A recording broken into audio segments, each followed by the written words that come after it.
ಜೈ ಜೈ ರಾಧೆ ಜೈ ಪುಟಾಣಿ ಜೈ ಇನ್ನೊಂದ್ಸತಿ ಹೇಳು, ಜೈ. ಇನ್ನೊಂದ್ಸತಿ ಹೇಳು. ನನ್ನ ರೆಕಾರ್ಡ್ ಮಾಡ್ತಾ ಇದ್ದೀನಿ, ಈಗ ಹೇಳು. ಇನ್ನೊಂದ್ಸಲ ಭಜಮನೆ ರಾಧೆ ಅಂತ ಹೇಳಿ. ಭಜಮನೆ ರಾಧೆ ಗೋವಿಂದ, ಭಜಮನೆ ರಾಧೆ ಗೋವಿಂದ, ಭಜಮನೆ ರಾಧೆ ರಾಧೆ ರಾಧೆ ರಾಧೆ ಶ್ರೀ ರಾಧೆ ಗೋವಿಂದ, ಭಜಮನೆ ಶ್ಯಾಮ ಗೋವಿಂದ, ಭಜಮನೆ ಶ್ಯಾಮ ಗೋವಿಂದ, ಜೈ ಭಜಮನೆ ಶ್ಯಾಮ ಶ್ಯಾಮ ಶ್ಯಾಮ ಶ್ಯಾಮ ಶ್ಯಾಮ ಶ್ಯಾಮ ಶ್ರೀ ಶ್ಯಾಮ ಗೋವಿಂದ, ಭಜಮನೆ ರಾಧೆ ಗೋವಿಂದ, ಭಜಮನೆ ಶ್ಯಾಮ ಗೋವಿಂದ, ಜೈ ಜೈ ರಾಧೆ ಜೈ ಜೈ ಶ್ಯಾಮ, ಜೈ ಜೈ ಶ್ರೀ ವೃಂದಾವನ ಧಾಮ, ಜೈ ಜೈ ರಾಧೆ ಜೈ ಜೈ ಶ್ಯಾಮ, ಜೈ ಜೈ ಶ್ರೀ ವೃಂದಾವನ ಧಾಮ, ಮೋರೋ ರಾಧೆ ಮೋರೋ ಶ್ಯಾಮ, ಮೋರೋ ಶ್ರೀ ವೃಂದಾವನ ಧಾಮ, ಮೋರೋ ರಾಧೆ ಮೋರೋ ಶ್ಯಾಮ, ಮೋರೋ ಶ್ರೀ ವೃಂದಾವನ ಧಾಮ, भजो निताय राधे श्याम, जपो हरे कृष्ण राम, हरे कृष्ण कृष्ण कृष्ण हरे हरे, हरे राम राम राम हरे हरे, हरे कृष्ण कृष्ण कृष्ण हरे हरे, हरे राम राम राम हरे हरे. ಧನ್ಯವಾದಗಳು ಮಾತಾಜಿ. ಹರಿ ಹರಿ ಬೋಲ್ ಪುಟಾಣಿ, ಎಷ್ಟು ಚೆನ್ನಾಗಿ ಹೇಳಿದೆಯಪ್ಪ ನೀನು. ಹರೇ ಕೃಷ್ಣ, ಧನ್ಯವಾದಗಳು. ಧನ್ಯವಾದ ಮಾತಾಜಿ. ಧನ್ಯವಾದಗಳು ಮಾತಾಜಿ. ಹರೇ ಕೃಷ್ಣ. ಇವತ್ತಿನ ತರಗತಿಯನ್ನ ಶುರು ಮಾಡ್ತೀನಿ. ಪ್ರಾರ್ಥನೆ ಮಾಡೋ ಅಷ್ಟೊತ್ತಿಗೆ ಎಲ್ಲರೂ ಜಾಯಿನ್ ಆಗ್ತಾರೆ.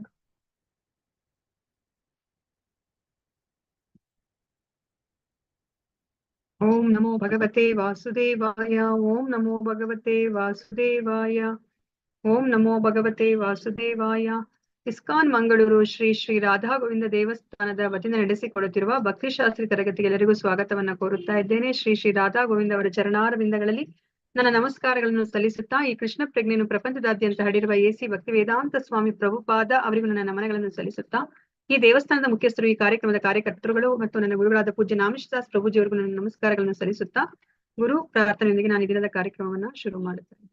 ಓಂ ಅಜ್ಞಾನತಿಮಿರಾಂಧಸ್ಯ ಜ್ಞಾನಾಂಜನಶಲಾಕಯಾ ಚಕ್ಷುರುನ್ಮೀಲಿತಂ ಯೇನ ತಸ್ಮೈ ಶ್ರೀ ಗುರವೇ ನಮಃ.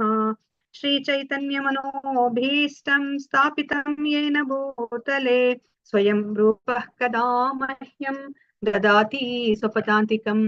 ವಂದೇಹಂ ಶ್ರೀ ಗುರೋಃ ಶ್ರೀಯುತ್ಪದಕಮಲಂ ಶ್ರೀ ಗುರೂನ್ ವೈಷ್ಣವಾಂಶ್ಚ ಶ್ರೀರೂಪಂ ಸಾಗ್ರಜಾತಂ ಸಹಗಣ ರಘುನಾಥಾನ್ವಿತಂ ತಂ ಸಜೀವಂ ಸಾದ್ವೈತಂ ಸಾವಧೂತಂ ಪರಿಜನ ಸಹಿತಂ ಕೃಷ್ಣ ಚೈತನ್ಯ ದೇವಂ ಶ್ರೀ ರಾಧಾ ಕೃಷ್ಣ ಪಾದಾನ್ ಸಹಗಣ ಲಲಿತಾ ಶ್ರೀ ವಿಶಾಖಾನ್ವಿತಾಂಶ್ಚ.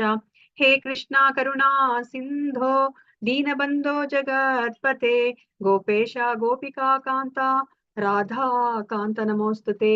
ತಪ್ತ ಕಾಂಚನ ಗೌರಾಂಗಿ ರಾಧೆ ವೃಂದಾವನೇಶ್ವರಿ ವೃಷಭಾನುಸುತೆ ದೇವಿ ಪ್ರಣಮಾಮಿ ಹರಿಪ್ರಿಯೆ. ವಾಂಚಾ ಕಲ್ಪತರುಭ್ಯಶ್ಚ ಕೃಪಾ ಸಿಂಧುಭ್ಯ ಏವ ಚ ಪತಿತಾನಾಂ ಪಾವನೇಭ್ಯೋ ವೈಷ್ಣವೇಭ್ಯೋ ನಮೋ ನಮಃ. ನಮೋ ಓಂ ವಿಷ್ಣು ಪಾದಾಯ ಕೃಷ್ಣ ಪ್ರೇಷ್ಠಾಯ ಭೂತಲೆ ಶ್ರೀಮತೆ ಭಕ್ತಿ ವೇದಾಂತ ಸ್ವಾಮಿನ್ ಇತಿ ನಾಮಿನೇ. ನಾಮಸ್ತೆ ಸರಸ್ವತೆ ದೇವೆ ಗೌರವಾಣಿ ಪ್ರಚಾರಿಣೆ ನಿರ್ವಿಶೇಷ ಶೂನ್ಯವಾದಿ ಪಾಶ್ಚಾತ್ಯ ದೇಶತಾರಿಣಿ. ಜಯ ಶ್ರೀ ಕೃಷ್ಣ ಚೈತನ್ಯ ಪ್ರಭು ನಿತ್ಯಾನಂದ ಶ್ರೀ ಅದ್ವೈತ ಗದಾಧರ ಶ್ರೀವಾಸಾದಿ ಗೌರ ಭಕ್ತ ವೃಂದ. ಹರೇ ಕೃಷ್ಣ ಕೃಷ್ಣ ಕೃಷ್ಣ ಹರೇ ಹರೇ, ಹರೇ ರಾಮ ರಾಮ ರಾಮ ಹರೇ ಹರೇ. Hare Krishna, Hare Krishna, Krishna Krishna, Hare Hare, Hare Rama, Hare Rama, Rama Rama, Hare Hare, Hare Krishna, Hare Krishna, Krishna Krishna, Hare Hare, Hare Rama, Hare Rama, Rama Rama, Hare Hare. Hare Krishna. ಎಲ್ಲರೂ ಶ್ರೀ ಶ್ರೀ ರಾಧಾ ಗೋವಿಂದರಲ್ಲಿ ಪ್ರಾರ್ಥನೆ ಮಾಡ್ಕೊಳ್ಳಿ. ಈ ಭಗವದ್ಗೀತೆ ಜ್ಞಾನ ನಿಮಗೆ ಚೆನ್ನಾಗಿ ಅರ್ಥ ಆಗಿ ಅದನ್ನ ನಿಮ್ಮ ಜೀವನದಲ್ಲಿ ಅಳವಡಿಸ್ಕೊಳ್ತಾರ ಆಗ್ಲಿ ಅಂತ ಹೇಳ್ಬಿಟ್ಟು ನಾನು ಸಹ ಶ್ರೀ ಶ್ರೀ ರಾಧಾ ಗೋವಿಂದರಲ್ಲಿ ಪ್ರಾರ್ಥನೆ ಮಾಡ್ಕೊತೀನಿ. ಈ ಜ್ಞಾನವನ್ನ ನಿಮ್ಗೆ ಅರ್ಥ ಆಗೋ ರೀತಿ ತಲುಪಿಸುವಂತ ಶಕ್ತಿ ನನಗೆ ಕೊಡ್ಲಿ ಅಂತ ಹೇಳ್ಬಿಟ್ಟು ಹರೇ ಕೃಷ್ಣ ಕೃಷ್ಣ ಕೃಷ್ಣ ಹರೇ ಹರೇ, ಹರೇ ರಾಮ ರಾಮ ರಾಮ ಹರೇ ಹರೇ. ನಾವು ಈ ಜ್ಞಾನವನ್ನ ಜಗದ್ಗುರು ಶ್ರೀಲ ಪ್ರಭುಪಾದ ಅವರ ಭಾವಾರ್ಥದ ಆಧಾರದ ಮೇಲೆ ನಾವು ತಿಳ್ಕೊತಾ ಇದ್ದೀವಿ. ಎಲ್ಲರೂ ಸಹ ಶ್ರೀಲ ಪ್ರಭುಪಾದರ ಕೃಪಾ ಕಟಾಕ್ಷಕ್ಕೆ ಒಳಗಾಗ್ಲಿ ಅಂತ ಹೇಳ್ಬಿಟ್ಟು ನಾನು ಪ್ರಾರ್ಥನೆಯನ್ನ ಮಾಡ್ಕೊತಾ ಇದ್ದೀನಿ. ಹರೇ ಕೃಷ್ಣ. ನಾವು ಇವಾಗ ಘಟಕ 3 ಪಾಠ 5ರಲ್ಲಿ ಇದ್ದೀವಿ. ನಾವು ಹಿಂದಿನ ವಾರದಲ್ಲಿ ನಾವು ಒಂದು 15 ಶ್ಲೋಕಗಳನ್ನ ನಾವು ತಿಳ್ಕೊಂಡಿದ್ವಿ. ಸೊ ಇವತ್ತಿನ ದಿವಸ ಅದರ ಮುಂದುವರಿದ ಭಾಗವನ್ನ ನಾವು ತಿಳ್ಕೊಳ್ಳೋಣಂತೆ. ಸೊ ಮುಖ್ಯವಾಗಿ ಘಟಕ 5ರಲ್ಲಿ ನಾವು 3 ಗುಣಗಳ ಬಗ್ಗೆ ನಮ್ಗೆ ಕೃಷ್ಣ ತಿಳಿಸಿಕೊಡ್ತಾರೆ.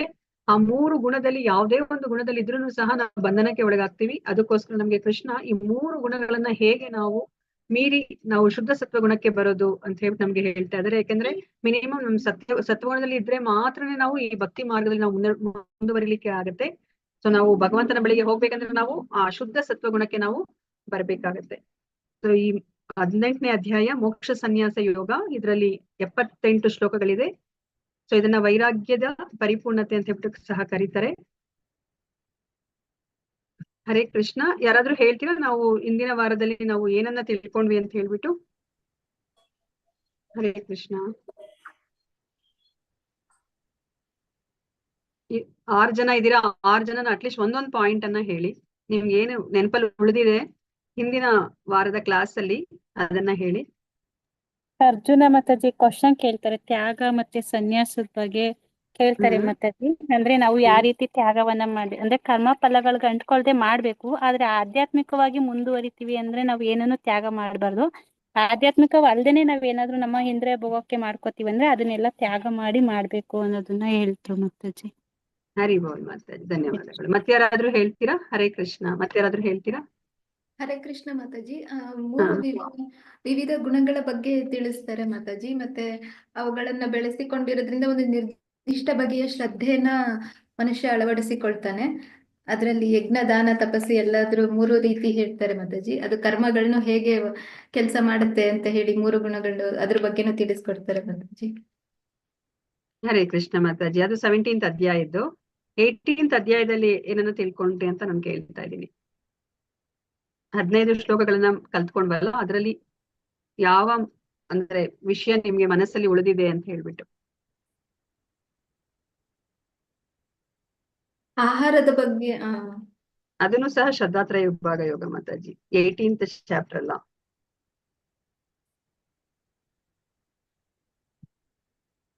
ಹರೇ ಕೃಷ್ಣ. ಮತ್ತೆ ಯಾರಾದ್ರೂ ಹೇಳ್ತೀರಾ? 18th ಚಾಪ್ಟರ್ ಅಲ್ಲಿ ನಾವು ಇನ್ನೆಲ್ಲ ಏನೆಲ್ಲ ಮುಖ್ಯವಾದ ಅಂಶಗಳನ್ನ ತಿಳ್ಕೊಂಡ್ವಿ. ಇನ್ನ ಒಂದು ತುಂಬಾ ಮುಖ್ಯವಾಗಿರೋ ಅಂಶವನ್ನು ತಿಳ್ಕೊಂಡಿದೀವಿ, ಅದ್ ಮರೆಯೋ ಹಾಗೆ ಇಲ್ಲ ನಾವು. 5 ರೀತಿಯ ಪ್ರಕ್ರಿಯೆ ಪ್ರಕ್ರಿಯೆಗಳನ್ನ ಹೇಳ್ತಾರೆ ಮಾತಾಜಿ. ಅಂದ್ರೆ ಸ್ಥಳ ಅಥವಾ ದೇಹ, ಕರ್ತೃ, ಭಗವಂತನ ವಿವಿಧ ರೀತಿಯ ಪ್ರಯತ್ನಗಳು. ಕರೆಕ್ಟ್.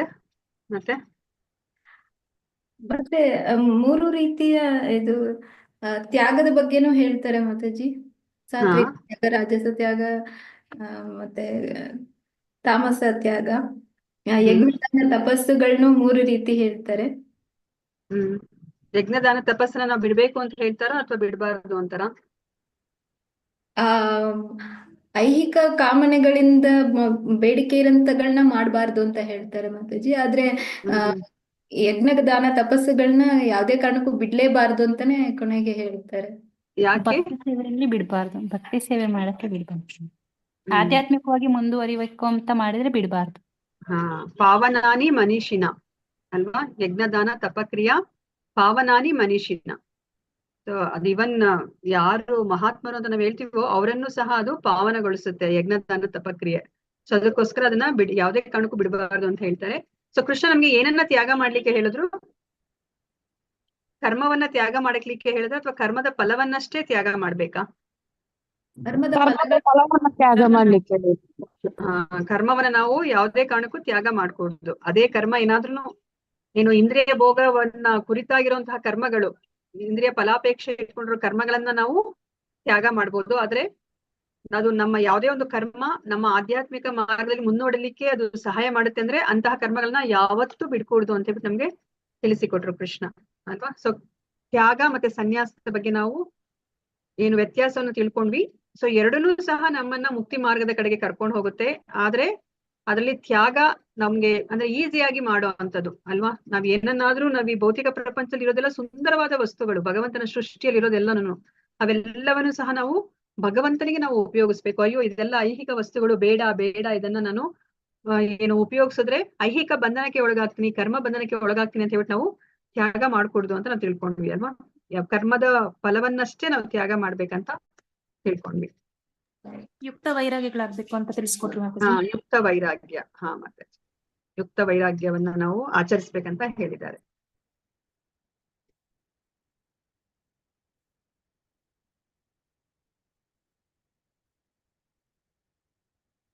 ಇಲ್ಲಿ ತ್ಯಾಗದಲ್ಲೂ ಸಹ 3 ರೀತಿಯ ತ್ಯಾಗಗಳಿದೆ. ಇವಾಗ ಯಾರಾದ್ರೂ ಏನಾದ್ರೂ ಒಂದು ತ್ಯಾಗವನ್ನ ಮಾಡಿದಾಗ ನಾವು ಅವ್ರನ್ನ ಶ್ರೇಷ್ಠ ವ್ಯಕ್ತಿ ಅಂತ ಹೇಳ್ಬಿಟ್ಟು ಪರಿಗಣಿಸೋ ಹಾಗಿಲ್ಲ. ಯಾಕಂದ್ರೆ ಅವರು ಯಾವ ಗುಣದಲ್ಲಿ ಅದನ್ನ ತ್ಯಾಗ ಮಾಡಿದ್ದಾರೆ ಅಂತ ಹೇಳ್ಬಿಟ್ಟು ನಾವು ನೋಡ್ಬೇಕು, ಏನನ್ನ ತ್ಯಾಗ ಮಾಡಿದ್ದಾರೆ ಅಂತ ನೋಡ್ಬೇಕು ಅಲ್ವಾ.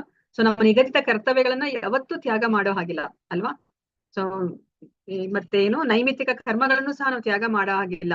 ಸೊ ನಾವು ಬರೀ ಕಾಮ್ಯ ಕರ್ಮಗಳನ್ನ ಅಷ್ಟೇ ನಾವು ತ್ಯಾಗ ಮಾಡ್ಬೇಕಾಗತ್ತೆ. ಆದ್ರೆ ಇಲ್ಲಿ ತಮೋಗುಣದಲ್ಲಿರೋರು ಅವರು ಆ ಭ್ರಮೆಯಲ್ಲಿ ಅವರು ಯಾವುದೇ ಕೆಲಸ ಅವ್ರಿಗೆ ಯಾವ್ದು ಡಿಫ್ರೆನ್ಸಿಯೇಷನ್ ಇಲ್ಲ, ನಿಗದಿತ ಕರ್ತವ್ಯಗಳನ್ನು ಸಹ ಅವರು ತ್ಯಾಗ ಮಾಡ್ಬಿಡ್ತಾರೆ. ಸೊ ಇಲ್ಲಿ ರಜೋಗುಂಡದಲ್ಲಿರೋರು ಅವರು ಆ ಕರ್ತವ್ಯಗಳು ಅವ್ರ ದೇಹಕ್ಕೆ ಕಷ್ಟವನ್ನ ತಂದ್ಕೊಡುತ್ತೆ ಅಂತ ಹೇಳ್ಬಿಟ್ಟು ಮತ್ತೆ ಹೇಗಪ್ಪ ಇವ್ರನ್ನೆಲ್ಲ ಸಾಕೋದು ಅಂತ ಹೇಳ್ಬಿಟ್ಟು ಆ ಭಯದಿಂದ ಅವರು ಅವರ ನಿಗದಿತ ಕರ್ತವ್ಯಗಳನ್ನ ಅವರು ತ್ಯಾಗ ಮಾಡ್ತಾರೆ. ಆದ್ರೆ ಸತ್ವಗುಣದವರು ಕರ್ತವ್ಯವನ್ನ, ನಿಗದಿತ ಕರ್ತವ್ಯಗಳನ್ನ ಅವ್ರು ಯಾವತ್ತೂ ತ್ಯಾಗ ಮಾಡೋದಿಲ್ಲ. ಆ ಕರ್ತವ್ಯ ಮಾಡಿದಾಗ ಒಂದು ಫಲ ಅನ್ನೋದು ಸಿಗುತ್ತಲ್ಲ, ಅದನ್ನ ಮಾತ್ರ ಅವರು ತ್ಯಾಗ ಮಾಡ್ತಾರೆ.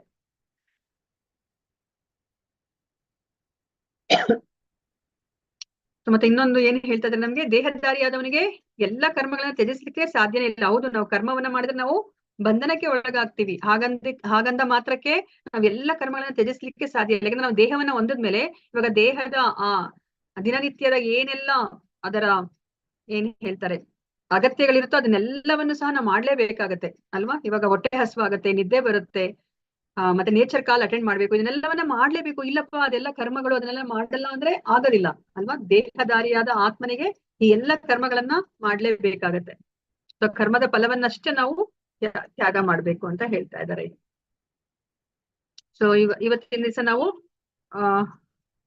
13ರಿಂದ 18ನೇ ಶ್ಲೋಕಗಳನ್ನ ನಾವು ತಿಳ್ಕೊಳ್ಳೋಣಂತೆ.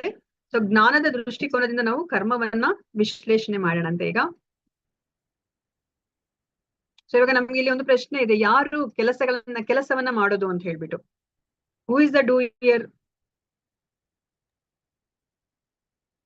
ಆತ್ಮ ಮಾತಾಜಿ. ಹರೇ ಕೃಷ್ಣ.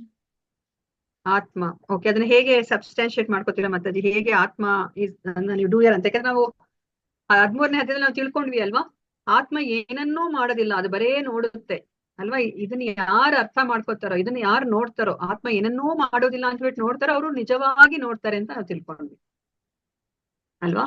ಆದ್ರೆ ನೀವು ಇವಾಗ ಆತ್ಮವನ್ನ ಡೂಯರ್ ಅಂತ ಇದ್ದೀರಾ, ಹೇಗೆ?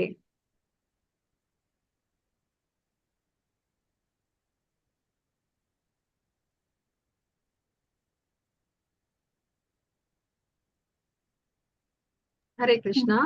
ಮಾತಾಜಿ ಅಂದ್ರೆ 13ನೇ ಅಧ್ಯಾಯದಲ್ಲಿ ನಮ್ ದೇಹದಲ್ಲಿ ಆತ್ಮ ಇದ್ರೆ ಚಟುವಟಿಕೆಗಳು ಮಾಡುತ್ತೆ ಅಂತ, ಆದ್ರೆ ಆತ್ಮನ ಪರಮಾತ್ಮ ನೋಡ್ತಾ ಇರ್ತಾನೆ ಅಂತ ನಾವು ತಿಳ್ಕೊಂಡ್ವಿ ಅಲ್ವಾ ಮಾತಾಜಿ? ಮಾತಾಜಿ, ಆತ್ಮನ್ನ ಪರಮಾತ್ಮ ನೋಡ್ತಾ ಇರ್ತಾನೆ. ಆತ್ಮ ಏನ್ ಮಾಡ್ತಾ ಇರ್ತಾನೆ? ಅವನು ದೇಹದ ಚಟುವಟಿಕೆಗಳನ್ನ ನೋಡ್ತಾ ಇರ್ತಾನೆ, ಆದ್ರೆ ಅವನು ಏನನ್ನೂ ಮಾಡ್ತಾ ಇಲ್ಲ ಅಲ್ವಾ. ಆದ್ರೆ ನೀವ್ ಇವಾಗ ಕರ್ಮವನ್ನ ಮಾಡೋರು ಯಾರು ಅಂತ ಕೇಳಿದಾಗ ನೀವ್ ಇವಾಗ ಆತ್ಮ ಅಂತ ಹೇಳ್ತಿದ್ದೀರಾ ಅಲ್ವಾ. ಅದು ಹೇಗೆ? ಕರ್ಮವನ್ನು ಮಾಡುವುದು ಜೀವಿ ಅಲ್ಲ ಮಾತಾಜಿ. ಹರೇ ಕೃಷ್ಣ. ಮಾತಾಜಿ, ಜೀವಿ ಒಂದು ಗಿಡದ ಇದು 2 ಪಕ್ಷಿಗಳದ್ದು ಉದಾಹರಣೆ ತಗೋಬಹುದು ಮಾತಾಜಿ. ಇಲ್ಲಿ ಒಂದು ನಾವು ಉಪದ್ರ ಪಾತ್ರ ಮಾತಾಜಿ, ಪ್ರಕೃತಿ ಗುಣಗಳಿಗೆ ಬಂಧನ ಸಿಕ್ಕಿಬಿದ್ದಾಗ, ಸಂಪರ್ಕ ಬಂದಾಗ ತಾನು ಹೀಗೆ ಕೆಲಸವನ್ನ ಮಾಡುತ್ತಾನೆ ಮಾತಾಜಿ. ಆತ್ಮ ದೇಹದೊಳಗೆ ಒಂದು ಪರ್ಟಿಕ್ಯುಲರ್ ದೇಹವನ್ನ ತನ್ನ ಕರ್ಮಾನುಸಾರ ತಗೊಂಡು ಅವನೇನಾದ್ರೂ ಕೆಲಸ ಮಾಡ್ತಾ ಇದ್ದಾನಲ್ಲಿ ಆತ್ಮ ಏನಾದ್ರೂ ಮಾಡ್ತಾ ಇದ್ಯಾ? ಈ ಆತ್ಮ ದೇಹ ಮುಖಾಂತರ ನಡೆಯುತ್ತೆ ಮಾತಾಜಿ ಕೆಲಸ. ಯಾವ ತರ? ಈ ದೇಹ ಮುಖಾಂತರ ಕೆಲಸ ನಡೆಯುತ್ತೆ ಮಾತಾಜಿ. ಸ್ವತಃ ಆತ್ಮ ಏನು ಮಾಡೋದಕ್ಕಾಗಲ್ಲ. ಆದ್ರೆ ಇವಾಗ ನಾವೇ ಅಲ್ವಾ ನೋವನ್ನ ಪಡೋದು, ಸುಖ ದುಃಖವನ್ನ ಅನುಭವಿಸ್ತಿರೋದು ನಾವು ಅಲ್ವಾ? ಈ ದೇಹ ಜಡ ವಸ್ತು, ಅದು ಏನು ಸುಖ ದುಃಖವನ್ನ ಅನುಭವಿಸ್ಲಿಕ್ಕೆ ಆಗೋದಿಲ್ಲ, ನಾವು ಅದನ್ನ ಅನುಭವಿಸ್ತಾ ಇರೋದು. ಈ ದೇಹ ಏನೋ ಒಂದು ಕರ್ಮವನ್ನ ಮಾಡ್ತದೆ. ಇವಾಗ ಅದನ್ನ ಒಂದು ಜಾಮೂನನ್ನ ಎತ್ಕೊಂಡ್ಬಿಟ್ಟು ತಿಂತಾ ಇರೋದು ದೇಹ ಅಲ್ವಾ? ಕೈ ಎತ್ಕೋತಾ ಇದೆ, ಅದು ನಾಲ್ಗೆ ಮೇಲೆ ಇಟ್ಕೊಂಡಾಗ ನುಂಗ್ತಾ ಇದೆ ಅಲ್ವಾ? ನಮ್ಮ ದೇಹ ಕೆಲಸವನ್ನ ಮಾಡ್ತಾ ಇದೆ, ಆದ್ರೆ ಅದರ ಸವಿಯನ್ನ ಅನುಭವಿಸ್ತಾ ಇರೋದು ನಾವೇ ಅಲ್ವಾ? ಸೊ ಇಲ್ಲ, ಯಾರೋ ಇವಾಗ ನಮ್ಗೆ ನೋವನ್ನುಂಟು ಮಾಡಿದ್ರು, ಹೊಡೆದ್ರು ಅಂತಂದ್ರೆ ಅದರ ನೋವನ್ನು ಸಹ ಅನುಭವಿಸ್ತಾ ಇರೋದು ನಾವೇ. ಆದ್ರೆ ನಾವೇನನ್ನೂ ಮಾಡ್ತಾ ಇಲ್ಲ ಅಲ್ವಾ? ದೇಹ ಮಾಡ್ತಾ ಇದೆ. ಆದ್ರೆ ಇವಾಗ ನಾನು ಕಷ್ಟ ಸುಖವನ್ನ ಅನುಭವಿಸ್ತಾ ಇದ್ದೀನಿ ಅಲ್ವಾ? ಸೊ ಇವಾಗ ನಿಜವಾದ ಕರ್ಮ ಮಾಡ್ತಿರೋರು ಯಾರಿಲ್ಲಿ?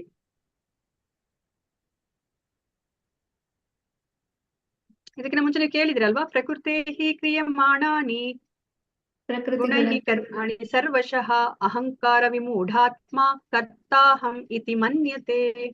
ಏನ್ ಹೇಳ್ತಾ ಇದ್ದಾರೆ ಅಲ್ಲಿ? ಈ ಪ್ರಕೃತಿಯ ತ್ರಿಗುಣಗಳೇ ಕರ್ಮವನ್ನ ಮಾಡೋದು ಅಲ್ವಾ? ಆದ್ರೆ ಅಹಂಕಾರದಿಂದ ವಿಮೂಢನಾದವನು ಏನ್ ಅನ್ಕೋತಾನೆ? ನಾನೇ ಎಲ್ಲ ಕರ್ಮವನ್ನ ಮಾಡ್ತಾ ಇದ್ದೀನಿ ಅಂತ ಹೇಳ್ಬಿಟ್ಟು ಅನ್ಕೋತಾನೆ ಅಲ್ವಾ? ಮತ್ತೆ ಹೇಗೆ ಇದೆಲ್ಲವೂ ಸಹ ಒಂಥರ ಮಿಕ್ಸ್ ಆಗಿದೆ ಅಲ್ವಾ? ಸ್ಪಷ್ಟ ಅಂತ ಅನ್ನಿಸ್ತಿಲ್ಲ. ಮತ್ತೆ ಹೇಗೆ ಅದನ್ನ ಸರಿಯಾಗಿ ಅರ್ಥ ಮಾಡ್ಕೊಳೋದು? ಇದನ್ನ ನೀವು ಚರ್ಚೆ ಮಾಡ್ಬೇಕಾಗಿರೋದು ಆಕ್ಚುಲಿ. ಈಗ ಇದೆಲ್ಲ ಆಲ್ರೆಡಿ ಕಲ್ತ್ಕೊಂಡ್ಬಿಟ್ಟಿದೀವಿ, ಇದನ್ನ ನಾವು ಅನಲೈಸ್ ಮಾಡ್ಬೇಕಷ್ಟೇ, ಅಂಡರ್ಸ್ಟ್ಯಾಂಡ್ ಮಾಡ್ಕೋಬೇಕು.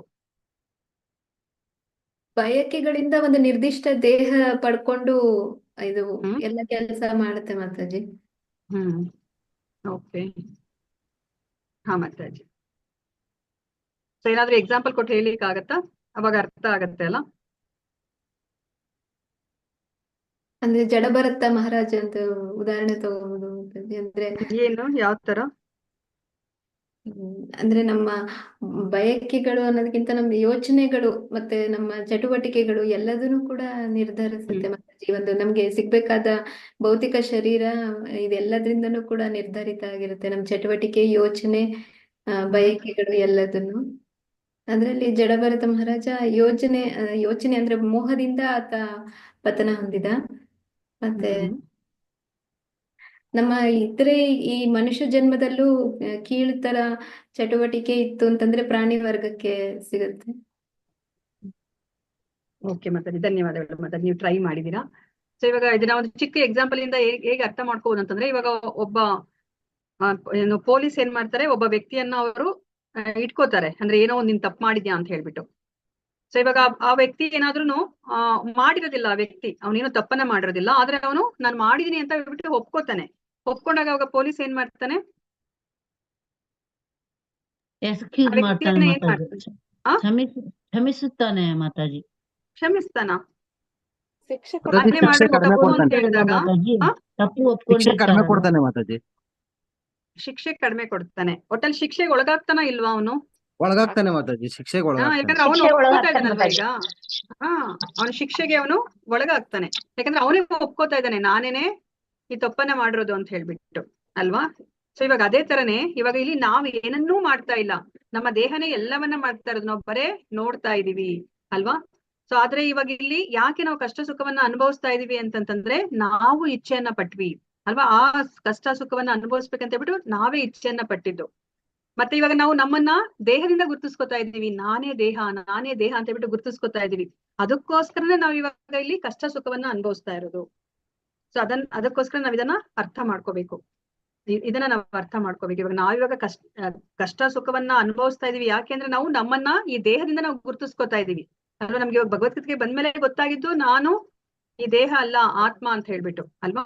ಸೊ ಅದಕ್ಕೇನೆ ಯಾವಾಗ ನಾವು ಆ ಆತ್ಮ ಪ್ರಜ್ಞೆಗೆ ಬರ್ತೀವೋ ಆಗ ಏನನ್ನೂ ನಾವು ಮಾಡೋದಿಲ್ಲ, ಆ ತಪ್ಪು. ಇವಾಗ ನೆಕ್ಸ್ಟ್ ಶ್ಲೋಕದಲ್ಲಿ ನಾವು ತಿಳ್ಕೊಂತೀವಲ್ವಾ, ಇವಾಗ ಕೊಲೆ ಮಾಡಿದ್ರು ಸಹ ಅವನು ಕೊಲೆ ಮಾಡಿದ ಹಾಗೆ ಅಲ್ಲ, ಯಾಕಂದ್ರೆ ಅವನು ತನ್ನನ್ನ ದೇಹದಿಂದ ಅವನು ಗುರ್ತಿಸ್ಕೋತಾ ಇಲ್ಲ ಅಲ್ವಾ? ಇವಾಗ ಅರ್ಜುನ ಏನ್ ಮಾಡ್ತಾನೆ, ಅವನು ಯುದ್ಧ ಭೂಮಿಯಲ್ಲಿ ಯುದ್ಧವನ್ನ ಮಾಡ್ತಾನೆ. ಅವನು ತನ್ನ ಇಂದ್ರಿಯ ಸುಖಕ್ಕೋಸ್ಕರ ಮಾಡೋದಿಲ್ಲ, ಅವನು ತನಗಾಗಿ ಅವನು ಮಾಡ್ತಾ ಇಲ್ಲ. ಅದು ದೇವೋತ್ತಮ ಪರಮ ಪುರುಷನ ಆಜ್ಞೆಯ ಮೇರೆಗೆ ಅವನು ಮಾಡ್ತಾ ಇದ್ದಾನೆ. ಅದಕ್ಕೋಸ್ಕರನೇ ಅವನು ಅಷ್ಟು ಜನರನ್ನ ಅವನು ಅಲ್ಲಿ ಸಾಯಿಸಿದ್ರು ಸಹ ಅವನ ಅಕೌಂಟ್ಗೆ ಈಗ ಪಾಪ ಬರ್ತಾ ಇಲ್ಲ ಅಲ್ವಾ. ಅದನ್ನ ನಾವು ಸ್ಪಷ್ಟವಾಗಿ ಅರ್ಥ ಮಾಡ್ಕೋಬೇಕು. ಸೊ ಇಲ್ಲಿ ನಮ್ಗೆ ಕನೆಕ್ಷನ್, ಇವಾಗ ಮೂರರ ಮಧ್ಯೆ ಕನೆಕ್ಷನ್ ಏನು, ಪ್ರಕೃತಿ, ಜೀವಿ ಮತ್ತೆ ಯಾರು ಪರಮಾತ್ಮ, ಈ ಮೂರರ ನಡುವೆ ಏನು ಕನೆಕ್ಷನ್ ಇದೆ ಅಂತ ಹೇಳ್ಬಿಟ್ಟು ನಾವು ಅರ್ಥ ಮಾಡ್ಕೋಬೇಕು ಈ ಕರ್ಮದಲ್ಲಿ. ಓಕೆ, ಇವಾಗ ಇಲ್ಲಿ ಏನು ಕನೆಕ್ಷನ್ ಇದೆ ಅಂತಂದ್ರೆ, ಜೀವಿ ಅಂದ್ರೆ ಆತ್ಮ, ನಾವು ಇಚ್ಛೆಯನ್ನ ಪಡ್ತೀವಿ. ನಾವ್ ಇಚ್ಛೆಯನ್ನ ಪಟ್ಟಾಗ ನಮ್ಮ ಹೃದಯದಲ್ಲೇ ಇರುವಂತಹ ಪರಮಾತ್ಮನಿಗೆ ಗೊತ್ತಾಗುತ್ತೆ, ಓ ಈ ವ್ಯಕ್ತಿ ಇಚ್ಛೆಯನ್ನ ಪಡ್ತಾ ಇದ್ದಾನೆ ಅಂತ ಬಿಟ್ಟು. ಯಾಕಂದ್ರೆ ಪರಮಾತ್ಮ ನಮ್ಮ ಹೃದಯದಲ್ಲಿ ಇಟ್ಕೊಂಡು ಅವನ ಕೆಲಸ ಏನು, ಅವನು ಹನುಮಂತ ಉಪದೃಷ್ಟ, ಅವನು ಏನು ನೋಡ್ತಾ ಇದ್ದಾನೆ, ನಾವು ವೀಕ್ಷಣೆಯನ್ನ ಮಾಡ್ತಾ ಇದ್ದಾನೆ, ನಮ್ಗೆ ಅವನೇನಲ್ಲಿ ವಿಟ್ನೆಸ್ ಆಗಿ ಕುತ್ಕೊಂಡಿದ್ದಾನೆ. ನಾವು ಮಾಡೋ ಪ್ರತಿಯೊಂದು ಕೆಲಸಕ್ಕೆ ಅವನೇ ಅಲ್ಲಿ ವಿಟ್ನೆಸ್. ಮತ್ತೆ ಅವನು ಅನುಮೋದನೆಯನ್ನ ಮಾಡ್ತಾ ಇದ್ದಾನೆ, ಅಂದ್ರೆ ಅಪ್ಪಣೆ ಕೊಡ್ತಾ ಇದ್ದಾನೆ, ಹೌದು ಈ ವ್ಯಕ್ತಿ ಈ ಇಚ್ಛೆಯನ್ನ ಪಡ್ತಾ ಇದ್ದಾನೆ, ಈ ಇಚ್ಛೆ ಅವನು ಪೂರೈಸ್ಕೋಬಹುದು ಅನ್ನೋ ಒಂದು ಅಪ್ಪಣೆಯನ್ನ ಕೊಡ್ತಾ ಇದ್ದಾನೆ. ಆದ್ರೆ ಅದು ಹೇಗೆ ಅದು ಪರಮಾತ್ಮ ಅದನ್ನ ನೆರವೇರಿಸ್ತಾನೆ, ಆ ಪ್ರಕೃತಿಯ ಮೂಲಕ ಆ ವ್ಯಕ್ತಿಗೆ ಆ ಇಚ್ಛೆಯನ್ನ ಪೂರೈಸೋ ತರ ಮಾಡ್ತಾನೆ. ಇವಾಗ ಒಂದು ವ್ಯಕ್ತಿಗೆ ಕಾರನ್ನ ತಗೋಬೇಕು ಅಂತ ಇಚ್ಛೆ ಬಂತು ಅಂದ್ರೆ ಅದು ಭಗವಂತನಿಗೆ ಗೊತ್ತಾಗತ್ತೆ, ಪರಮಾತ್ಮ ರೂಪಿಯಾಗಿರುವಂತಹ ಭಗವಂತನಿಗೆ ಗೊತ್ತಾಗತ್ತೆ. ಆಗ ಅವ್ರಿಗೆಲ್ಲ ಗೊತ್ತು, ಅವನು ಸರ್ವಜ್ಞ, ಹಿಂದೆ ಮುಂದಿದ್ದು ಈ ವ್ಯಕ್ತಿಗೆ ಆ ಕಾರನ್ನ ಪಡ್ಕೊಂಡು ಅದನ್ನ ಅನುಭವಿಸುವಂತಹ ಒಂದು ಯೋಗ್ಯತೆ ಇದೆಯಾ ಅಂತ ಹೇಳ್ಬಿಟ್ಟು ಅವರು ನೋಡ್ತಾರೆ. ಆಯ್ತು, ಇವ್ರಿಗೆ ಯೋಗ್ಯತೆ ಇದೆ ಅಂತಂದ್ರೆ ಅವ್ರು ಏನ್ ಮಾಡ್ತಾರೆ, ಪ್ರಕೃತಿಗೆ ಅವರು ಹೇಳ್ತಾರೆ, ಸರಿ ಈ ವ್ಯಕ್ತಿಯ ಇಚ್ಛೆನ ನೀನು ಪೂರೈಸು ಅಂತ. ಅವಾಗ ಏನಾಗುತ್ತೆ, ಎಲ್ಲಿಂದನೋ ಹಣ ಬರುತ್ತೆ. ಅಕಸ್ಮಾತ್ ಹಣ ಬರ್ಲೇ ಇಲ್ಲ ಅಂದ್ರೂ ಯಾವುದೋ ಒಬ್ಬ ವ್ಯಕ್ತಿ, ನೋಡಿ ಫಾರಿನ್ ಹೋದಾಗ ಅವ್ರು ಏನ್ ಮಾಡ್ತಾರೆ, ಅವ್ರ ಕಾರನ್ನ ನೀನ್ ಇಟ್ಕೊಂಡು ನೀನು ಅದನ್ನ ಉಪಯೋಗಿಸು, ಯಾಕಂದ್ರೆ ಅದನ್ನ ಒಂದೇ ಕಡೆ ನಿಲ್ಲಿಸ್ಬಿಟ್ರೆ ಆ ಕಾರು ಹೋಗ್ಬಿಡುತ್ತೆ, ಅದಕ್ಕೋಸ್ಕರ ನಾನು ಇವಾಗ ಒಂದ್ ಸ್ವಲ್ಪ ದಿವಸ ಹೋಗ್ ಬರ್ತಾ ಇದೀನಿ, ನೀನ್ ಅದನ್ನ ಉಪಯೋಗಿಸು ಅಂತ ಹೇಳ್ಬಿಟ್ಟು ಇದ್ ಮಾಡ್ತಾರೆ. ಅಕಸ್ಮಾತ್ ಆ ವ್ಯಕ್ತಿನೇ ದುಡ್ಡಿದ್ರೆ, ಹಣ ಇದ್ರೆ ಅವನು ಕೊಂಡ್ಕೋಬಹುದು. ಈ ತರ ಯಾವುದೋ ಒಂದು ರೀತಿಯಲ್ಲಿ ಅವನಿಗೆ ಆ ಒಂದು ಇಚ್ಛೆಯನ್ನ ಪೂರೈಸೋ ತರ ಏನು ಭಗವಂತ ಪ್ರಕೃತಿಯ ಮೂಲಕ ಅದನ್ನ ನಡೆಸಿಕೊಡ್ತಾನೆ. ಸೊ ಇದನ್ನ ನಾವು ಇಲ್ಲಿ ಅರ್ಥ ಮಾಡ್ಕೋಬೇಕು. ಸೊ ಭಗವಂತ ಅಂದ್ರೆ ಪರಮಾತ್ಮ, ಆತ್ಮ ಮತ್ತೆ ಪ್ರಕೃತಿ ನಡುವೆ ಇರುವಂತಹ ಕನೆಕ್ಷನ್ ಅಂತಂದ್ರೆ ಇದೇನೇನೆ. ಸೊ ಇವಾಗ ನಾವ್ ಇಚ್ಛೆಯನ್ನ ಪಡ್ಲಿಕ್ಕೆ ಮಾತ್ರ ಸಾಧ್ಯ. ಇವಾಗ ನನಗೆ ಒಂದು ಕಾರನ್ನ ಕೊಂಡ್ಕೋಬೇಕು ಅಂತ ಇಚ್ಛೆಯನ್ನಷ್ಟೇ ನಾನು ಪಡ್ಲಿಕ್ಕೆ ಸಾಧ್ಯ, ಆದ್ರೆ ಆ ಕಾರನ್ನ ನಾನು ಕೊಂಡ್ಕೊಳ್ಲಿಕ್ಕೆ ಸಾಧ್ಯ ಇಲ್ಲ. ಅದು ಭಗವಂತನ ಆ ಒಂದು ಅಪ್ಪಣೆ ಅಥವಾ ಅನುಮೋದನೆ ಇರ್ಲೇಬೇಕು. ನಾವ್ ಹಿಂದಿನ ಶ್ಲೋಕದಲ್ಲಿ ನಾವು ತಿಳ್ಕೊಂಡ್ವಿ ಅಲ್ವಾ, ಯಾವುದೇ ಒಂದು ಕಾರ್ಯ ಸಿದ್ಧಿ ಆಗ್ಬೇಕಂತಂದ್ರೆ ಏನೆಲ್ಲ ಇರ್ಬೇಕು ಅಂತ ನಾವು ತಿಳ್ಕೊಂಡ್ವಿ. ಒಂದು ಕರ್ಮಸ್ಥಳ ಅಂದ್ರೆ ಕಾರ್ಯಸ್ಥಳ, ಆ ಕರ್ಮ ಮಾಡ್ಲಿಕ್ಕೆ ಒಂದು ಸ್ಥಳ ಬೇಕು, ಕಾರ್ಯಸ್ಥಳ. ಮತ್ತೆ ಏನಿರ್ಬೇಕು, ವಿವಿಧ ಇಂದ್ರಿಯಗಳು, ವಿವಿಧ ಪ್ರಯತ್ನಗಳು ಇರ್ಬೇಕು, ಮತ್ತೆ ಕರ್ತೃ ಇರ್ಬೇಕು, ಆ ವ್ಯಕ್ತಿ ಇರ್ಬೇಕು. ಎಲ್ಲದಕ್ಕಿಂತ ತುಂಬಾ ಮುಖ್ಯವಾಗಿ ಪರಮಾತ್ಮ ಅಲ್ವಾ.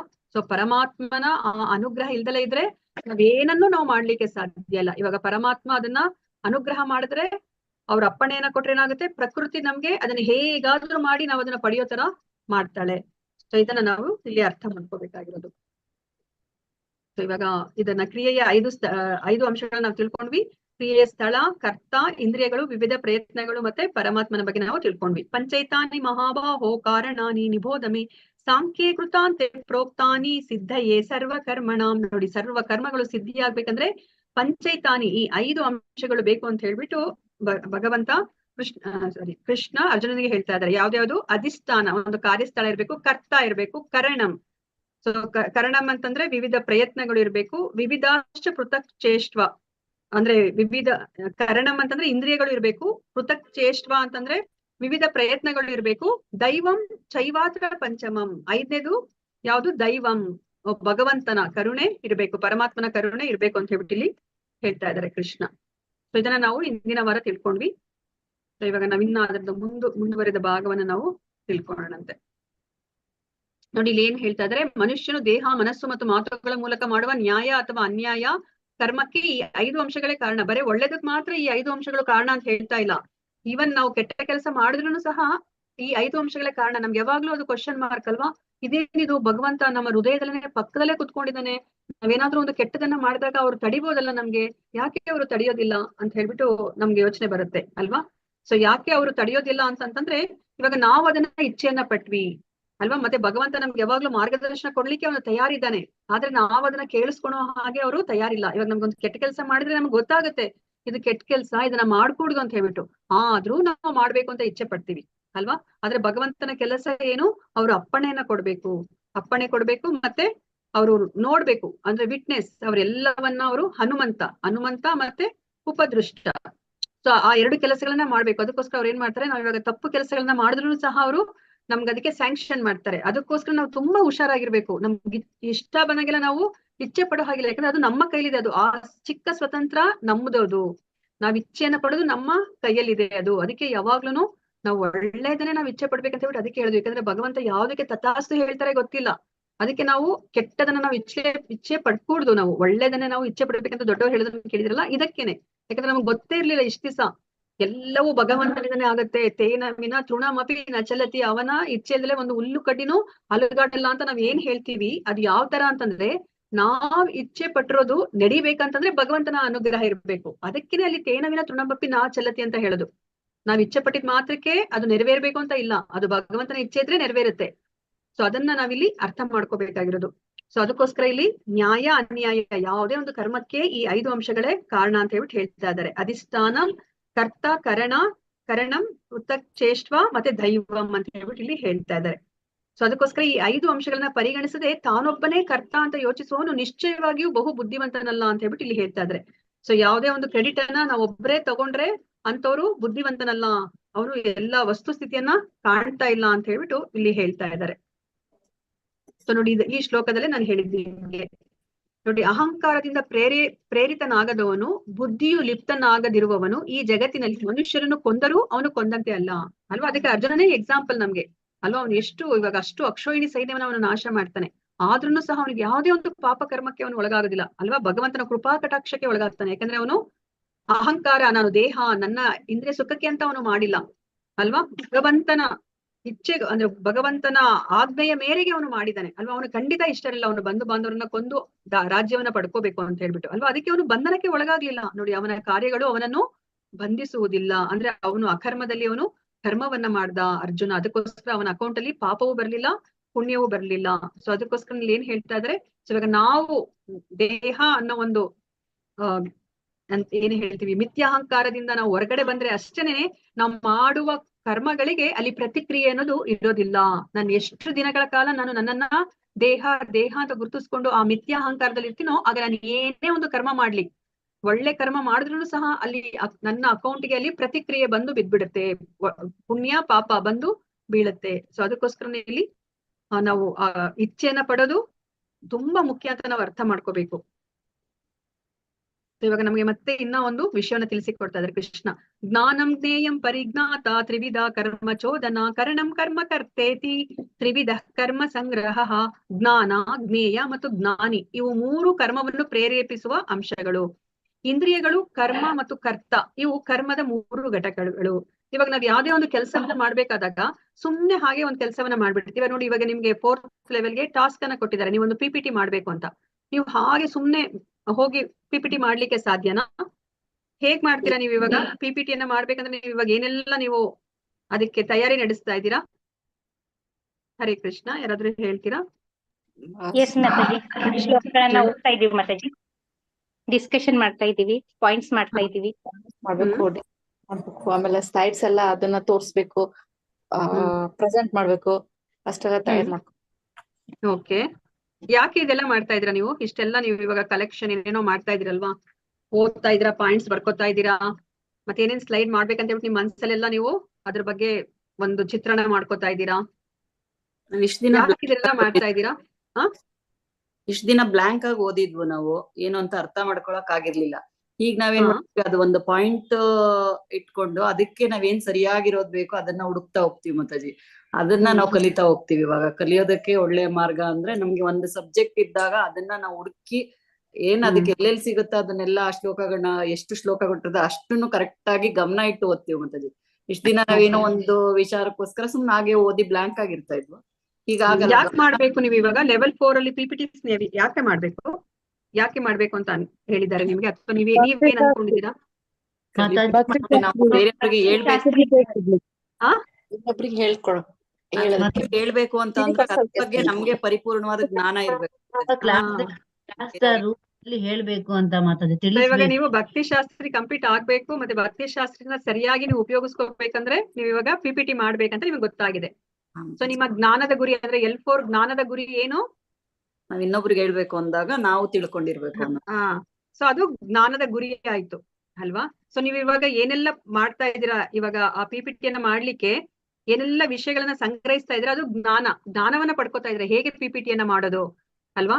ಸೊ ಹೇಗೆ PPTಯನ್ನ ಮಾಡೋದು, ಹೇಗೆ ಚಿತ್ರವನ್ನ ಹಾಕೋದು, ಹೇಗೆ ಪಾಯಿಂಟ್ಸ್ ಅನ್ನ ಮಾಡೋದು, ಅದೆಲ್ಲವೂ ಸಹ ಜ್ಞಾನವನ್ನ ನೀವು ಈಗ ಪಡ್ಕೋತಾ ಇದ್ದೀರಾ. ಆ ಜ್ಞಾನದ ಗುರಿ ಏನು?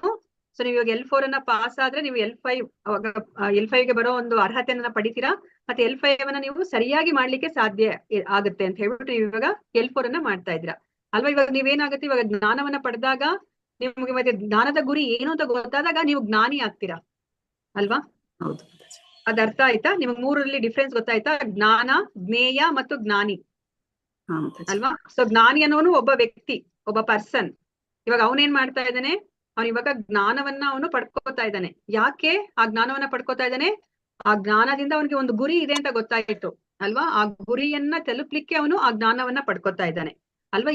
ಈ ಮೂರು ಇದ್ದಾಗ ಅಷ್ಟೇನೆ ಆಗ ಜ್ಞಾನಿಗೆ ಏನಾಗುತ್ತೆ, ಇವಾಗ ನಿಮ್ಗೆ PPT ಇವಾಗ ಡೈರೆಕ್ಟ್ ಆಗಿ ಹೋಗಿ ನೀವು PPTಯನ್ನ ಮಾಡ್ತಾ ಇಲ್ಲ, ನೀವು ಕೇಳ್ಕೊಂಡ್ರಿ ಅಲ್ವಾ ಹೇಗೆ PPTಯನ್ನ ಮಾಡೋದು ಅಲ್ವಾ, ಹೇಗೆ ಓಪನ್ ಮಾಡ್ಬೇಕು, ಹೇಗೆ ಚಿತ್ರಗಳನ್ನ ಕಲೆಕ್ಟ್ ಮಾಡೋದು, ಮತ್ತೆ ಯಾವ ತರ ಅಲ್ಲಿ ಪಾಯಿಂಟ್ಸ್ ಹಾಕೋದು ಅಂತ ಹೇಳ್ಬಿಟ್ಟು ಎಲ್ಲ ನೀವು ಫಸ್ಟ್ ಕಲೆಕ್ಟ್ ಮಾಡ್ಕೊಂಡ್ರಿ. ಅಂದ್ರೆ ನಿಮ್ಮ ಮನಸ್ಸಲ್ಲಿ ಒಂದು ಚಿತ್ರಣವನ್ನ ಬ್ಲೂ ಪ್ರಿಂಟ್ ಅನ್ನ ನೀವು ಮಾಡ್ಕೊಂಡ್ರಿ. ಆಮೇಲೆ ಏನಾಗ್ತಾ ಇದೆ ಈಗ ನಿಮ್ಗೆಲ್ಲಾನು ಓಕೆ ನನಗೆ ಗೊತ್ತಾಯ್ತಪ್ಪ ಇದೆಲ್ಲಾನು ಹೇಗ್ ಮಾಡೋದು ಅಂತ ಗೊತ್ತಾದ್ಮೇಲೆ ನೀವ್ ಏನ್ ಮಾಡ್ತೀರಾ ಈಗ ನೆಕ್ಸ್ಟ್ ಸ್ಟೆಪ್ ಏನು? PPT ಕ್ರಿಯೇಟ್ ಮಾಡ್ತೀವಿ ಮತ್ತೆ ನೀವು PPTನ ಹೋಗಿ ಮಾಡ್ತೀರಾ ಅಲ್ವಾ? ನೀವು ಸುಮ್ನೆ ಹಾಗೆ ಜಸ್ಟ್ ಲೈಕ್ ದಟ್ ಹೋಗಿ PPTಯನ್ನ ಮಾಡ್ಲಿಕ್ಕೆ ಆಗತ್ತಾ? ಇಲ್ಲ ಮಾತಾಜಿ, ಇಲ್ಲ. ನಿಮ್ಗೆ ಆ ಕರ್ಮವನ್ನ ಏನು ಪ್ರೇರೇಪಿಸ್ತಾ ಇದೆ? ಓ ನನಗ್ ಗೊತ್ತಪ್ಪ PPT ಮಾಡೋದು ಅಂತ ಆ ಜ್ಞಾನ ಇದ್ದಾಗ ಏನಾಗುತ್ತೆ ನಿಮ್ಗೆ ಅದು ಪ್ರೇರೇಪಣೆಯನ್ನ ಕೊಡುತ್ತೆ ನಿಮ್ಗೆ. ನಿನಗೆ ಗೊತ್ತಾಯ್ತಲ್ಲ, ನೀನು ಹೋಗಿ ಆ ಕರ್ಮವನ್ನ ಮಾಡು ಅಂತ ಹೇಳ್ಬಿಟ್ಟು ಹೇಳ್ತಾ ಇದೆ. ಅದನ್ನೇ ಇಲ್ಲಿ ನಮ್ಗೆ ಕೃಷ್ಣ ಹೇಳ್ತಾ ಇದ್ದಾರೆ, ಜ್ಞಾನ, ಜ್ಞೇಯ ಮತ್ತು ಜ್ಞಾನಿ ಇವು ಮೂರು ಕರ್ಮವನ್ನು ಪ್ರೇರೇಪಿಸುವ ಅಂಶಗಳು ಅಲ್ವಾ? ಯಾವ್ದೇ ಒಂದು ಪ್ರೇರೇಪಣೆ ಇಲ್ಲಾಂದ್ರೆ ನೀವು ಮಾಡೋದಿಲ್ಲ ಯಾವ್ದೇ ಒಂದು ಕರ್ಮವನ್ನ. ಬೆಳಗ್ಗೆ ಎದ್ದು ನಿಮ್ಗೆ ಗೊತ್ತು ಯಾಕೆ ನೀವು ಬ್ರೇಕ್ಫಾಸ್ಟ್ ಅನ್ನ ತಯಾರು ಮಾಡ್ತಿದ್ದೀರಾ ಅಂತ ಅಲ್ವಾ? ಮತ್ತೆ ಹೇಗೆ ಬ್ರೇಕ್ಫಾಸ್ಟ್ ನಿಮ್ಗೆ ತಯಾರು ಮಾಡ್ಬೇಕು ಅಂತಾನು ಗೊತ್ತು, ಪ್ರಸಾದ ಹೇಗೆ ತಯಾರು ಮಾಡ್ಬೇಕು ಅಂತಾನು ಗೊತ್ತು ಅಲ್ವಾ? ಯಾಕೆ ನಿಮ್ಗೆ ಆ ಪ್ರಸಾದ ಬೇಕು ಅಂತಾನು ಗೊತ್ತು ಅಲ್ವಾ? ಅಂದ್ರೆ ಇವಾಗ ಕೃಷ್ಣನನ್ನ ಬಿಟ್ಬಿಡಿ, ಕೃಷ್ಣನಿಗೆ ನಾವು ಸಂತೋಷ ಪಡಿಸ್ಲಿಕ್ಕೆ ಮಾಡ್ಬೇಕು, ಆದ್ರೆ ನಾವು ಜನರಲ್ ಆಗಿ ಯೋಚನೆ ಮಾಡಿದಾಗ ನಮ್ ಹೊಟ್ಟೆ ತುಂಬುತ್ತೆ, ನಮ್ಗೆ ಬ್ರೇಕ್ಫಾಸ್ಟ್ ತಿಂದ್ರೆ ಅಷ್ಟೇ ನಮ್ಗೆ ಶಕ್ತಿ ಬರುತ್ತೆ ಅಂತ ನಿಮ್ಗೆ ಗೊತ್ತು. ಆ ಜ್ಞಾನದ ಗುರಿ ಏನು ಅಂತ ನಿಮ್ಗೆ ಗೊತ್ತು, ಅಡ್ಗೆ ಮಾಡೋದು ಗೊತ್ತು, ಯಾಕೆ ಅಡ್ಗೆ ಬೇಕು ಅಂತಾನು ಗೊತ್ತು ಅಲ್ವಾ? ಸೊ ಅವಾಗ ಏನಾಗುತ್ತೆ, ನೀವು ಅಡ್ಗೆ ಮನೆಗೆ ಹೋಗಿ ನೀವು ಆ ಕರ್ಮವನ್ನ ಮಾಡ್ಲಿಕ್ಕೆ ಶುರು ಮಾಡ್ತೀರಾ ಅಲ್ವಾ? ಆ ಜ್ಞಾನ ಇದ್ರೆ, ಆ ಜ್ಞಾನ ಜ್ಞೇಯ, ಆ ಜ್ಞಾನದ ಗುರಿ ಇದ್ರೆ ಮಾತ್ರನೇ ಆ ಜ್ಞಾನಿ ಏನ್ ಮಾಡ್ತಾರೆ, ಒಂದು ಕರ್ಮವನ್ನ ಮಾಡ್ಬೇಕು ಅಂತ ಹೇಳ್ಬಿಟ್ಟು ಹೋಗ್ತಾರೆ ಅಲ್ವಾ? ಇದನ್ನ ನಮ್ಗೆ ಕೃಷ್ಣ ಹೇಳ್ತಾ ಇದ್ರೆ, ಕರ್ಮವನ್ನ ನಾವು ಸುಮ್ನೆ ಹಾಗೆ ಮಾಡಕ್ಕಾಗಲ್ಲ. ನಾನು ಇವಾಗ ಹೋಗಿ ಅಡಿಗೆ ಮನೇಲಿ ನಿಂತ್ಕೊಂಡ್ರೆ ನನ್ಗೆ ಏನೂ ಗೊತ್ತಿಲ್ಲ ಅಂದ್ರೆ ನಾನು ಸುಮ್ನೆ ನಿಂತ್ಕೋಬೇಕಷ್ಟೇ ಅಲ್ವಾ? ಅಲ್ಲೇನು ನಾನು ಮಾಡ್ಲಿಕ್ಕೆ ಸಾಧ್ಯ ಇಲ್ಲ. ಅದಕ್ಕೆ ಇಲ್ಲಿ ಹೇಳ್ತಾ ಇದ್ರೆ ಕೃಷ್ಣ, ಜ್ಞಾನ, ಜ್ಞೇಯ ಮತ್ತು ಜ್ಞಾನಿ ಇವು ಮೂರು ಕರ್ಮವನ್ನು ಪ್ರೇರೇಪಿಸುವ ಅಂಶಗಳು. ಇಂದ್ರಿಯಗಳು, ಕರ್ಮ ಮತ್ತು ಕರ್ತ ಇವು ಕರ್ಮದ ಮೂರು ಘಟಕಗಳು. ಅಲ್ಲಿ ಮತ್ತೆ ಒಂದು ಕೆಲಸವನ್ನ ಮಾಡ್ಬೇಕಂದ್ರೆ ಅಲ್ಲಿ ಕರ್ತ, ಆ ಕೆಲಸ ಮಾಡೋನ್ ಇರ್ಬೇಕು ಅಲ್ವಾ? ಯಾರು ಜ್ಞಾನವನ್ನ ಪಡ್ಕೊಂಡಿದನೋ ಅವನೇ ಕರ್ತ. ಆ ಕರ್ತ ಆ ಕೆಲಸವನ್ನ ಮಾಡೋನು ಒಬ್ಬ ಅಲ್ಲಿ ಇರ್ಬೇಕು. ಅವನ ಇಂದ್ರಿಯಗಳೆಲ್ಲ ಅಲ್ಲಿ ಉಪಯೋಗಿಸ್ಕೋಬೇಕು ಅಲ್ವಾ? ಇಂದ್ರಿಯಗಳು ಉಪಯೋಗಿಸ್ತಲೇ ನೀವು ಸುಮ್ನೆ ಅಲ್ಲಿ ಹೋಗಿ ನಿಂತ್ಕೊಂಡ್ಬಿಟ್ರೆ ಅಲ್ಲಿ ಯಾವ ಕೆಲ್ಸನೂ ಆಗೋದಿಲ್ಲ. ನಿಮ್ಮ ಪಂಚೇಂದ್ರಿಯಗಳನ್ನು ಮತ್ತೆ ಕರ್ಮೇಂದ್ರಿಯಗಳನ್ನು ಎಲ್ಲವನ್ನ ಅಲ್ಲಿ ಉಪಯೋಗಿಸಿದಾಗ ಅಲ್ಲಿ ಒಂದು ಕರ್ಮ ಅನ್ನೋದು ನಡೆಯುತ್ತೆ, ಅಲ್ಲೊಂದು ಕೆಲಸ ನಡೆಯುತ್ತೆ. ಅದಕ್ಕೆ ಇಲ್ಲಿ ಹೇಳ್ತಾ ಇದ್ರೆ ಇವು ಕರ್ಮದ ಮೂರು ಘಟಕಗಳು. ಇಂದ್ರಿಯಗಳು, ಕರ್ಮ ಮತ್ತು ಆ ಕರ್ಮವನ್ನು ಮಾಡುವಂತಹ ಒಬ್ಬ ವ್ಯಕ್ತಿ ಕರ್ತ, ಇವು ಕರ್ಮದ ಮೂರು ಘಟಕಗಳು ಅಂತ ಹೇಳ್ಬಿಟ್ಟು ಕೃಷ್ಣ ಹೇಳ್ತಾರೆ. ಅದಕ್ಕೆ ನೀವು ಯಾವ್ದೇ ಒಂದು ಎಕ್ಸಾಂಪಲ್ ಅನ್ನ ಕೊಟ್ಕೊಳ್ಳಿ, ಇದೊಂದೇ ಅಂತಲ್ಲ, ನೀವು ಆಟ ಆಡೋದ್ರಿಂದ ಇಟ್ಕೊಂಡು ನೀವು ವಾಷಿಂಗ್ ಮಿಷಿನ್ ಉಪಯೋಗಿಸೋ ಜ್ಞಾನ, ಮತ್ತೆ ಅದು ವಾಷಿಂಗ್ ಮಿಷಿನ್ ಅಲ್ಲಿ ನೀವು ಬಟ್ಟೆನ ಹಾಕಿದಾಗ ಅದು ಬೇಗ ನಿಮ್ಗೆ ಅದು ಬಟ್ಟೆಗಳನ್ನ ಒಗಿಬಹುದು, ನಿಮ್ಗೆ ಸಮಯ ಮಿಕ್ಕುತ್ತೆ. ಆಗ ಸಮಯವನ್ನ ನೀವು ಬೇರೆ ಕೆಲಸಕ್ಕೆ ಉಪಯೋಗಿಸ್ಕೋಬಹುದು ಅಂತ ನಿಮ್ಗೆ ಆ ಜ್ಞಾನದ ಗುರಿ ಗೊತ್ತಾದಾಗ, ಜ್ಞೇಯ ಗೊತ್ತಾದಾಗ ನೀವೇನ್ ಮಾಡ್ತೀರಾ, ಆ ವಾಷಿಂಗ್ ಮಿಷಿನ್ ಅನ್ನ ಉಪಯೋಗಿಸ್ತೀರಾ ಅಲ್ವಾ? ಸೊ ಯಾವ್ದೇ ಒಂದು ಕೆಲಸ ತಗೊಳ್ಳಿ ನೀವು, ನಿಮ್ಗೆ ಆ ಕೆಲಸ ಮಾಡ್ಲಿಕ್ಕಿನ ಮುಂಚೆ, ಆ ಕರ್ಮವನ್ನ ಮಾಡ್ಲಿಕ್ಕಿನ ಮುಂಚೆ ನಿಮ್ಗೊಂದು ಪ್ರೇರೇಪಣೆ ಅಂತ ಇರ್ಬೇಕು. ಪ್ರೇರೇಪಣೆ ಇಲ್ದಲೇ ಇದ್ರೆ ನೀವು ಕರ್ಮವನ್ನ ಮಾಡ್ಲಿಕ್ಕೆ ಸಾಧ್ಯನೇ ಇಲ್ಲ. ಏನು ಪ್ರೇರೇಪಣೆ? ಜ್ಞಾನ. ಆ ಕರ್ಮದ ಕುರಿತಾಗಿ ನಿಮ್ಗೆ ಜ್ಞಾನ ಇರ್ಬೇಕು, ಮತ್ತೆ ಆ ಜ್ಞಾನದ ಗುರಿ ಗೊತ್ತಿರ್ಬೇಕು. ಇಲ್ಲಂದ್ರೆ ಸುಮ್ನೆ ಕೆಲಸ ಮಾಡಲ್ಲ, ವೇಸ್ಟ್ ಆಗಿ ಯಾಕೆ ಕೆಲಸ ಮಾಡ್ತೀರಾ ಅಲ್ವಾ? ಬೆಟ್ಟಕ್ಕೆ ಮಣ್ಣು ಹೊತ್ತೋ ಹಾಗೆ, ಏನು ನೀರಲ್ಲಿ ಹೋಮ ಮಾಡ್ದಂಗೆ ಅಂತ ನಾವು ಕೇಳಿದೀವಿ ಅಲ್ವಾ?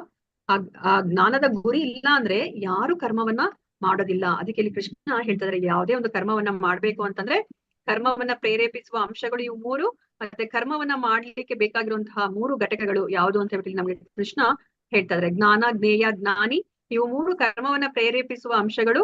ಇಂದ್ರಿಯಗಳು, ಕರ್ಮ ಮತ್ತು ಕರ್ತ, ಇವು ಕರ್ಮದ 3 ಘಟಕಗಳು ಅಂತ ಹೇಳ್ಬಿಟ್ಟು ಇಲ್ಲಿ ಹೇಳ್ತಾ ಇದ್ದಾರೆ.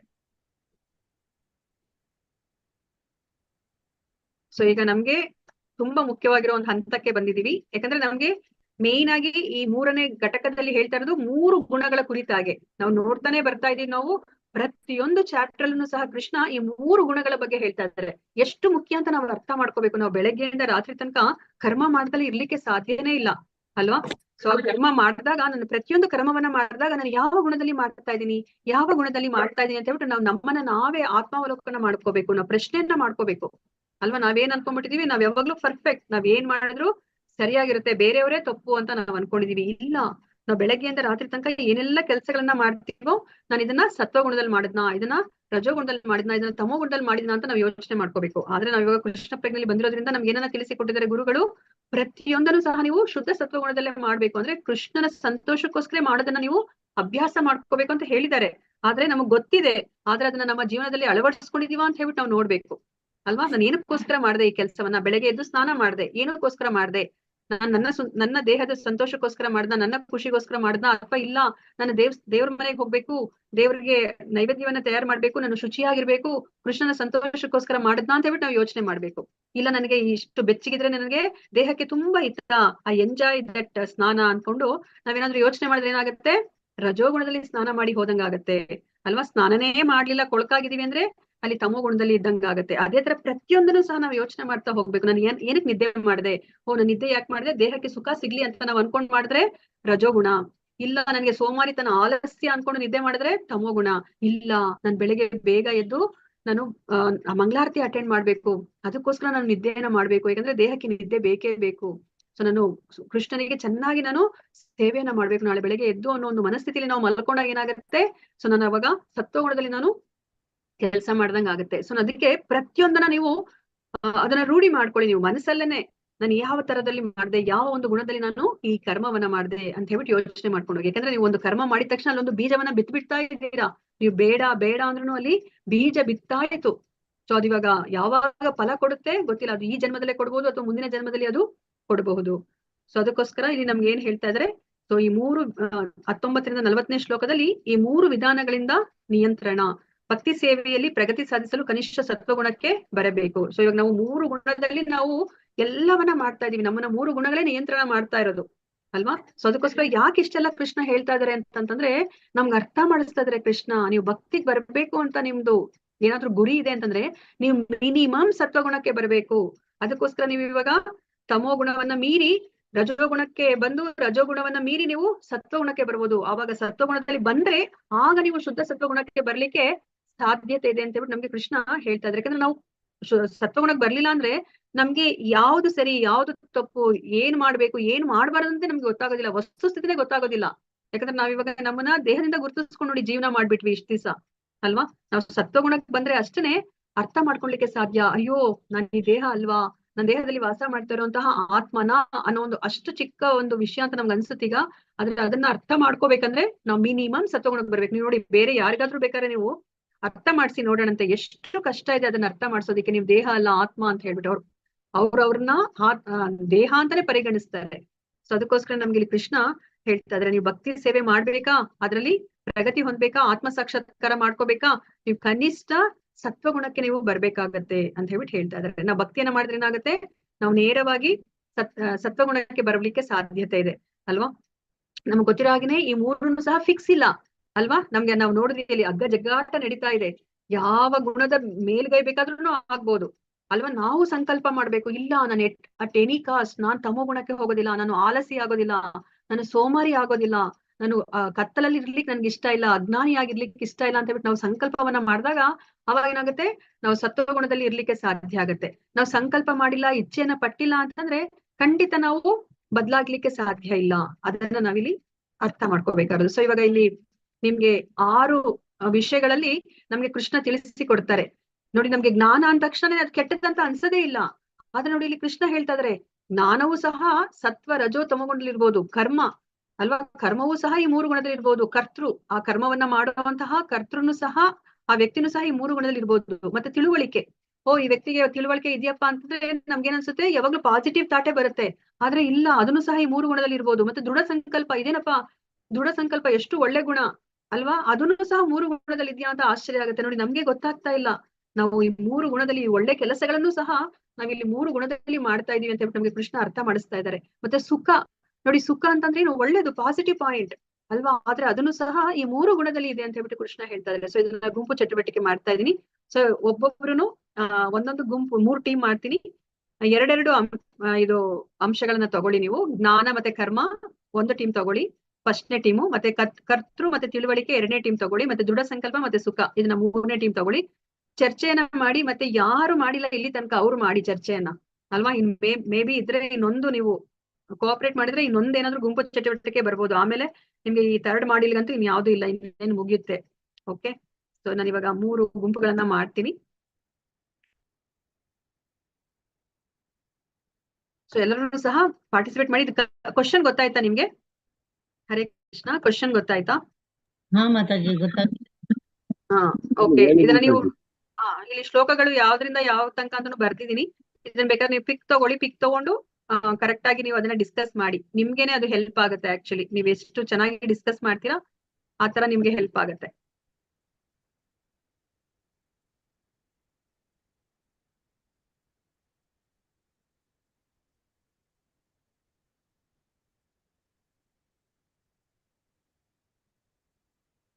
ಸೊ ಎಲ್ಲರೂ ಜಾಯಿನ್ ಆಗಿ.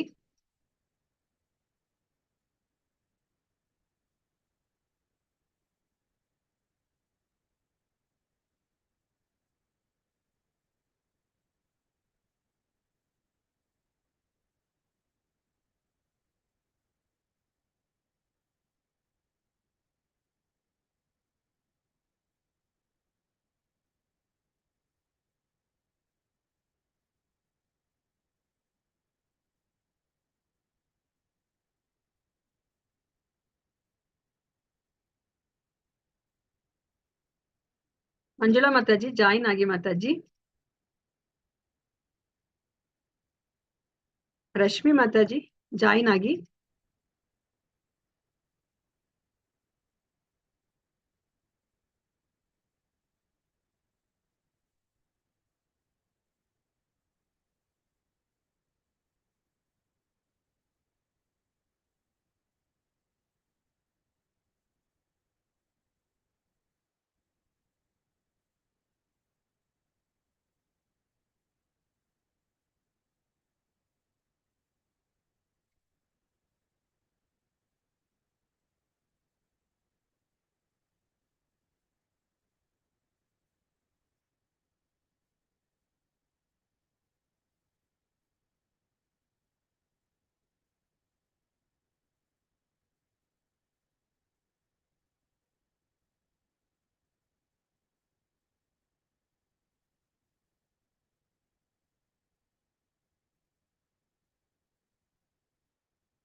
ಮಾತಾಜಿ ಹರೇ ಕೃಷ್ಣ. ಪ್ರಣಾಮ ಹರೇ ಸ್ವಾಮಿ. ಕೃಷ್ಣ.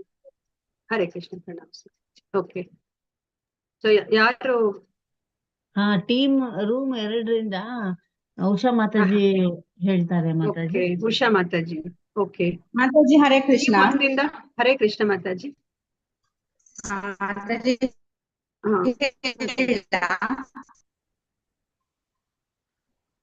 ಮಾತಾಜಿ. ಹಾ, ಮಾತಾಜಿ ಮಾತಾಜಿ ಇದು ವಿಡಿಯೋ ಸರಿಯಾಗಿ ಹಾಕೊಳ್ಳಿ ಮಾತಾಜಿ, ಕಾಣಿಸ್ತಾ ಇಲ್ಲ ನೀವು. ತತ್ವಕ್ಕೆ ಹರೇ ಕೃಷ್ಣ ಮಾತಾಜಿ, ಇದು ವಿಡಿಯೋ ಕಾಣಿಸ್ತಾ ಇದೆಯಾ? ಸರಿಯಾಗಿ ಮಾಡ್ಕೊಳ್ಳಿ.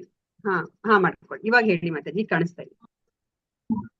ಮಾತಾಜಿ ಇದು ಸಾತ್ವಿಕ ಕರ್ತೃಗೆ ಮಾತಾಜಿ ನಿಮ್ದು ಫಸ್ಟ್ ಫೇಸ್ ಕರೆಕ್ಟ್ ಆಗಿ ಕಾಣಿಸ್ಬೇಕು ಮಾತಾಜಿ. ಬರೇ ಲೈಟ್ ಕಾಣಿಸ್ತಾ ಇದೆ. ಇದೆಯಾ? ಹಾ, ಕಾಣಿಸ್ತಾ ಇದೆ, ಬಟ್ ಅದು ಅಂದ್ರೆ ಲೈಟ್ ಲೈಟ್ ಬೀಳ್ತಾ ಇದೆ. ಲೈಟ್ ನಿಮ್ಮ ಹಾ. ಮಖದ ಮೇಲೆ ಬೀಳ್ತಾ ಇದೆ, ಲೈಟ್ ಕಾಣಿಸ್ತಾ ಇದೆ. ಸ್ವಲ್ಪ ಆಪೋಸಿಟ್ ಡೈರೆಕ್ಷನ್ ಕೂಡಿ ಮಾತಾಜಿ. ಮಾತಾಜಿ ಹಾ ಈಗ ಹಾ, ಕಾಣಿಸ್ತಾ ಇದೆ, ಹೇಳಿ ಮಾತಾಜಿ. ಈಗ ಕಾಣಿಸ್ತಾ ಇದೆಯಾ? ಹಾ, ಕಾಣಿಸ್ತಾ ಇದೆ, ಹೇಳಿ. ಮಾತಾಜಿ ಈಗ ಕರ್ತೃಗೆ ಅದೇ ಸಾತ್ವಿಕ ಕರ್ತೃಗೆ ಪ್ರಕೃತಿಯ ಗುಣಗಳ ಸಂಘವಿಲ್ಲದೆ, ದುರಹಂಕಾರವಿಲ್ಲದೆ, ಜಯ ಅಪಜಯಗಳಲ್ಲಿ ವಿಚಲಿತನಾಗದೆ, ದೃಢ ನಿಶ್ಚಯ ಮತ್ತು ಉತ್ಸಾಹದಿಂದ ತನ್ನ ಕರ್ತವ್ಯವನ್ನು ಮಾಡುವವನು ಸಾತ್ವಿಕ ಕರ್ತ. ನೆಕ್ಸ್ಟ್ ಒನ್ ರಾಜಸಗೆ ಕರ್ಮ ಮತ್ತು ಕರ್ಮ ಫಲಗಳಿಗೆ ಅಂಟಿಕೊಂಡು ಆ ಫಲಗಳನ್ನು ಸವಿಯಲು ಬಯಸುವವನು ಲೋಭಿ, ಸದಾ ಅಸೂಯಾಪರ, ಕೊಳಕ, ಸುಖ ದುಃಖಗಳಿಂದ ವಿಚಲಿತನಾಗುವವನು. ಇಂತಹ ಮನುಷ್ಯನು ರಾಜ ಸ್ವಭಾವದವನು ಎಂದು ಹೇಳುತ್ತಾರೆ. ಮತ್ತೆ ಇನ್ನೊಂದು ತಮಸ್ಸಿಗೆ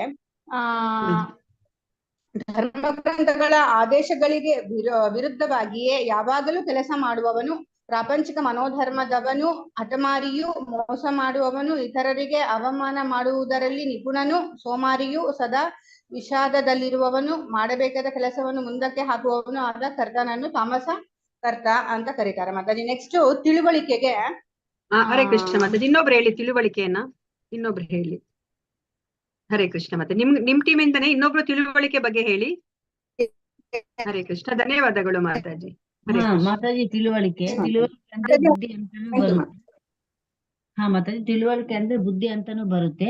ಇಲ್ಲಿ ಬುದ್ಧಿದಲ್ಲಿ ಮತ್ತೆ ನಾವು ದೃಢ ಸಂಕಲ್ಪವನ್ನು ಹೊಂದಬೇಕು. ಆಮೇಲೆ ಅದು ದೃಢ ಸಂಕಲ್ಪ ಹೊಂದಿದ್ಮೇಲೆ ಆ ವಿಷಯಗಳನ್ನು ಯಾವ ತರ ವಿವರಣೆ ಮಾಡ್ಕೋಬೇಕು ಅಂದ್ರೆ ದೃಢ ಸಂಕಲ್ಪದಲ್ಲಿ ನಾವು ಯಾವ ತರ ಇರ್ಬೇಕು ಅನ್ನೋದು ಇಲ್ಲಿ ಹೇಳ್ತಾ ಇದ್ದಾರೆ. ಮತ್ತೆ ಅದರಲ್ಲಿ ಜ್ಞಾನ ಮತ್ತೆ ಜ್ಞೇಯ ಮತ್ತು ಜ್ಞಾನಿ ಇವು ಮೂರು ಕೂಡ ನಮಗೆ ಬುದ್ಧಿ ಅಂದ್ರೆ ತಿಳುವಳಿಕೆದಲ್ಲಿ ಇದ್ರೆ ಅಷ್ಟೇ ಮಾತ್ರ ನಮಗೆ ಇದು ತಿಳಿಯೋದು ಅಂತ ನಾವು ಇದ್ರಲ್ಲಿ ಹೇಳ್ಕೋಬಹುದು ಮಾತಾಜಿ.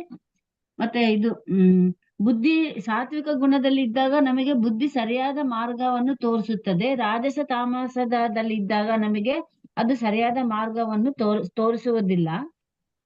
ಆಮೇಲೆ ಇದು ಬುದ್ಧಿಗೆ ಗ್ರಹಣ ಶಕ್ತಿ, ಗ್ರಹಿಸದ ಶಕ್ತಿ ನಮಗೆ ರಾಜಸ ಗುಣದಲ್ಲಿ ಇದ್ರೆ ಅದು ಮಾಡಬಾರ್ದೆಲ್ಲ ಮಾಡುತ್ತೆ. ಆಮೇಲೆ ನಮಗೆ ಯಾವ ತರ ವ್ಯತ್ಯಾಸವನ್ನು ತೋರಿಸುತ್ತೆ ಅಂದ್ರೆ ರಾಜಸ ಗುಣದಲ್ಲಿ ಇದ್ದಾಗ ಮತ್ತೆ ತಾಮಸ ಗುಣದಲ್ಲಿ ಇದ್ದಾಗ ಅದು ತಪ್ಪು ಬುದ್ಧಿಯನ್ನು ಭ್ರಮಿಸಿ ತಪ್ಪು ದಾರಿನಲ್ಲಿ ನಮಗೆ ಕರ್ಕೊಂಡು ಹೋಗುತ್ತೆ, ತಪ್ಪು ದಿಕ್ಕಿನಲ್ಲಿ ನಮಗೆ ಕರ್ಕೊಂಡು ಹೋಗುತ್ತೆ ಅಂತ ನಾವು ಇದಕ್ಕೆ ಎಕ್ಸಾಂಪಲ್ ಕೊಡ್ಬೋದು ಮಾತಾಜಿ.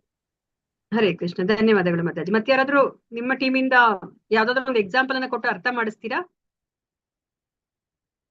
ಹರೇ ಕೃಷ್ಣ. ಹರೇ ಕೃಷ್ಣ ಮಾತಾಜಿ. ಅಂದ್ರೆ ಇಲ್ಲಿ ಸಾತ್ವಿಕ ಕರ್ತೃವಿನಲ್ಲಿ ಮಾತಾಜಿ ಒಬ್ಬ ವ್ಯಕ್ತಿ ಯಾವುದೇ ಒಂದ್ ಕೆಲಸ ಏನಾದ್ರು ಮಾಡ್ಬೇಕಾದ್ರುನು ಅವನು ಯಾವುದೇ ಅದರಿಂದ ಬರುವಂತ ಫಲಾಪೇಕ್ಷಣೆ ಏನೋ ಅವನು ಕಷ್ಟ ಆಗ್ಬೋದು ಸುಖ ಆಗ್ಬೋದು ಎಲ್ಲವನ್ನು ಕೂಡ ಅವನು ಸಮಚಿತ್ತವಾಗಿನೇ ಮಾಡ್ತಾನೆ. ಅಂದ್ರೆ ತಗೋತಾನೆ, ಅವನು ಲಾಭ ನಷ್ಟ ಎಲ್ಲವನ್ನೂ ಅವನು ಒಂದೇ ಸಮನಾಗಿ ತಗೋತಾ ಇರ್ತಾನೆ. ಆದ್ರೆ ರಾಜಸಿಕ ಗುಣದಲ್ಲಿ ಬಂದಾಗ ಅವನು ಒಂದು ಹೈಕ ಅಂತಂದ್ರೆ ಅವನು ಈಗ ಒಂದ್ ಕುಟುಂಬಕ್ಕೆ ಯಜಮಾನ ಹೇಗೆ ತನ್ನ ಎಲ್ಲಾ ಸದಸ್ಯರನ್ನ ನೋಡ್ಕೋಬೇಕು ಅಂತ ಅವನು ಅದಕ್ಕೋಸ್ಕರ ತನ್ನೆಲ್ಲವನ್ನು ದುಡಿತಾ ಇರ್ತಾನೆ, ಹಿಂದೆ ಭೋಗಕ್ಕೆ ಅವನು ಒಳಗಾಗ್ತಾ ಇರ್ತಾನೆ ರಾಜಸಿಕದಲ್ಲಿ. ತಾಮಸಿಕ ಗುಣದಲ್ಲಿ ಅಂದ್ರೆ ಅವ್ರ ಧರ್ಮಶಾಸ್ತ್ರ ವಿರುದ್ಧವಾಗಿ ಅವರಿಗೆ ಗೊತ್ತಿಲ್ಲ ಏನ್ ಮಾಡ್ಬೇಕು ಏನ್ ಬಿಡ್ಬೇಕು ಅನ್ನೋದೇ ಗೊತ್ತಿರೋದಿಲ್ಲ. ಅವ್ರ ಪಾಡಿಗೆ ಅವ್ರು ಏನೋ ಒಂದು ಮಾಡ್ಕೋಬೇಕು ಅಂತ ಮಾಡ್ತಾ ಇರ್ತಾರೆ, ಅಂದ್ರೆ ವಿರುದ್ಧವಾಗಿ ಮಾಡ್ತಾ ಇರ್ತಾರೆ, ಆ ರೀತಿಯಲ್ಲಿ ಇರ್ತಾರೆ ಮಾತಾಜಿ. ಇನ್ನ ತಿಳುವಳಿಕೆಗೆ ಬಂತಂದ್ರೆ ಇನ್ನೊಬ್ರು ಯಾರಾದ್ರೂ ಹೇಳಿ. ಧನ್ಯವಾದಗಳು ಪಲ್ಲವಿ ಮಾತಾಜಿ. ಇನ್ನೊಬ್ರು ಯಾರಾದ್ರೂ ತಿಳುವಳಿಕೆಗೆ ಒಂದು ಎಕ್ಸಾಂಪಲ್ ಅನ್ನ ಕೊಟ್ಟು ಹೇಳಿ ಅರ್ಥ ಮಾಡ್ಸೋದಿಕ್ಕೆ.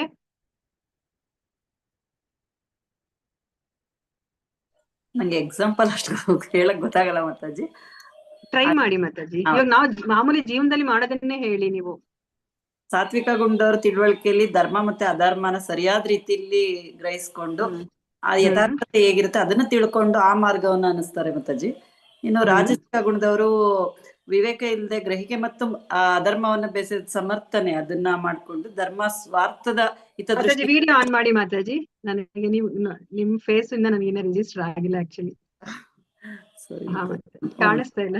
1 ಮಿನಿಟ್ ಮಾತಾಜಿ.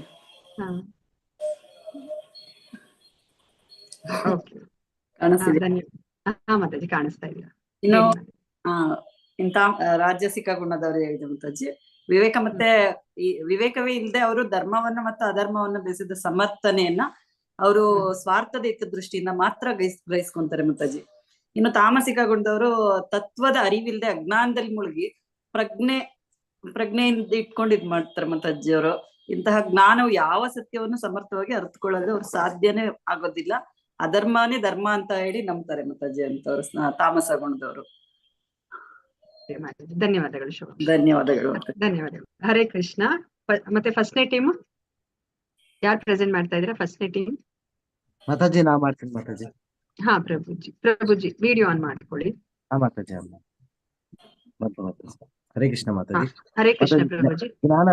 ಜ್ಞಾನದಲ್ಲಿ 3 ಗುಣಗಳಲ್ಲಿ ಜ್ಞಾನ ಅಂದ್ರೆ ಸಾತ್ವಿಕ ಜ್ಞಾನ, ರಾಜಸಿಕ ಜ್ಞಾನ, ತಾಮಸಿಕ ಜ್ಞಾನ. ಸಾತ್ವಿಕ ಜ್ಞಾನ ಅಂದ್ರೆ ಮಾತಾಜಿ ಸಾತ್ವಿಕ ಜ್ಞಾನ ಅಂದ್ರೆ ಜೀವಿಗಳು ತುಂಬಾ ಎಲ್ಲಾ ಜೀವಿಗಳು ಇರ್ತಾವ ಮಾತಾಜಿ. ಎಲ್ಲಾ ಜೀವಿಗಳಲ್ಲಿ ಒಂದೇ ಆಧ್ಯಾತ್ಮಿಕ ಆತ್ಮ ಪರಮಾತ್ಮ ಎಲ್ಲಾ ಒಂದೇ ಅಂತ ತಿಳ್ಕೊಂಡು ಎಲ್ಲದ್ರಲ್ಲೂ ಕಾಣಬಲ್ಲ ಜ್ಞಾನವನ್ನು ಸಾತ್ವಿಕ ಜ್ಞಾನ ಅಂತ ಕರೀತಾರೆ ಮಾತಾಜಿ. ಆತ ಎಲ್ಲಾ ಜೀವಿಗಳಲ್ಲೂ ಜೀವಾತ್ಮನು ಒಬ್ಬನೇ ಪರಮಾತ್ಮ ಒಬ್ಬನೇ ಇದ್ದಾನೆ ಅಂತ ತಿಳಿದು ಅವನು ಜ್ಞಾನವನ್ನು ಸಂಪಾದನೆ ಮಾಡ್ತಾರೆ. ಈತ ಸಾತ್ವಿಕ ಜ್ಞಾನವಾಗಿರ್ತಾನೆ ಮಾತಾಜಿ. ಬೇರೆ ದೇಹ ಇವ್ರು ರಾಜಸಿಕ ಜ್ಞಾನ ಅಂತಂದ್ರೆ ಇವರು ಬೇರೆ ದೇಹದಲ್ಲಿರೋನು ಆ ದೇಹ ಅವಂದು, ಈ ದೇಹ ಇವಂದು, ಇದ್ರಲ್ಲಿ ಆತ್ಮ ಇಲ್ಲ, ಎಲ್ಲ ದೇಹ ಮಾತ್ರ, ನಾವು ದೇಹ ಮಾತ್ರ ಅನ್ಕೊಂಡು ಅವನು ಆ ದೇಹಕ್ಕೆ ಸಂಬಂಧಪಟ್ಟಾಗೆ ನಡೆಸೋ ಜ್ಞಾನವನ್ನು ರಾಜಸಿಕ ಜ್ಞಾನ ಅಂತಾರೆ ಮಾತಾಜಿ. ಇನ್ ತಮೋ ಗುಣದಲ್ಲಿ ಜ್ಞಾನ ಅಂತಂದ್ರೆ ಎಲ್ಲಾ ತಿನ್ನೋದು ಕುಡಿಯೋದು ಎಲ್ಲಾ ದೇಹಕ್ಕೆ ಸಂಬಂಧಪಟ್ಟಿದೆ. ಆ ದೇಹದಲ್ಲಿ ಏನ್ ಸತ್ಯನೇ ಆಚೆ ಸತ್ಯ ಇಲ್ಲ, ಬರೀ ದೇಹ ಮಾತ್ರ ಅಂತ ತಿಳ್ಕೊಂಡು ಯಾವ ಜ್ಞಾನವೂ ಇಲ್ಲ, ಬರೀ ನಾವ್ ದೇಹ ಇರೋದಿದು ಒಂದ್ ಜನ್ಮ ಇದ್ರಲ್ಲಿ ಎಲ್ಲ ಅನುಭವಿಸ್ಬೇಕು ಅಂದ್ಬಿಟ್ಟು ಮಾಡೋ ಗುಣ ಇದು ತಾಮಸ ಗುಣ ಆಗ್ತದೆ ಮಾತಾಜಿ. ಇನ್ನ ಕರ್ಮಕ್ಕೆ ಬರಕ್ ಹೋದ್ರೆ ಹರೇ ಕೃಷ್ಣ ಪ್ರಭುಜಿ. ಕರ್ಮ ಇನ್ನೊಬ್ರು ಮಾಡ್ಲಿ, ನಿಮ್ಮ ಟೀಮಿಂದ ಇನ್ನೊಬ್ರು ಯಾರಾದ್ರೂ ಮಾಡ್ಲಿ. ಹಾ ಸರಿ ಮಾತಾಜಿ. ಧನ್ಯವಾದಗಳು ಪ್ರಭುಜಿ. ಹರೇ ಕೃಷ್ಣ. ಕರ್ಮ ಇನ್ನೊಬ್ರು ಯಾರಾದ್ರೂ ಮಾಡಿ ಫಸ್ಟ್ನೇ ಟೀಮಿಂದ. ಒಂದೇ ಟೀಮ್ ಅಲ್ಲಿ ಮಾತಾಜಿ. ಹಾ ಹೇಳಿ ಮಾತಾಜಿ. ಇದರಲ್ಲಿ ಇದರಲ್ಲೂ ಸಹ 3 ವಿಧಗಳಿರುತ್ತೆ ಮಾತಾಜಿ. ಸಾತ್ವಿಕ ಮತ್ತೆ ರಾಜಸಿಕ ತಾಮಸಿಕ ಕರ್ಮ ಅಂತ ಹೇಳ್ಬಿಟ್ಟು. ಸೊ ಮೊದಲನೇದು ಸಾತ್ವಿಕದ್ದು ಅಂದ್ರೆ ಸತ್ವಗುಣದ್ದು. ಈ ಕರ್ಮದಲ್ಲಿ ಅವರು ಇದನ್ನ ನಿಯಮಿತವಾಗಿ ಅಂದ್ರೆ ಕನ್ಸಿಸ್ಟೆನ್ಸಿ ಮೇಂಟೈನ್ ಮಾಡ್ಕೊಂಡು ಹೋಗ್ತಾರೆ, ಅಂದ್ರೆ ಶ್ರದ್ಧೆಯಿಂದ ಮಾಡ್ತಾ ಇರ್ತಾರೆ. ಮತ್ತೆ ಯಾವುದೇ ಮೋಹ ಅನ್ನೋದು ಇರೋದಿಲ್ಲ ಅವ್ರಿಗೆ. ಆ ರಾಗ ದ್ವೇಷಗಳು ಮೋಹ ಇಲ್ಲದೆ ಮತ್ತೆ ಮೇನ್ ಕರ್ಮದ ಫಲಾಪೇಕ್ಷೆ ಇರೋದಿಲ್ಲ ಅವ್ರಿಗೆ. ಸೊ ಆತರ ಮಾಡೋದನ್ನ ಸಾತ್ವಿಕ ಕರ್ಮ ಅಂತ ಹೇಳ್ಬಿಟ್ಟು ಕರೀತಾರೆ. ಮತ್ತೆ ಎರಡನೇದು ಬಂದ್ಬಿಟ್ಟು ರಾಜಸಿಕ ಕರ್ಮ ಅಂತ ಹೇಳಿದ್ರೆ ಇಲ್ಲಿ ಅವನು ಇಲ್ಲಿ ಫಲಾಪೇಕ್ಷೆಯನ್ನ ಬಯಸ್ತಾನೆ. ಅವ್ನು ಏನ್ ಮಾಡ್ತಾ ಇರ್ತಾನೆ ಕರ್ಮ ಅದ್ರ ಫಲಾಪೇಕ್ಷೆಯನ್ನ ಬಯಸ್ತಾ ಇರ್ತಾನೆ. ಮತ್ತೆ ಅವನಿಗೆ ನಾನ್ ಮಾಡಿದೀನಿ ಅಂತ ಹೇಳ್ಬಿಟ್ಟು ಮಿಥ್ಯಾಹಂಕಾರ ತುಂಬಾ ಇರುತ್ತೆ. ಈ ಒಂದು ಕರ್ಮವನ್ನ ರಾಜಸ ಕರ್ಮ ಅಂತ ಹೇಳ್ಬೋದು. ಸೊ ಇದು ಎರಡನೇದು. ಮತ್ತೆ ಇದರಲ್ಲಿ ತಾಮಸಿಕ ಕರ್ಮ ಅಂತ ಹೇಳ್ಬಿಟ್ಟು ಇರುತ್ತೆ. ಅಂದ್ರೆ ಇದ್ರಲ್ಲಿ ನಮ್ಗೆ ಅನ್ಬಿಟ್ಟು ಶಾಸ್ತ್ರಗಳು, ಸಂಪ್ರದಾಯಗಳು, ಧರ್ಮ ಗ್ರಂಥಗಳನ್ನ ಕೊಟ್ಟಿರ್ತಾರೆ. ಅದ್ ಯಾವ್ದನ್ನು ಸಹ ಫಾಲೋ ಮಾಡದೆ ನಾವ್ ಯಾಕಂದ್ರೆ ಏನೇ ಕರ್ಮ ಮಾಡಿದ್ರು ಇವಾಗ ನಮ್ ಸತ್ ಮೇಲಾದ್ರೂ ನಮ್ಮ ಕರ್ಮಗಳನ್ನು ಅನುಸಾರವಾಗಿ ಶಿಕ್ಷೆ ಕೊಡ್ತಾರೆ, ಯಮನಿಗೆ ಒಪ್ಪಿಸ್ತೀವಿ ನಾವೆಲ್ಲಾನು. ಅದೇ ರೀತಿ ನಾವ್ ಇಲ್ಲಿ ಯಾರಿಗೂ ಹೆದರೋದಿಲ್ಲ. ಎಲ್ಲ ನನ್ನಿಂದನೇ ನಾನೇ ಮಾಡ್ತಾ ಇದ್ದೀನಿ ಅಂತ ಹೇಳ್ಬಿಟ್ಟು ಯಾವುದೇ ಒಂದು ಧರ್ಮ ಗ್ರಂಥಗಳನ್ನ ಕೊಟ್ಟಿರೋ ಶಾಸ್ತ್ರಗಳನ್ನ ಫಾಲೋ ಮಾಡದೆ ಅಲಕ್ಷ್ಯ ಮಾಡಿ ಏನನ್ನು ಸಹ ಅವರ ಸ್ವಂತ ತೃಪ್ತಿಯನ್ನ ಮಾತ್ರ ಯೋಚನೆ ಮಾಡಿ ಮಾಡ್ತಾ ಇರ್ತಾರೆ. ಅಂದ್ರೆ ಇತರರಿಗೆ ನೋವು ಉಂಟಾಗುತ್ತೋ ಇಲ್ವೋ, ಯಾರಿಗ ಏನಾದ್ರೂ ಆಗ್ಲಿ ಇನ್ನೊಬ್ರ ಬಗ್ಗೆ ಯೋಚನೆ ಮಾಡಿಲ್ಲ, ಬರೀ ಅವರ ದೈಹಿಕ ಸುಖ, ಅವರ ಇಂದ್ರಿಯ ತೃಪ್ತಿ ಮಾತ್ರ ಅವ್ರ ಬಗ್ಗೆ ಮಾತ್ರ ಯೋಚನೆ ಮಾಡ್ಕೊಂಡು ಮಾಡುವಂತದ್ದು ಈ ಒಂದು ರಾಜಸಿಕ ಕರ್ಮ ಆಗಿರುತ್ತೆ ಮಾತಾಜಿ. ಅಷ್ಟೇ. ಹರೇ ಕೃಷ್ಣ ಮಾತಾಜಿ. ಹರೇ ಕೃಷ್ಣ. ಧನ್ಯವಾದಗಳು ಭವ್ಯ ಮತ್ತೆ. ಹರೇ ಕೃಷ್ಣ. ಮತ್ತೆ ಯಾರಾದ್ರೂ ಎಕ್ಸಾಂಪಲ್ ಕೊಟ್ಟು ಅರ್ಥ ಮಾಡಿಸ್ತೀರಾ? ಹರೇ ಕೃಷ್ಣ. ನಿಮ್ ಟೀಮಿಂದಾನೆ ಜ್ಞಾನ ಮತ್ತೆ ಕರ್ತೃಗೆ ಎಕ್ಸಾಂಪಲ್ ಕೊಡ್ತೀರಾ? ನೀವ್ ಮಾಡೋ ಒಂದು ಕರ್ಮದ ಕುರಿತಾಗಿ ನೀವ್ ಹೇಳಿ. ಆಕ್ಚುಲಿ ಭಕ್ತಿಶಾಸ್ತ್ರ ನಾವ್ ಅದನ್ನೇ ಅಲ್ವಾ ಮಾಡ್ಬೇಕು, ಎಕ್ಸಾಂಪಲ್ಸ್ ಅನ್ನ ನಾವ್ ಹೇಳ್ಬೇಕಾಗತ್ತೆ. ಟ್ರೈ ಮಾಡಿ, ತಪ್ಪಾದ್ರೂ ಪರವಾಗಿಲ್ಲ. ಇವಾಗ ನೀವೇನೆ ನಿಮ್ದು ಇವಾಗ ಭಗವದ್ಗೀತೆಗೆ ಬರ್ಲಿಕ್ಕಿಂತ ಮುಂಚೆ ನಿಮ್ದು ಜ್ಞಾನ ಯಾವ ತರ ಇತ್ತು ಅದಕ್ಕೊಂದು ಎಕ್ಸಾಂಪಲ್ ಅನ್ನ ಕೊಡಿ. ಈಗ ಹೇಗ್ ಬದಲಾಯ್ತು ಅದನ್ನ ಎಕ್ಸಾಂಪಲ್ ಅನ್ನ ಕೊಡಿ.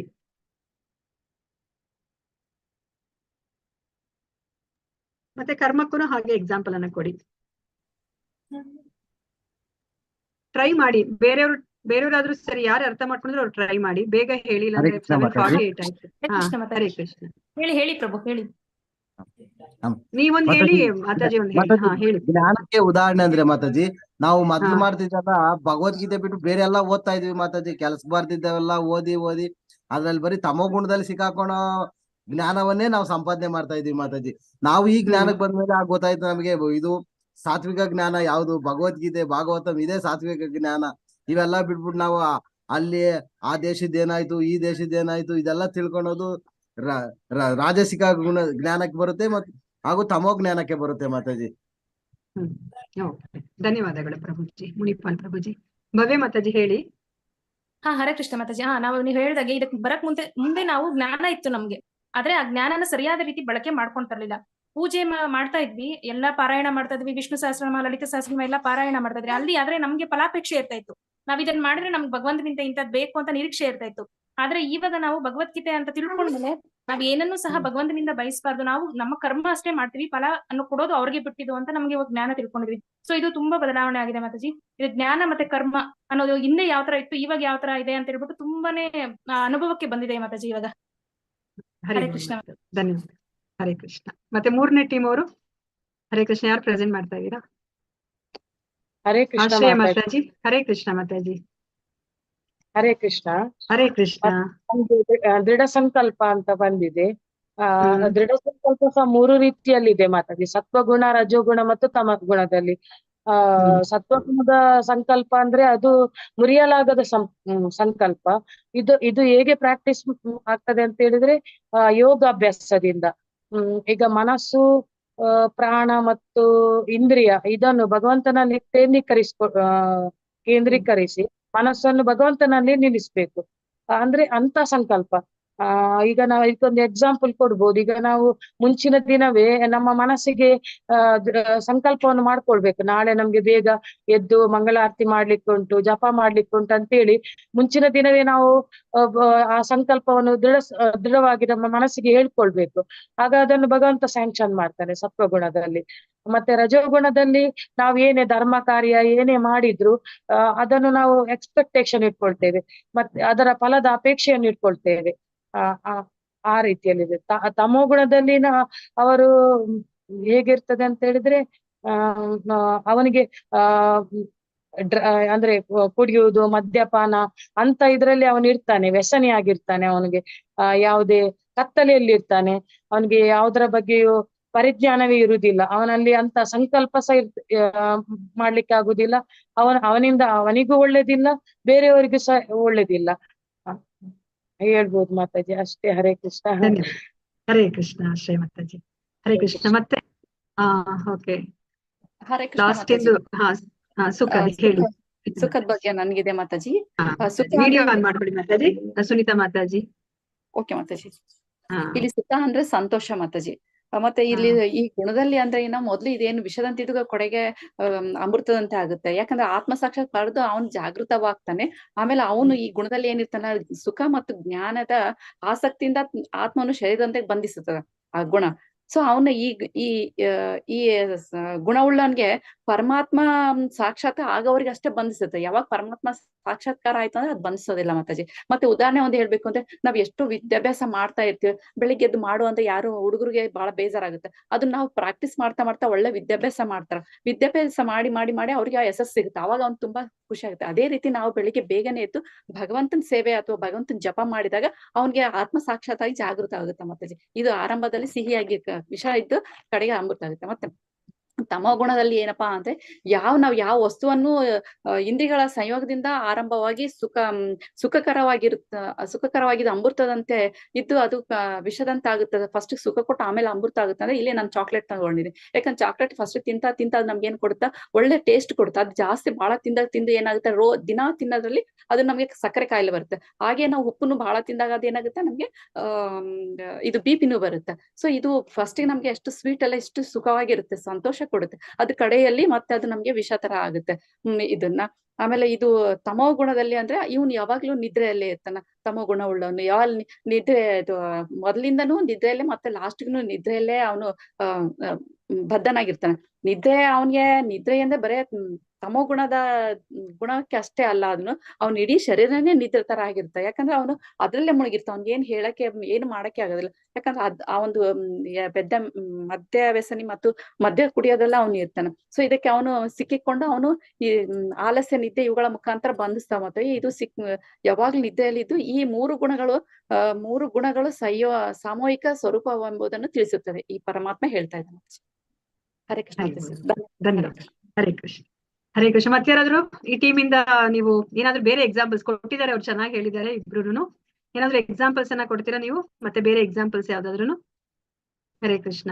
ಇವಾಗ ನಿಮ್ಮ ಜೀವನದಲ್ಲಿ ನೀವು ಅಂದ್ರೆ ನಿಮ್ಮ ದೃಢ ಸಂಕಲ್ಪ ಯಾವ ತರ ಇತ್ತು, ಮೊದ್ಲು ಯಾವ ತರ ಇತ್ತು, ಇವಾಗ ಯಾವ ಸತ್ವಗುಣದಲ್ಲಿತ್ತ ನಿಮ್ಮ ದೃಢ ಸಂಕಲ್ಪ ಇವಾಗ ಯಾವ ತರ ಇದೆ, ತಿಳುವಳಿಕೆ ಯಾವ ತರ ಇದೆ?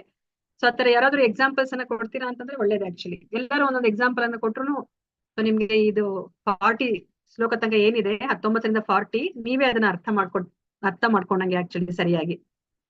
ಇಲ್ಲಿ ತನಕ ಯಾರು ಹೇಳಿಲ್ವೋ, ಪಾರ್ಟಿಸಿಪೇಟ್ ಮಾಡಿಲ್ವೋ ಅವ್ರು ಮಾಡಿ. ಹರೇ ಕೃಷ್ಣ.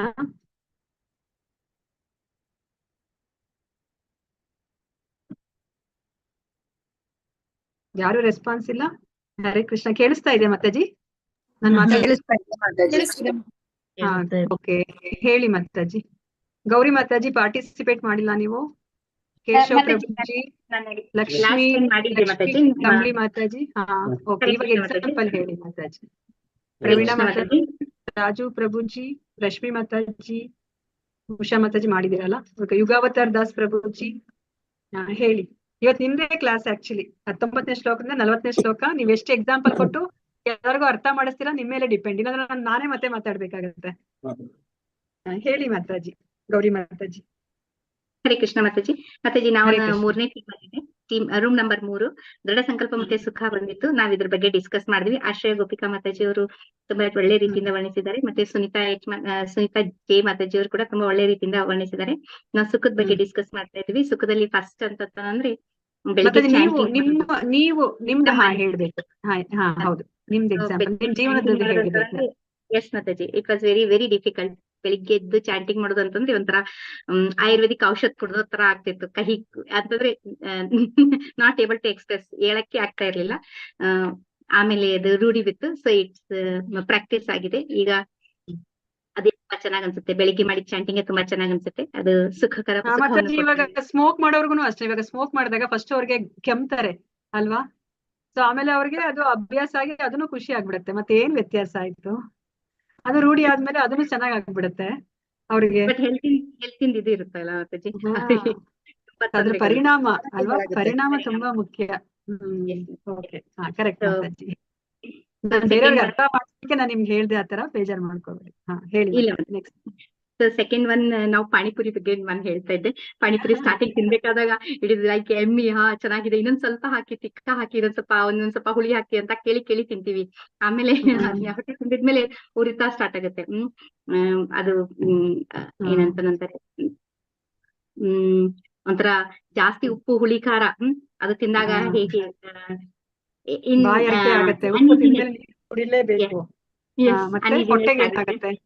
ಹೊಟ್ಟೆಗೆ ಆರೋಗ್ಯಕ್ಕೆ ಏನಾಗುತ್ತೆ? ದುಃಖ ಆಗುತ್ತೆ, ಮನಸ್ಸಿಗೆ ದುಃಖ ಆಗುತ್ತೆ, ನೋವಾಗುತ್ತೆ, ಬಾಡಿಗೆ ನೋವಾಗುತ್ತೆ. ಸೊ ಅದನ್ನ ಎಕ್ಸಾಂಪಲ್. ಸ್ಟಾರ್ಟಿಂಗ್ ಏನೋ ಚೆನ್ನಾಗಿರುತ್ತೆ, ಅದು ಅಮೃತದಂತೆ ಇರುತ್ತೆ, ಆದ್ರೆ ಅದು ವಿಷವಾಗಿ ಪರಿಣಾಮವಾಗುತ್ತೆ ಅಂತ, ದುಃಖದಿಂದ ಅದು ಕೊನೆಗೊಳ್ಳುತ್ತೆ ಅಂತ. ಮತ್ತೆ ತಾಮಸದಲ್ಲಿರೋರು ಸುಖವನ್ನೇನಾದ್ರೂ ಅನುಭವಿಸಿದ್ರ ಮಾತಾಜಿ ನೀವು? ಇಲ್ಲ ಮಾತಾಜಿ. ಸೊ ಮುಂಚೆ ಟೀ ಕುಡಿಬೇಕಾದಾಗ ಅದು ಒಂದ್ ಫೀಲ್ ಬರ್ತಿತ್ತು ಮಾತಾಜಿ. ಎಸ್, ಟೀ ಕುಡಿಬೇಕಾದಾಗ ಜಿಂಜರ್ ಹಾಕಿ ಇದು ಮಾಡ್ತಿದ್ರಲ್ಲ ಮಾತಾಜಿ, ಟೀ ಮಾಡ್ತಾರಲ್ಲ ಜಿಂಜರ್. ಅವಾಗ ಆ ಟೀ ಕಡಕ್ ವಿತ್ ಮಸಾಲಾ ಚಾ ಅದ್ರಲ್ಲಿ ಕುಡಿಬೇಕಾದಾಗ ತಲೆನೋವು ಇಲ್ಲ ಅಂತಂದ್ರೆ ಕುಡಿದ್ಬಿಟ್ಟು ರಿಲೀಫ್ ಆಯ್ತು ಅಂತ ನಾವು ಈ ತರ ಒಂದು ಅನುಭವ ಮಾಡ್ಕೊಂಡಿದ್ದು ನನಗೆ ನೆನಪಿದೆ ಮಾತಾಜಿ. ಇಟ್ಸ್ ತುಂಬಾ ವರ್ಷಗಳ ಹಿಂದೆ. So it kind of intoxication only Mataji. That is yes Mataji. Hare Krishna. ಧನ್ಯವಾದಗಳು ಗೌರಿ ಮಾತಾಜಿ. ಹರೇ ಕೃಷ್ಣ. ಮತ್ತೆ ಯಾರಾದ್ರೂ ಹೇಳ್ತೀರಾ? ಹರೇ ಕೃಷ್ಣ ಮಾತಾಜಿ. ಪ್ರಭುಜಿ ವಿಡಿಯೋ ಆನ್ ಜ್ಞಾನ ಮಾಡ್ಕೊಳ್ಳಿ ಪ್ರಭುಜಿ. ಜ್ಞಾನ ಅಂದ್ರೆ ನಿಮ್ಮ ನಾವು ದರ್ಶನ ಎಷ್ಟು ಕೊಡಿ, ನಾವು ನೋಡೇ ಇಲ್ಲ ನಿಮ್ಮನ್ನ ಪ್ರಭುಜಿ. ಅನಂತ ಓಕೆ, ಪ್ರಭುಜಿ. thank you. ಹರೇ ಇದು ಕೃಷ್ಣ. ಜ್ಞಾನದ ಬಗ್ಗೆ ಹೇಳ್ತೇವೆ. ಜ್ಞಾನ ವಿಡಿಯೋ ಅಂದ್ರೆ ಆನ್ ನಮ್ಗೆ ಪ್ರಭುಜಿ. ಪ್ರಭುಜಿ ವಿಡಿಯೋ ಆನ್ ಮಾಡ್ಕೊಳ್ಳಿ. ಆಯ್ತು. ಹಾ, ಹರೇ ಕೃಷ್ಣ ಪ್ರಭುಜಿ. ಹೇಳಿ ಪ್ರಭುಜಿ. ಹರೇ ಕೃಷ್ಣ ಮಾತಾಜಿ. ಇದು ಜ್ಞಾನ ಅಂದ್ರೆ ಜ್ಞಾನದ ಬಗ್ಗೆ ನಾನು ಯಾರು, ಭಗವಂತ ಯಾರು, ನಮಗೆ ಭಗವಂತನಿಗೆ ಏನ್ ರಿಲೇಷನ್ ಇದೆ, ಇದೆಲ್ಲ ತಿಳ್ಕೊಳ್ಳೋದಕ್ಕೆ ಜ್ಞಾನ ಅಂತ ಹೇಳ್ತೀವಿ. ಇದು ಜ್ಞಾನ ತಿಳ್ಕೊಂಡು ಅವನು ಸತ್ವಗುಣದಲ್ಲಿ ಇರೋವನು ಯಾವಾಗಲೂ ಭಕ್ತಿ ಸೇವೆಯಲ್ಲಿ ತೊಡಗಿರ್ತಾನೆ. ಯಾವಾಗಲೂ ಸತತ ಭಕ್ತಿ ಸೇವೆಯನ್ನ ಮಾಡ್ತಾ ಇರ್ತಾನೆ. ದೇವರ ಪೂಜೆ ಮಾಡೋದಾಗ್ಲಿ, ಜಪ ತಪ ನಿಯಮ ನಿಷ್ಠೆ ಮಾಡ್ತಾ ಇರ್ತಾನೆ ಅವನು. ಅದೇ ಅವನು ರಜೋಗುಣದಲ್ಲಿ ಬಂದಾಗ ಅವನು ಭಕ್ತಿ ಸೇವೆ ಏನೋ ಮಾಡ್ತಾನೆ, ಸ್ವಲ್ಪ ಭೌತಿಕ ಆಸೆಗಳನ್ನು ಇಟ್ಕೊಂಡಿರ್ತಾನೆ ಅವನು. ಇನ್ನು ರಜೋಗುಣದಲ್ಲಿ ಬಂದ್ರೆ ಅವನಿಗೆ ಎಲ್ಲಾನೇ ಇಂದ್ರಿಯ ಸುಖಕ್ಕಾಗಿ ಮಾತ್ರ ಅವನು ಭಕ್ತಿ ಸೇವೆಯನ್ನು ಮಾಡ್ತಾನೆ ಭಕ್ತಿ ಸೇವೆ, ಬಟ್ ಓನ್ಲಿ ಇಂದ್ರಿಯ ಸೇವೆಗಾಗಿ, ಇಂದ್ರಿಯ ಸುಖಕ್ಕಾಗಿ ಮಾಡ್ತಾನೆ. ಈ ತರ 3 ಭಾಗಗಳು. ಹರೇ ಕೃಷ್ಣ ಮಾತಾಜಿ. ಧನ್ಯವಾದಗಳು ಪ್ರಭುಜಿ. ಹರೇ ಕೃಷ್ಣ. ಹರೇ ಕೃಷ್ಣ. ಮತ್ತೆ ಯಾರಾದ್ರೂ ಹೇಳ್ತೀರಾ? ಇಬ್ರು ಲಕ್ಷ್ಮೀ ಮಾತಾಜಿಗಳಿದ್ದೀರಾ, ಯಾರಾದ್ರೂ ಒಬ್ರು ಹೇಳಿ, ಅಥವಾ ಇಬ್ರು ಹೇಳಿದ್ರೆ ಒಳ್ಳೇದು ಆಕ್ಚುಲಿ. ಯುಗಾವತಾರ್ ದಾಸ್ ಪ್ರಭುಜಿ, ರಶ್ಮಿ ಮಾತಾಜಿ, ರಾಜೇಶ್ವರಿ ಮಾತಾಜಿ. ಹರೇ ಕೃಷ್ಣ. ಮಾಲಾಶ್ರೀ ಮಾತಾಜಿ.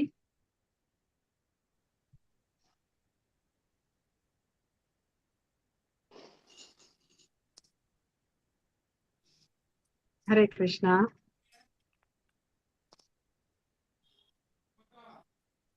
ಯಾರು ಮಾತಾಡ್ತಾ ಇಲ್ಲ. ರಶ್ಮಿ ಮಾತಾಜಿ ಹೇಳಿ ಮಾತಾಜಿ. ಒಂದು ಎಕ್ಸಾಂಪಲ್ ಕೊಡಿ, ಯಾವ್ದಕ್ಕಾದ್ರೂ ಸರಿ. ನೀವು ಡಿಸ್ಕಸ್ ಮಾಡಿದ್ದೆ ಅಂತಾನೆ ಅಲ್ಲ, ಯಾವ್ದಾದ್ರು ಈ 6 ಅಂಶದಲ್ಲಿ ಯಾವ್ದಕ್ ನೀವು ಎಕ್ಸಾಂಪಲ್ ಕೊಟ್ರು ಓಕೆ.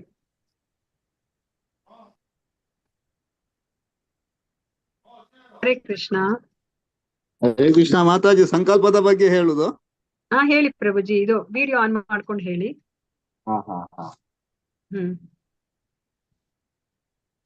ನೀವೇನ್ ಸಂಕಲ್ಪ, ಯಾವ ಗುಣದಲ್ಲಿ ಸಂಕಲ್ಪ ಮಾಡ್ಕೊಂಡಿದ್ರಿ ಇದಕ್ಕಿಂತ ಮುಂಚೆ, ಈಗ ಯಾವ ತರ ಇದೆ ನಿಮ್ ಸಂಕಲ್ಪ, ಅದನ್ನ ಹೇಳಿ ಪ್ರಭುಜಿ. ಹರೇ ಕೃಷ್ಣ ಮಾತಾಜಿ. ಹರೇ ಕೃಷ್ಣ ಪ್ರಭುಜಿ. ಮುರಿಯಲಾಗದ ಸಂಕಲ್ಪ, ಒಂದೇ ಸಮನೆ ಮಾಡುವ ಯೋಗಾಭ್ಯಾಸ, ಎತ್ತಿರುವ ಸಂಕಲ್ಪ, ಇವು ಮನಸ್ಸು, ಪ್ರಾಣ ಮತ್ತು ಇಂದ್ರಿಯಗಳ ಕರ್ಮಗಳನ್ನು ನಿಯಂತ್ರಿಸುವ ಸಂಕಲ್ಪ ಸಾತ್ವಿಕವಾಗಿರ್ತಕ್ಕಂಥದ್ದು. ಅದೇ ಎಕ್ಸಾಂಪಲ್ ಬೇಕು ಪ್ರಭುಜಿ. ಎಕ್ಸಾಂಪಲ್ ಅನ್ನ ಕೊಟ್ರೆ ಅರ್ಥ ಆಗುತ್ತೆ ನಮ್ಗೆ. ಅದು ಏನ್ ಅರ್ಥ ಆಗ್ತಾ ಇಲ್ಲ ಆಕ್ಚುಲಿ, ಅದಕ್ಕೆ ಎಕ್ಸಾಂಪಲ್ಸ್ ಹೆಚ್ಚು ಎಕ್ಸಾಂಪಲ್ಸ್ ಅನ್ನ ಅದಕ್ಕೆ ಕೇಳ್ತಾ ಇದೀನಿ ನಾನು. ಅಂದ್ರೆ ನಾವೀಗ ಭಕ್ತಿ ಸೇವೆಗೆ, ಭಕ್ತಿ ಆಧ್ಯಾತ್ಮಿಕ ವಿಜ್ಞಾನದಲ್ಲಿ ಮುಂದುವರಿಲಿಕ್ಕೆ ಬರ್ತೇವೆ. ಈಗ ನಾವೊಂದು ಮೊದಲು ಹೆಜ್ಜೆ ಇಡ್ತಾ ಇದ್ದೇವೆ, ಆವಾಗ ನಾನು ನಾಳೆಯಿಂದ 2 ರೌಂಡ್ ಚಾನ್ಸ್ ಮಾಡ್ತೇನೆ ಅಂತ ಒಂದು ಸಂಕಲ್ಪ ಮಾಡ್ತೀವಿ ನಾವು. ಹಾಗೆ ಆ ಸಂಕಲ್ಪವನ್ನು ನಾವು ಮುರಿಬಾರ್ದು. ಅದಕ್ಕೆ ಬದ್ಧರಾಗಿರ್ಬೇಕು, ಅದಕ್ಕೆ ಪೂರಕವಾಗಿ ನಡಿಬೇಕು ನಾವು. ಮತ್ತೆ ಸ್ವಲ್ಪ ಸಮಯದ ನಂತರ ಮತ್ತೆ ಅದನ್ನು ಇನ್ಕ್ರೀಸ್ ಮಾಡೋಕೆ ನಮ್ಮ ಹತ್ರ ಶ್ರದ್ಧೆ ಭಕ್ತಿ ಇರ್ಬೇಕು. ಹಾಗೆ ನಾವು ಹಂತ ಹಂತವಾಗಿ ಮೇಲೆ ಇರುತ್ತಾ ಕೊನೆಗೆ 16 ಮಾಲೆಗೆ ಬರ್ತೇವೆ. ಅದನ್ನು ನಿರಂತರ ಮಾಡ್ತಾನೆ ಇರ್ತೇವೆ ನಾವು. ಒಂದು ವೇಳೆ ತಪ್ಪಿದ್ರು ಆ ದಿನ ಏನೋ ಒತ್ತಡದಿಂದ, ಕೆಲಸದ ಒತ್ತಡದಿಂದ ತಪ್ಪಿ ಹೋದ್ರು ಒಂದು 10 ಮಾಡಿದ್ವಿ, 6 ಉಳಿದಿದೆ ಅಂತ ಎಣಿಸೋಣ. ಮಾರನೇ ದಿವಸ ಬೆಳಿಗ್ಗೆ ಬೇಗ ಎದ್ದು ಅದನ್ನು ಮಾಡಿ, ನಂತರ ಆ ದಿನದ್ದು 16 ಮಾಲೆ ಮಾಡಿ, ಇಂಥ ಒಂದು ದೃಢ ಸಂಕಲ್ಪ, ಅಂದ್ರೆ ಅದು ಮುರಿಯಲಾಗದ ದೃಢ ಸಂಕಲ್ಪ. ಇದನ್ನು ನಾವು ಸಾತ್ವಿಕ ಸ್ವಭಾವದ್ದು ಅಂತ ಹೇಳ್ತೇವೆ. ಅದೇ ರೀತಿ ರಾಜಸ ಸ್ವಭಾವ ಅಂದ್ರೆ ಇಂಥ ಒಂದು ಸಂಕಲ್ಪ ಮಾಡ್ತಾನೆ ಅವನು, ಮಾಡಿದ್ರು ಅದರಲ್ಲಿ ಕರ್ಮ ಫಲಾಪೇಕ್ಷೆ ಇರ್ತದೆ ಅವನದು. ಅಂತ ಸಂಕಲ್ಪ ಮಾಡ್ತಾನೆ. ಉದಾಹರಣೆಗೆ ಒಂದು ದೊಡ್ಡ ಒಂದು ಚಂಡಿಕಾ ಹೋಮ ಅಂತ ಮಾಡ್ತಾನೆ ಅಂತ ಎಣಿಸೋಣ. ಅವ ಯಾಕೆ ಮಾಡ್ತಾನೆ? ನನಗೆ ದುರ್ಗಾ ಮಾತೆ, ಚಂಡಿಕಾ ಮಾತೆ ನನಗೆ ಇಂಥದ್ದು ಐಶ್ವರ್ಯ, ಭೋಗ ಐಶ್ವರ್ಯ ಎಲ್ಲ ಕೊಡ್ಬೇಕು, ಅದು ಕೊಡ್ಬೇಕು, ಇದು ಕೊಡ್ಬೇಕು, ಇದೇ ಅವನದು ಐಹಿಕ ಫಲಾಪೇಕ್ಷೆ ಇದ್ದೇ ಇರ್ತದೆ ಅದರಲ್ಲಿ. ಅದಕ್ಕೋಸ್ಕರ ಮಾಡ್ತಾನೆ ಅವನು. ಆದ್ರೂ ಅವನ ಹತ್ರ ಸಂಕಲ್ಪ ಇರ್ತದೆ ಒಂದು ಮಟ್ಟಿಗೆ. ಆದ್ರೆ ಅದರಲ್ಲಿ ಮುರಿಯಲಾಗದ ಸಂಕಲ್ಪ ಅಲ್ಲ, ದೃಢ ಸಂಕಲ್ಪನೂ ಅಲ್ಲ ಅದು. ಅದು ಸ್ವಲ್ಪ ಕರ್ಮ ಫಲಾಪೇಕ್ಷೆ ಇದ್ದೇ ಇರ್ತದೆ ಅವನ ಹತ್ರ. ಅಂತದ್ದು ಒಂದು ಸಾತ್ವಿಕ ಸಂಕಲ್ಪ ಅಂತ ಹೇಳ್ತೇನೆ. ಮತ್ತೆ ತಾಮಸಿಕ ಸಂಕಲ್ಪ ಅಂದ್ರೆ ಇವ ಭಯ, ಶೋಕ, ವಿಷಾದ ಇದರಿಂದನೇ ಮಾಡ್ತಾನೆ, ಮಾಯೆಗೆ ಒಳಪಟ್ಟಿರ್ತಾನೆ, ನಿದ್ರಾವಶನಾಗ್ತಾನೆ. ಮೂರ್ಖ ಸಂಕಲ್ಪ ಇವನದು ತಾಮಸಿಕ ಸಂಕಲ್ಪ ಮಾಡ್ತಕ್ಕಂಥವನು. ಅವನು ಏನ್ ಮಾಡ್ತಾನೆ ಅಂದ್ರೆ ಮಾಡ್ತಾನೆ, ಯಾರನ್ನು ಹೇಗೆ ಇವನನ್ನು ನಾನು ಹೇಗಾದ್ರೂ ಮಾಡಿ ಬಗ್ಗು ಬಡಿಯುವುದು, ಇವನು ಹೆಂಗಾದ್ರೂ ಮಾಡಿ ಇವನನ್ನು ಹಳ್ಳಕ್ಕೆ ಬೀಳಿಸ್ಬೇಕಲ್ವಾ. ಹೆಂಗೆ ನಾಳೆ ನೋಡ ಇವತ್ತು ತಪ್ಪಿಸ್ಕೊಂಡಿದ್ದಾನೆ, ನಾಳೆ ನಾನು ಮಾಡ್ತೀನಿ ಇವನಿಗೆ ಒಂದು ಕತೆ ಅಂತ ಹೇಳಿ ಸಂಕಲ್ಪ ಮಾಡ್ತಾನೆ. ಮಾಡಿ ಆ ಮೂಲಕ ಮುಂದುವರಿತಾನೆ. ಮುಂದುವರಿದು ಯಾವುದೇ ಅವನಿಗೆ ವಿಷಾದ ಅನ್ನೋದೇ ಇರುವುದಿಲ್ಲ. ಯಾರು ಏನೇ ಆಗ್ಲಿ ನನಗೇನಾಗ್ಬೇಕು, ಅವನನ್ನು ಹಳ್ಳಕ್ಕೆ ಬೀಳಿಸ್ಬೇಕೀಗ ನಾನು ಅಂತ ಸಂಕಲ್ಪ ಮಾಡ್ತಾನೆ. ಇದು ತಾಮಸಿಕ ಸಂಕಲ್ಪ ಮಾತಾಜಿ. ಹಾಗೆ ಹರೇ ಕೃಷ್ಣ. ಧನ್ಯವಾದಗಳು ಪ್ರಭುಜಿ. ಹರೇ ಕೃಷ್ಣ. ಹರೇ ಕೃಷ್ಣ. ಹರೇ ಕೃಷ್ಣ. ಮತ್ತೆ ಇನ್ಯಾರಾದ್ರೂ? ಹರೇ ಕೃಷ್ಣ. ಹರೇ ಕೃಷ್ಣ ಹರೇ ಮಾತಾಜಿ. ಕೃಷ್ಣ. ಯಾರು ಹೇಳ್ತಾ ಇದ್ದೀರಾ ಮಾತಾಜಿ? 2 ವಾಯ್ಸ್ ಕೇಳಿಸ್ತು. ರಾಜೇಶ್ವರಿ ಮಾತಾಜಿನ? ಹೇಳಿ ರಾಜೇಶ್ವರಿ ಮಾತಾಜಿ, ವಿಡಿಯೋ ಆನ್ ಮಾಡ್ಕೊಳ್ಳಿ. ಹರೇ ಕೃಷ್ಣ ಮಾತಾಜಿ. ಹರೇ ಕೃಷ್ಣ ಮಾತಾಜಿ. ಸತ್ವಗುಣದಲ್ಲಿ ಮಾತಾಜಿ ಸತ್ವಗುಣದಲ್ಲಿ ಏನಾಗುತ್ತೆ ಮಾತಾಜಿ, ಇತರ ಗುಣಗಳಿಂದ ನಿರ್ಮಲವಾದದ್ದು ಮಾತಾಜಿ ಸತ್ವಗುಣ ಅಂದ್ರೆ. ಈಗ ಈ ಆತ್ಮದಿಂದ ಸತ್ವಗುಣ ಒಂದು ಪ್ರಕಾಶಮಯವಾಗಿದ್ದು ಮಾತಾಜಿ. ಇದು ಅದೆಷ್ಟು ಪ್ರಕಾಶಮಯ ಇದ್ರೂ ಕೂಡ ಇದು ಕೂಡ ಬಂಧನಕ್ಕೆ ಆಗುತ್ತೆ ಅಂತ ಹೇಳಲಾಗಿದೆ ಮಾತಾಜಿ. ಮತ್ತೆ ಎಕ್ಸಾಂಪಲ್ಸ್ ಕೊಡಿ. ಎಕ್ಸಾಂಪಲ್ ಕೊಡಿ ಯಾವ್ದಕ್ಕಾದ್ರೂ ಸರಿ. 6ರಲ್ಲಿ ಜ್ಞಾನ, ಕರ್ತೃ, ಕರ್ಮ, ತಿಳುವಳಿಕೆ, ದೃಢ ಸಂಕಲ್ಪ, ಸುಖ, ಈ 6ರಲ್ಲಿ ನಿಮ್ಗೆ ಯಾವ್ದಕ್ ಬೇಕಂದ್ರೆ ಅದಕ್ಕೆ ಒಂದು ಎಕ್ಸಾಂಪಲ್ ಕೊಡಿ ಮಾತಾಜಿ. ಈಗ ಸುಖದಲ್ಲಿ ಮತ್ತೆ ಸತ್ವಕ ಸುಖದಲ್ಲಿ ಏನಾಗುತ್ತೆ ಮಾತಾಜಿ, ಬೆಳಿಗ್ಗೆ ಹೇಳ್ಬೇಕು, ಜಪ ಮಾಡ್ಬೇಕು, ಇವೆಲ್ಲ ಕಷ್ಟಕರ ಅನ್ಸುತ್ತ. ಆದ್ರೆ ಅವನು ಸ್ಟಾರ್ಟಿಂಗ್ ಮಾಡುವಾಗ ಬಹಳ ಕಷ್ಟ ಅನ್ಸುತ್ತ. ಸ್ಟಾರ್ಟಿಂಗ್ ನಾವು ಈ ಕೃಷ್ಣ ಪ್ರಜ್ಞೆ ಬರುವಾಗ ಬೆಳಿಗ್ಗೆ ಹೇಳ್ಬೇಕು ಅಂತಂದ್ರೆ ಬಹಳ ಕಷ್ಟ ಆಗ್ತಿತ್ತು ಮಾತಾಜಿ. 4ವರೆಗೆ ಹೇಳದ ಹೇಳಕ್ಕೆ ಆಗ್ತಿದ್ದಿಲ್ಲ ಮಾತಾಜಿ. ಮತ್ತೆ ಆಮೇಲೆ ಕೃಷ್ಣನೇ ಕೇಳ್ಕೊಂತಿದ್ವಿ, ಕೃಷ್ಣ ನಮ್ಗೆ ಹೇಳ್ಲಿಕ್ಕೆ ಆಗ್ತಾ ಇಲ್ಲ, ನೀನೇ ಸ್ವಲ್ಪ ಹೆಲ್ಪ್ ಮಾಡು ಅಂತಂದ್ಬಿಟ್ಟು ಟಕ್ಕಂತ. ಈಗಂತ ಏನಿಲ್ಲ ಮಾತಾಜಿ, 4:15 ಆಗ್ತದಿಲ್ಲ ಎದ್ದು ಬಿಡ್ತೀವಿ. ಎಕ್ಸಾಂಪಲ್ ಕೃಷ್ಣ ನಮ್ಗೆ ಗೊತ್ತಾಗಿಲ್ಲ, ಅವಾಗ ಅನ್ಸುತ್ತ 4:50 ಎದ್ದ ತಕ್ಷಣ ಥ್ಯಾಂಕ್ ಯು ಕೃಷ್ಣ ಅಂತ ಕೇಳ್ಬಿಡ್ತೀವಿ. ನಮ್ಗೆ ಯಾಕಂದ್ರೆ ಈಗ ಕಷ್ಟ ಆಗ್ತಾ ಇತ್ತು ಹೇಳಲಿಕ್ಕೆ, ಈಗ ಅಷ್ಟು ಅನುಕೂಲ ಆಗುತ್ತ. ಯಾವ ಟೈಮು ಬೇಡ, ಏನು ಬೇಡ, ಅಲಾರಾಮ್ ಇಟ್ಕೊಳ್ಳೋದು ಬೇಡ, ಟಕ್ ಅಂತ ಆಗುತ್ತ ಮಾತಾಜಿ. ಇದ್ರಲಿಂದ ನಮ್ಗೆ ಸ್ಟಾರ್ಟಿಂಗ್ ಕಷ್ಟ ಅನ್ಸುತ್ತೆ. ಅದನ್ನ ಹಾಗೆ ನಾವು ಅಭ್ಯಾಸ ಮಾಡ್ತಾ ಇದು ಕೊನೆಗೆ ನಮ್ಗೆ ಇದು ಅಮೃತವಾಗಿ ಕೊಡುತ್ತೆ. ಈ ಅಮೃತದಿಂದ ಭಗವಂತನಲ್ಲಿ ನಮ್ಗೆ ಧ್ಯಾನ ಹೆಚ್ಚಾಗುತ್ತೆ ಇದು ಮಾಡ್ತಾ. ಮತ್ತೆ ಆತ್ಮ ಸಾಕ್ಷಾತ್ಕಾರ ಮಾಡ್ಲಿಕ್ಕೂ ನಮ್ಗೆ ಸಹಾಯವಾಗುತ್ತದೆ. ಹೀಗೆ ನಮ್ಮ ಆತ್ಮ ಸಾಕ್ಷಾತ್ಕಾರವಾಗುತ್ತೆ, ಜಾಗೃತ ಆಗುತ್ತೆ ಅಂತ ಸಾತ್ವಿಕ ಸುಖದಲ್ಲಿ ಹೇಳಿದೆ ಮಾತಾಜಿ. ಮತ್ತೆ ರಾಜ ಸುಖದಲ್ಲಿ ಏನ್ ಹೇಳ್ಬೇಕಂದ್ರೆ ಇದು ಮಿತಿ ಇಲ್ಲದ ಆಸೆ ಮಾತಾಜಿ. ಫಾರ್ ಎಕ್ಸಾಂಪಲ್ ಒಂದು ಮನುಷ್ಯ ಗುಲಾಬ್ ಜಾಮೂನ್, ಅವ್ನಿಗೆ ಸ್ವೀಟ್ ಇಷ್ಟ ಅಂತಂದ್ರೆ ಸ್ವೀಟ್ ತಿನ್ಕೊಂತ ಹೋಗ್ತಾನೆ. ಕಡಿ ಪಕ್ಷ ತಿಂದು ಅವ್ನ್ ಯಾವ್ದೋ ಒಂದಕ್ಕೆ ಒಳಗಾಗುತ್ತಾನ ಅಂತ ಹೇಳಿದ. ಅಂತಿಮವಾಗಿ ಅವನ್ಗೇನು ಪರಿಣಾಮ ಏನಾಗುತ್ತೋ, ಏನ್ ಕೊಡುತ್ತೆ, ಅವ್ನ್ ಕೆಟ್ಟ ಪರಿಣಾಮ ಕೊಡುತ್ತಾ ಅಂತ ಹೇಳಲಾಗಿದೆ ಮಾತಾಜಿ ರಾಜಸುಖ ಸುಖದಲ್ಲಿ. ಉಲ್ಲೇಖ ಕೊಡ್ಬೇಕು ಅಂತಂದ್ರೆ ಏನಾಗುತ್ತೋ, ಒಂದು ಬಗೆಯ ಸುಖವಂತ ಇಂದ್ರಿಯಗಳಿಗೆ ಅಂತ ಹೇಳಾಗಿದೆ. ಮತ್ತೆ ತಮ್ಮ ವಸ್ತುವಿನೊಡನೆ ಸಂಪರ್ಕ ಪಡೆಯುವುದರಿಂದ ಉಂಟಾಗುತ್ತದೆ ಅಂತ ಹೇಳಲಾಗಿದೆ. ಇದು ಪ್ರಾರಂಭದಲ್ಲಿ ಅಮೃತದಂತಿರುತ್ತದೆ, ಆದ್ರೆ ಕೊನೆಗೆ ವಿಷದಂತಿರುತ್ತೆ ಅಂತ ಹೇಳಲಾಗಿದೆ. ಇದು ರಾಜಸಿಕ ಸುಖ ಅಂತ ಹೇಳಲಾಗಿದೆ ಮಾತಾಜಿ. ಅದೇ ತಾಮಸಿಕ ಸುಖ ಹೇಳ್ಬೇಕು ಅಂತಂದ್ರೆ ಮಾತಾಜಿ, ಇದು ಕುರುಡಾಗಿರುತ್ತದೆ. ತಾಮಸಿಕ ಸುಖ ಅಂದ್ರೆ ಕುರುಡತನ ಇದ್ದದ್ದು.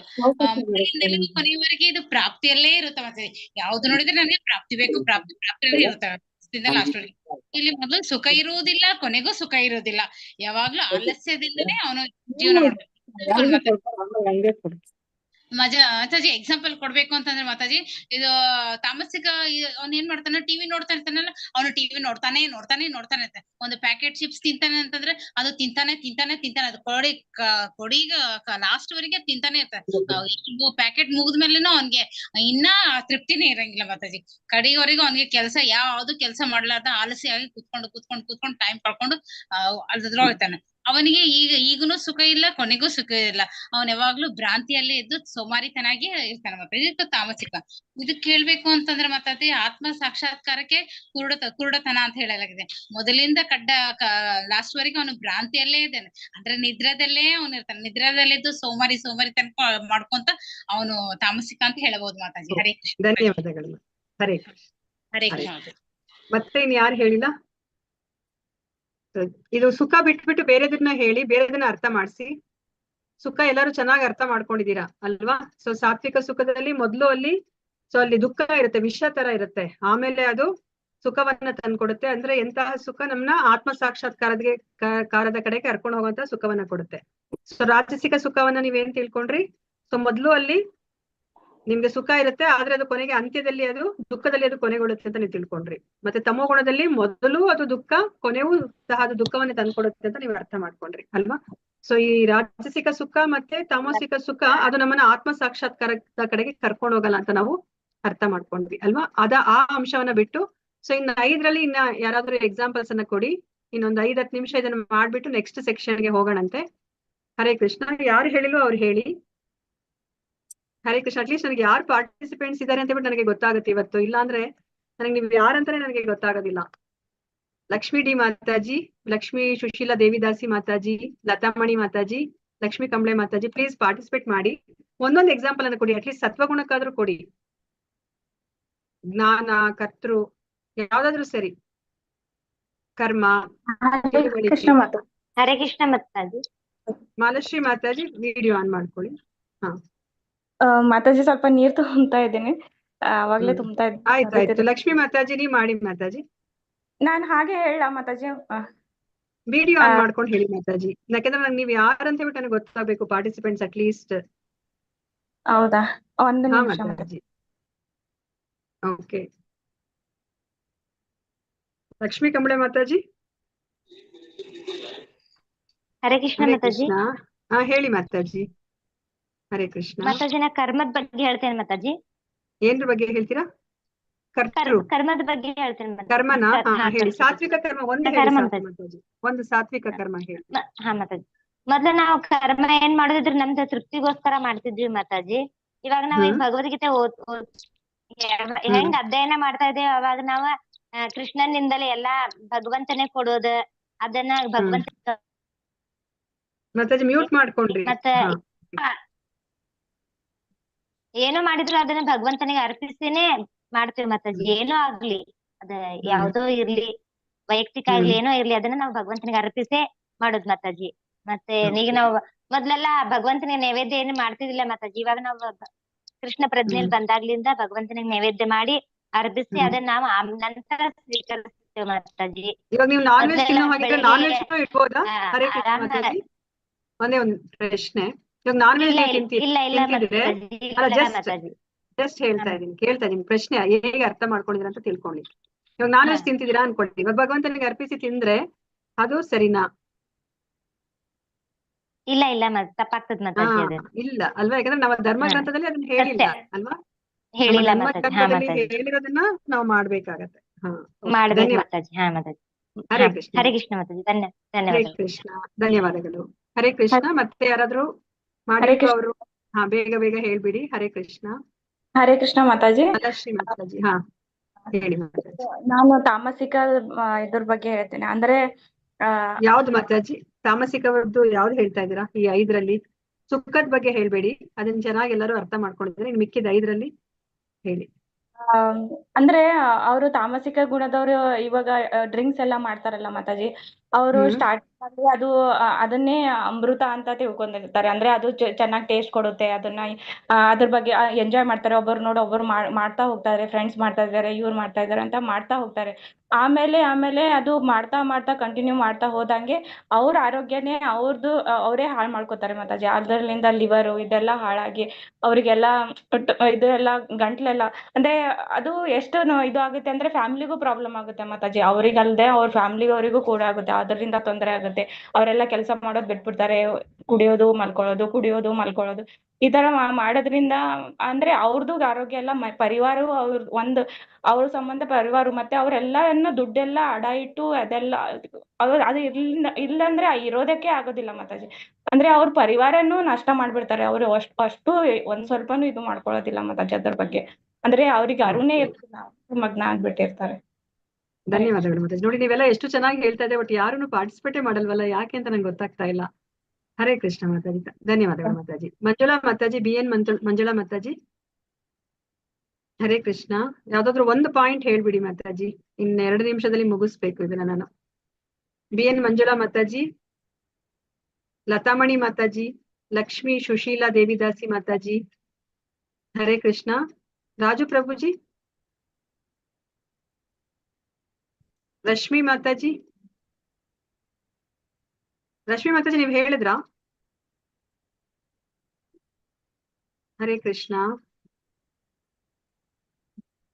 ಇವತ್ತೆಲ್ಲಾರು ಒಂದಾದ್ರೂ ಪಾರ್ಟಿಸಿಪೇಟ್ ಮಾಡ್ಬೇಕು. ಆಕ್ಚುಲಿ ಒಂದಕ್ಕಾದ್ರೂ.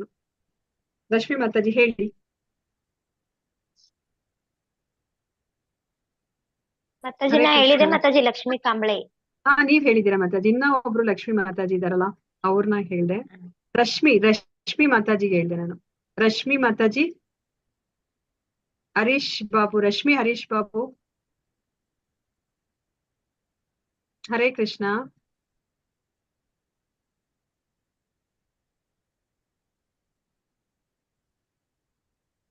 ಓಕೆ, ಆಯ್ತು.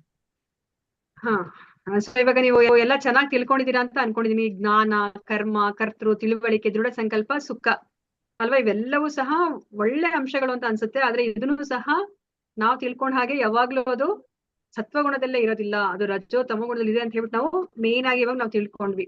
ಸೊ ಇವಾಗ ಜ್ಞಾನ 3 ಗುಣದಲ್ಲಿ ಹೇಗಿರುತ್ತೆ ಅಂತ ಹೇಳ್ಬಿಟ್ಟು ಇವಾಗ ಕೃಷ್ಣ ಹೇಳ್ತಾ ಇದ್ದಾರೆ. ಸೊ ಜ್ಞಾನಂ ಕರ್ಮದ ಕರ್ತಾಚ ತ್ರಿದೈವ ಗುಣ ಭೇದತಃ ಪ್ರೋಚ್ಯತೆ ಗುಣ ಸಂಖ್ಯಾನೆ ಯಥಾವಚ್ಛೃಣುತಾನ್ಯಪಿ. ಐಹಿಕ ಪ್ರಕೃತಿಯ 3 ಬೇರೆ ಬೇರೆ ಗುಣಗಳಿಗೆ ಅನುಗುಣವಾಗಿ ಜ್ಞಾನ, ಕರ್ಮ ಮತ್ತು ಕರ್ತ, ಇವುಗಳಲ್ಲಿ 3 ವಿಧ. ಅವುಗಳ ವಿಷಯವನ್ನ ನನ್ನಿಂದ ತಿಳಿದುಕೊ ಅಂತ ಹೇಳ್ಬಿಟ್ಟು ಇವಾಗ ಕೃಷ್ಣ ಹೇಳ್ತಾ ಇದ್ದಾರೆ. ಮತ್ತೆ ಜ್ಞಾನ, ಕರ್ಮ, ಕರ್ತೃ ಅದು ಸಹ 3 ಗುಣದಲ್ಲಿದೆ ಅಂತ ಹೇಳ್ಬಿಟ್ಟು ತಿಳ್ಕೊತಾ ಇದ್ದಾರೆ. ನಾವು ಇದಕ್ಕಿಂತ ಮುಂಚೆ ನಾವು ತಿಳ್ಕೊಂಡ್ರೆ ಹಾಗೇನೆ ಜನರಲ್ ಆಗಿ ಏನ್ ತಿಳ್ಕೊಂಡಿದೀವಿ ನಾವು, ಸತ್ವಗುಣ ಅದು ಯಾವಾಗ್ಲೂ ಪ್ರಕಾಶಮಾನವಾದದ್ದು. ಯಾಕಂದ್ರೆ ಸತ್ವಗುಣದಲ್ಲಿರುವಂತಹ ವ್ಯಕ್ತಿ ಯಾವಾಗ್ಲೂ ಸುಖವಾಗಿರ್ತಾನೆ, ಜ್ಞಾನಮಯವಾಗಿರ್ತಾನೆ. ನಮ್ಗೆ ಜ್ಞಾನ ಇದ್ದಾಗ ಏನನ್ನ ಮಾಡ್ಬೇಕು, ಏನನ್ನ ಮಾಡಬಾರ್ದು ಅಂತ ನಮ್ಗೆ ಗೊತ್ತಾಗ್ತಾ ಹೋಗುತ್ತೆ. ಮತ್ತೆ ಪ್ರಕಾಶಮಾನವಾಗಿರುತ್ತೆ. ಯಾಕಂದ್ರೆ ನಾವೆಲ್ಲ ನಮ್ಗೆ ಭಗವಂತ ಕೊಟ್ಟಿರುವಂತಹ ಈ ಎಲ್ಲ ಇಂದ್ರಿಯಗಳನ್ನ ಒಳ್ಳೇದಕ್ಕೆ ಉಪಯೋಗಿಸ್ಕೊತೀವಿ. ಕಣ್ಣುಗಳನ್ನ ನಾವು ಕಣ್ಣುಗಳಿಂದ ಏನನ್ನ ನೋಡ್ಬೇಕು ಅದನ್ನ ನಾವು ನೋಡ್ತೀವಿ ಅಲ್ವಾ, ಕಿವಿಗಳಿಂದ ಏನನ್ನ ಕೇಳ್ಬೇಕು ಅದನ್ನ ನಾವು ಕೇಳ್ತೀವಿ ಅಲ್ವಾ. ಸೊ ಇವಾಗ ನೋಡಿ, ನಮ್ಗೆ ನಮ್ಮ ಮಗುಗೆ ಏನಾದ್ರೂ ಒಂದು 10 ರೂಪಾಯಿ ಕೊಟ್ಟಾಗ ಅದನ್ನ ಅದು ಸದ್ಬಳಕೆ ಮಾಡ್ಕೊಂಡಾಗೆ ನಮ್ಗೆ ಖುಷಿ ಆಗುತ್ತೆ ಅಲ್ವಾ. ಸೊ ಇವಾಗ ಅದೇನಾದ್ರೂ ಹೋಗಿ 10 ರೂಪಾಯಿನ ಕೊಟ್ಟಾಗ ಅದು ಒಂದು ಸಿಗರೇಟ್ ತಗೊಂಬಂದ್ರೆ ನಮ್ಗೆ ಎಷ್ಟು ನೋವಾಗತ್ತೆ ಅಲ್ವಾ. ಅದೇ ತರ ಭಗವಂತನಿಗೂ ಅಷ್ಟೇ. ಭಗವಂತ ಈ ಎಲ್ಲ ಇಂದ್ರಿಯಗಳನ್ನ ಕೊಟ್ಟಿರೋದು ಅವನ ಸೇವೆ ಮಾಡ್ಲಿ ಅಂತ ಹೇಳ್ಬಿಟ್ಟು. ಯಾಕಂದ್ರೆ ನಮ್ಮ ನಿಜವಾದ ಸ್ಥಾನ ಸೇವಕರು ಅಲ್ವಾ. ನಾವು ಎಲ್ಲ ಇಂದ್ರಿಯಗಳನ್ನ ನಾವು ಭಗವಂತನ ಸೇವೆಗೆ ಉಪಯೋಗಿಸ್ಕೋಬೇಕು. ಈಗ ನಾವು ಭಗವಂತನ ಸೇವೆಗೆ ಉಪಯೋಗಿಸ್ಕೊಂಡಲೆ ನಮ್ಮ ಇಂದ್ರಿಯ ಸುಖಕ್ಕೆ ಉಪಯೋಗಿಸ್ಕೊಂಡ್ರೆ, ಅಥವಾ ಏನಾದ್ರೂ ಅಧರ್ಮ ಅಥವಾ ಅನ್ಯಾಯ ಕಾರ್ಯವನ್ನ ಮಾಡಿದಾಗ ಉಪಯೋಗಿಸ್ಕೊಂಡಾಗ ಖಂಡಿತ ಅದು ಭಗವಂತನಿಗೂ ನೋವಾಗುತ್ತೆ ಅಲ್ವಾ. ಇವಾಗ ಹೇಗೆ ನಮ್ಮ ಮಗು ಮಾಡ್ದಾಗ ನಮ್ಗೆ ಹೇಗ್ ನೋವಾಗುತ್ತೋ ಭಗವಂತನಿಗೂ ನೋವಾಗುತ್ತೆ. ಅದನ್ನ ನಾವು ಇಲ್ಲಿ ಅರ್ಥ ಮಾಡ್ಕೋಬೇಕು. ಸೊ ಅದಕ್ಕೆ ಸತ್ವಗುಣದಲ್ಲಿರೋರು ಯಾವ್ದನ್ನ ಹೇಗೆ ಮಾಡ್ಬೇಕು ಹಾಗೆ ಮಾಡ್ತಾರೆ. ಸೊ ಅವ್ರಿಗೆ ಆ ವಾಸ್ತವ ಸ್ಥಿತಿಯ ಅರಿವಿರುತ್ತೆ. ಅದಕ್ಕೆ ಅವ್ರದ್ದು ಪ್ರಕಾಶಮಾನವಾಗಿರುತ್ತೆ ಜೀವನ. ಅವ್ರು ಎಷ್ಟೇ ಮನುಷ್ಯ ಜನ್ಮವನ್ನ ಪಡ್ಕೊಂಡು ಹೋದ್ರೂ ಸಹ ಅವ್ರು ಯಾವಾಗ್ಲೂ ಸಂತೋಷವಾಗಿ ಇರ್ತಾರೆ.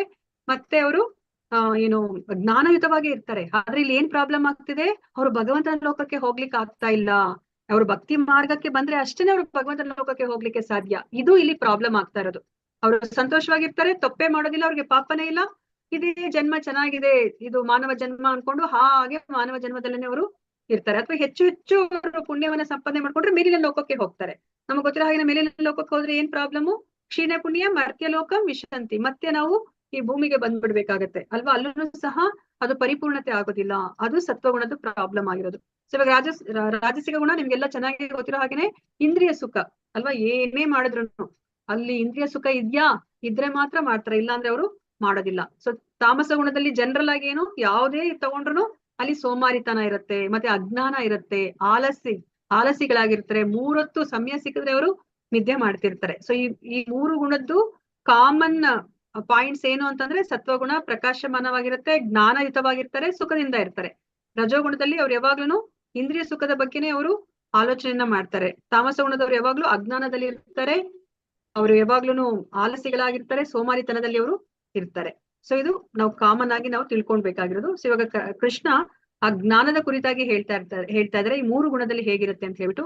ಸರ್ವಭೂತೇಷು ಏನೈಕ್ಯಂ ಭಾವಮವ್ಯಯಮೀಕ್ಷತೆ ಅವಿಭಕ್ತಂ ವಿಭಕ್ತೇಷು ತಜ್ಞಾನಂ ವಿದ್ಧಿ ಸಾತ್ವಿಕಂ ಪೃಥಕ್ತ್ವೇನ ತು ಯಜ್ಞಾನಂ ನಾನಾ ಭಾವಾನ್ ಪೃಥಗ್ವಿದಾನ್ ವೇತಿ ಸರ್ವೇಷು ಭೂತೇಷು ತಜ್ಞಾನಂ ವಿದ್ಧಿ ರಾಜಸಂ ಯತ್ತು ಕೃಷ್ಣವದೇಕಸ್ಮಿನ್ ಕಾರ್ಯೇ ಆಸಕ್ತಮಹೈತುಕಂ ಅತತ್ವಾರ್ಥ ವದಲ್ಪಂ ಚ ತತ್ತಾಮಸಮುದಾವೃತಂ.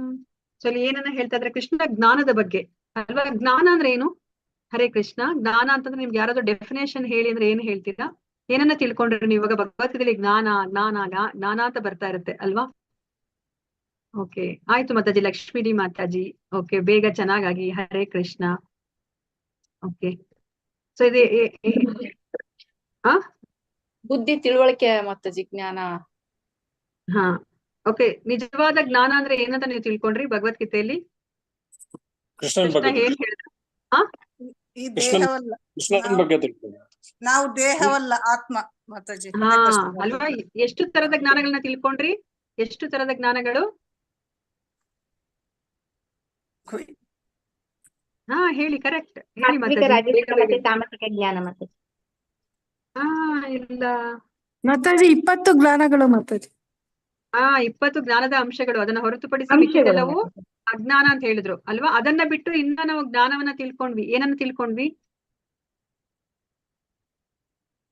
ಮೊನ್ನೆ ನೀವು ಪ್ರೆಸೆಂಟೇಶನ್ ಸಹ ನೀವು ಕೇಳಿದ್ರಿ ಅಲ್ವಾ? ಸಾರಿಕಮಲ ಮಾತಾಜಿ ಮಾಡಿದ್ರು. ಹರೇ ಗುಹ್ಯತಮ ಕೃಷ್ಣ. ಜ್ಞಾನ. ಹಾ ಗುಹ್ಯ, ಹೌದು ಮಾತಾಜಿ, ಗುಹ್ಯತರ, ಗುಹ್ಯ ಗುಹ್ಯತಮ ಜ್ಞಾನ ಗುಹ್ಯತಮ ಜ್ಞಾನ. ಹೌದು ಅಲ್ವಾ? ಮಾತಾಜಿ. ಹೌದು ಕೃಷ್ಣ ಮಾತಾಜಿ. ಅಲ್ವಾ? ನೋಡಿ ಅಲ್ವಾ? 20 ಅಂಶಗಳನ್ನ ಹೊರತುಪಡಿಸಿ ಇನ್ನೆಲ್ಲವೂ ಅಜ್ಞಾನ ಅಂತ ನಮ್ಗೆ ಕೃಷ್ಣ ಹೇಳಿದ್ರು. ಅದನ್ನ ಬಿಟ್ರೆ ನಾವು ಭಗವದ್ಗೀತೆಯಲ್ಲಿ ನಮ್ಗೆ ಕೃಷ್ಣ ಹೇಳಿರೋ ಹಾಗೇನೆ ಗುಹ್ಯ, ಗುಹ್ಯತರ, ಗುಹ್ಯತಮ ಜ್ಞಾನವನ್ನ ಕೊಟ್ಟಿದ್ದಾರೆ. ಗುಹ್ಯ ಜ್ಞಾನ ಅಂದ್ರೆ ಏನ್ ಕೊಟ್ಟಿದ್ದಾರೆ? ಬೇಗ ಬೇಗ ಹೇಳಿ ಮಾತಾಜಿ. ಆತ್ಮಜ್ಞಾನ ಮಾತಾಜಿ. ಹರೇ ಕೃಷ್ಣ. ಆತ್ಮಜ್ಞಾನ ಅಲ್ವಾ? ನಾವ್ ಏನಂತ ತಿಳ್ಕೊಂಡಿದೀವಿ ನಮ್ಮನ್ನ ಇಷ್ಟ ದಿವಸ? ದೇಹ ಅಂತ ನಮ್ಮನ್ನ ಹೇಳಿ ದೇಹ ಅಂತ ತಿಳ್ಕೊಂಡಿದೀವಿ. ಈಗ ಏನ್ ಗೊತ್ತಾಯ್ತು? ನಾವ್ ಯಾರು ಅಂತ ಗೊತ್ತಾಯ್ತು? ಆತ್ಮ. ಆತ್ಮ. ಅದು ನಿಮ್ಗೆ ತುಂಬಾ ಒಂದು ದೊಡ್ಡ ವಿಷಯವನ್ನ ನೀವು ತಿಳ್ಕೊಂಡ್ರಿ ಅಂತ ಅನಿಸ್ತು, ಅಥವಾ ಅಯ್ಯೋ ಇದೇನ್ ಪರವಾಗಿಲ್ಲ ಸಾಮಾನ್ಯ ಜ್ಞಾನ ಅಂತ ಅನಿಸ್ತಾ ನಿಮಗೆ? ಇಲ್ಲ ಮಾತಾಜಿ, ಇದು ತುಂಬಾ ಅಲ್ವಾ? ದೊಡ್ಡ ಎಂತ ಉತ್ತಮೋತ್ತಮವಾದ ಜ್ಞಾನವನ್ನ ಪಡ್ಕೊಂಡ್ವಿ. ನಮ್ಗೆ ನಾವ್ಯಾರು ಅಂತ ಗೊತ್ತಿಲ್ಲ ಅಂದ್ರೆ ನಾವು ಖಂಡಿತ ನಾವು ಮಾಡೋ ಕರ್ಮಗಳು ಸರಿಯಾಗಿರ್ಲಿಕ್ಕೆ ಸಾಧ್ಯನೇ ಇಲ್ಲ. ನೋಡಿ, ನಾನು ಇವಾಗ ದೇಹ ಅಂತ ಅನ್ಕೊಂಡಿರೋದ್ರಿಂದ ನಾನು 24 ಗಂಟೆಗಳನ್ನ ಏನಕ್ಕೆ ಕೊಡ್ತಾ ಇದ್ದೆ? ನಾನು ದೇಹದ ದೇಹಕ್ಕೋಸ್ಕರ ಕೊಡ್ತಾ ಇದ್ದೆ ಅಲ್ವಾ? ದೇಹಕ್ಕೆ ಏನ್ ಬೇಕು, ಅದ್ರ ಬೇಕು ಬೇಡಗಳು ಬೇಡ ಅದ್ರ ಅಗತ್ಯಗಳನ್ನ ಪೂರೈಸ್ಲಿಕ್ಕೆ ನಾನು ಕೊಡ್ತಾ ಇದ್ದೆ 24 ಗಂಟೆಗಳು. ಯಾವಾಗ ನನಗೆ ಗೊತ್ತಾಯ್ತು ನನ್ನ ದೇಹ ಅಲ್ಲ ಆತ್ಮ ಅಂತ ಗೊತ್ತಾಗಿದ ತಕ್ಷಣ ಏನ್ ಮಾಡ್ದೆ? ನನ್ನ 24 ಗಂಟೆಗಳ ದಿನಚರಿಯಲ್ಲಿ ಏನ್ ಬದಲಾವಣೆ ಆಯ್ತು? ಅಥವಾ ನಿಮ್ಗೆ ಕೇಳ್ಕೊಳ್ಳಿ, ನಾನು ನನಗ್ ಕೇಳ್ಕೊತಾ ಇದ್ದೀನಿ. ನಿಮ್ಗೆ ಕೇಳ್ಕೊಳ್ಳಿ, ಏನ್ ವ್ಯತ್ಯಾಸ ಆಯ್ತು? ಇವಾಗ ನಿಮ್ಗೆ ಗೊತ್ತಾಗ್ಬಿಡ್ತು, ನಿಮ್ಗೆ ನೀವು ದೇಹ ಅಲ್ಲ ಆತ್ಮ ಅಂತ. ಇವಾಗ ಏನ್ ಬದಲಾವಣೆ ಆಗೋಯ್ತು ನಿಮ್ಗೆ ಆ ಜ್ಞಾನವನ್ನ ತಿಳ್ಕೊಂಡ್ಮೇಲೆ?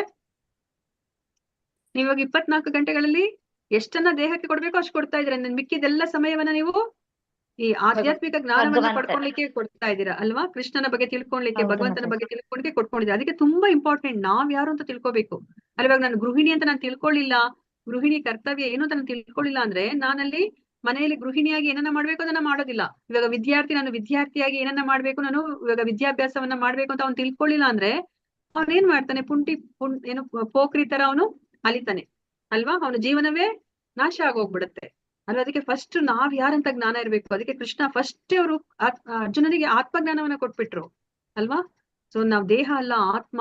ನೀನು ಯಾರಿಗೋಸ್ಕರ ನೀನ್ ಇಲ್ಲಿ ದುಃಖವನ್ನ ಪಡ್ತಾ ಇದೀಯಾ, ಶೋಕವನ್ನ ಪಡ್ತಾ ಇದೀಯಾ, ನೀನು ಪಂಡಿತನ ತರ ಮಾತಾಡ್ತಾ ಇದ್ಯಾ, ಆದ್ರೆ ನೀನಿಲ್ಲಿ ಯಾವುದಕ್ಕೆ ನೀನು ಶೋಕವನ್ನ ಪಡಬಾರ್ದು, ಅದಕ್ಕೆ ಶೋಕವನ್ನ ಪಡ್ತಾ ಇದೀಯ ಅಂತ ಹೇಳಿದ್ರು ಅಲ್ವಾ? ಅದಾದ್ಮೇಲೆ ಗುಹ್ಯ ತರ ಜ್ಞಾನ ಏನ್ ಕೊಟ್ರು ಕೃಷ್ಣ?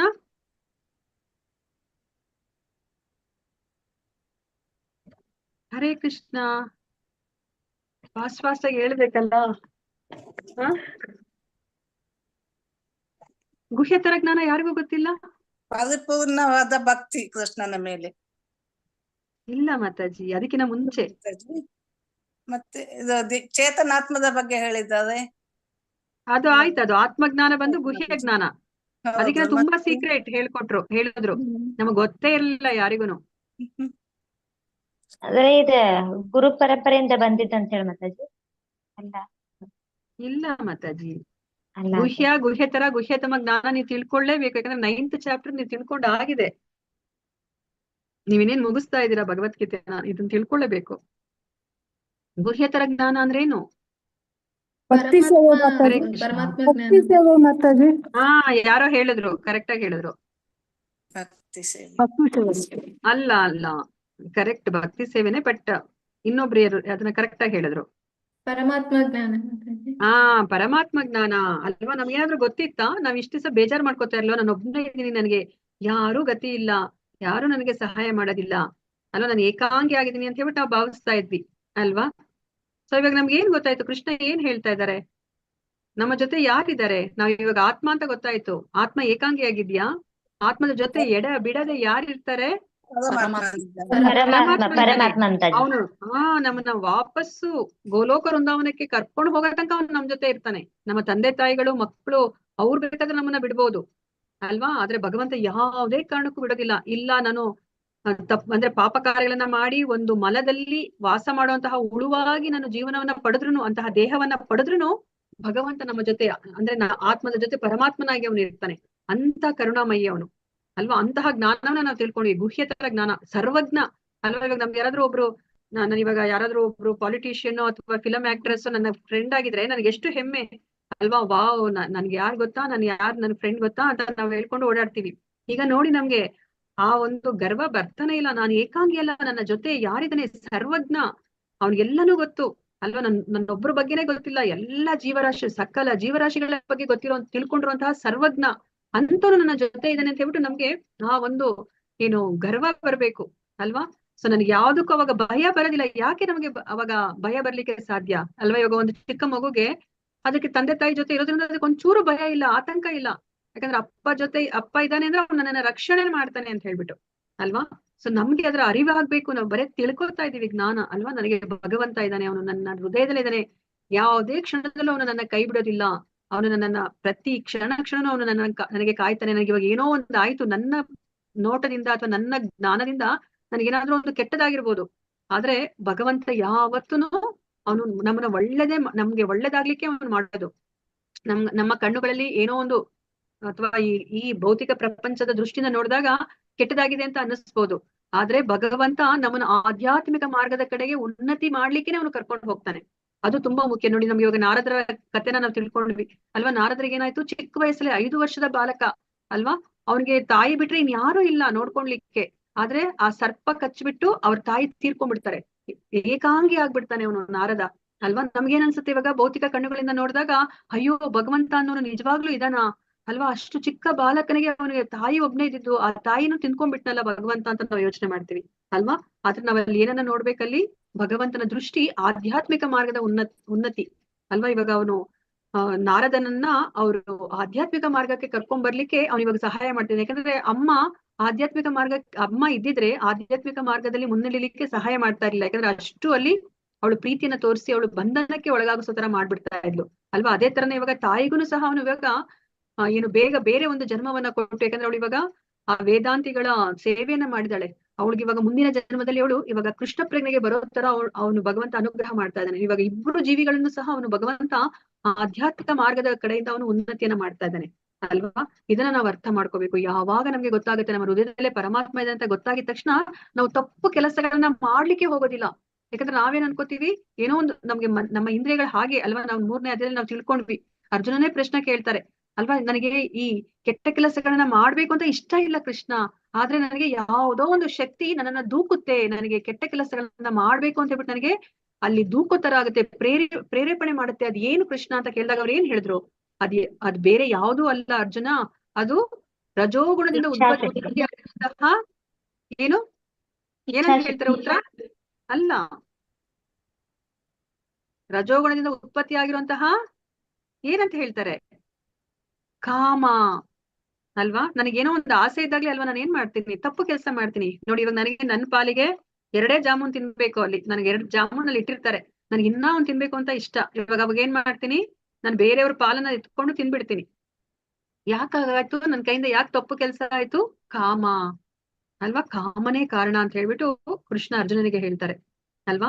ಸೊ ಅದಕ್ಕೆ ನಮ್ಗೆ ಇವಾಗ ಭಗವಂತ ನಮ್ಮ ಜೊತೆಲಿ ಇದ್ದಾನೆ ಅಂದಾಗ ನಾವ್ ಯಾವತ್ತೂ ತಪ್ಪು ಕೆಲಸಗಳನ್ನ ಮಾಡ್ಲಿಕ್ಕೆ ಹೋಗೋದಿಲ್ಲ. ಅದು ಗುಹ್ಯತರ ಜ್ಞಾನ.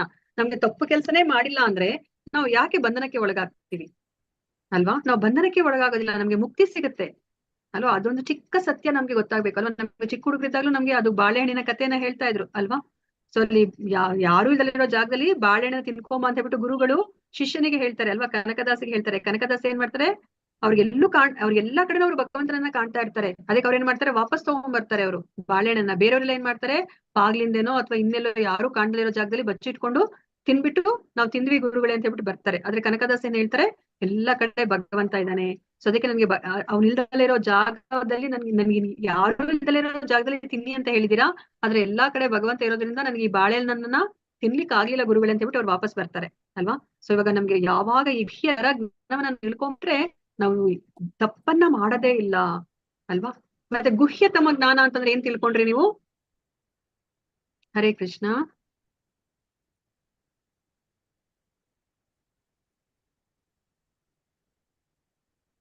ಪ್ರಕೃತಿಯ 3 ಗುಣಗಳಿಂದ ಹೇಗೆ ಬಿಡುಗಡೆಯಾಗುವುದು ಅಂತ. ಇಲ್ಲ, ಭಕ್ತಿ ಸೇವೆಯಿಂದಲೇ ಪರಿಪೂರ್ಣವಾದ ಜ್ಞಾನವನ್ನು ಪಡೆಯಬಹುದು. ಹಾ ಕೊನೆಗೆ ಮಾತಾಡಿ ಅದನ್ನ ನಾವು ಪರಿಪೂರ್ಣ ಜ್ಞಾನಿಗಳಾಗುತ್ತೇವೆ. ಅದನ್ನ ಬೇರೆ ತರ ಹೇಳ್ಬೇಕಂದ್ರೆ ಭಕ್ತಿ ಸೇವೆಯಿಂದ ಮಾತ್ರ ಆತ್ಮ ಭಗವಂತನ ಸಾಕ್ಷಾತ್ಕಾರ ಮಾತಾಜಿ, ಆತ್ಮ ಸಾಕ್ಷಾತ್ಕಾರ. ಇಲ್ಲ ಮಾತಾಜಿ, ಅದಾಗೋಯ್ತು. ಗುಹ್ಯತರ ಜ್ಞಾನದಲ್ಲೇ ಆಗೋಯ್ತು ಆತ್ಮ ಸಾಕ್ಷಾತ್ಕಾರ, ಪರಮಾತ್ಮ ಸಾಕ್ಷಾತ್ಕಾರನೂ ಆಗೋಯ್ತು. ಬ್ರಹ್ಮನ್ ಪರಮಾತ್ಮ ಸಾಕ್ಷಾತ್ಕಾರ ಆಯ್ತು. ಇನ್ ಮಿಕ್ಕಿರೋದು ಏನಿದೆ ನಮ್ಗೆ? ಭಗವತ್ ಸಾಕ್ಷಾತ್ಕಾರ. ಭಗವತ್ ಸಾಕ್ಷಾತ್ಕಾರ. ಇವಾಗ ನಾವೇನ್ ಅನ್ಕೊಂಡಿದ್ವಿ ಇವಾಗ ನಾವು ನಮ್ಮ ದೇಹವನ್ನ ತೊರೆದ್ಮೇಲೆ ನಮ್ಗೆ ಅಲ್ಲಿ ಏನೋ ಒಂದು ಜೀವನ ಅನ್ನೋದೇ ಇಲ್ಲ ಅನ್ಕೊಂಡಿದ್ವಿ.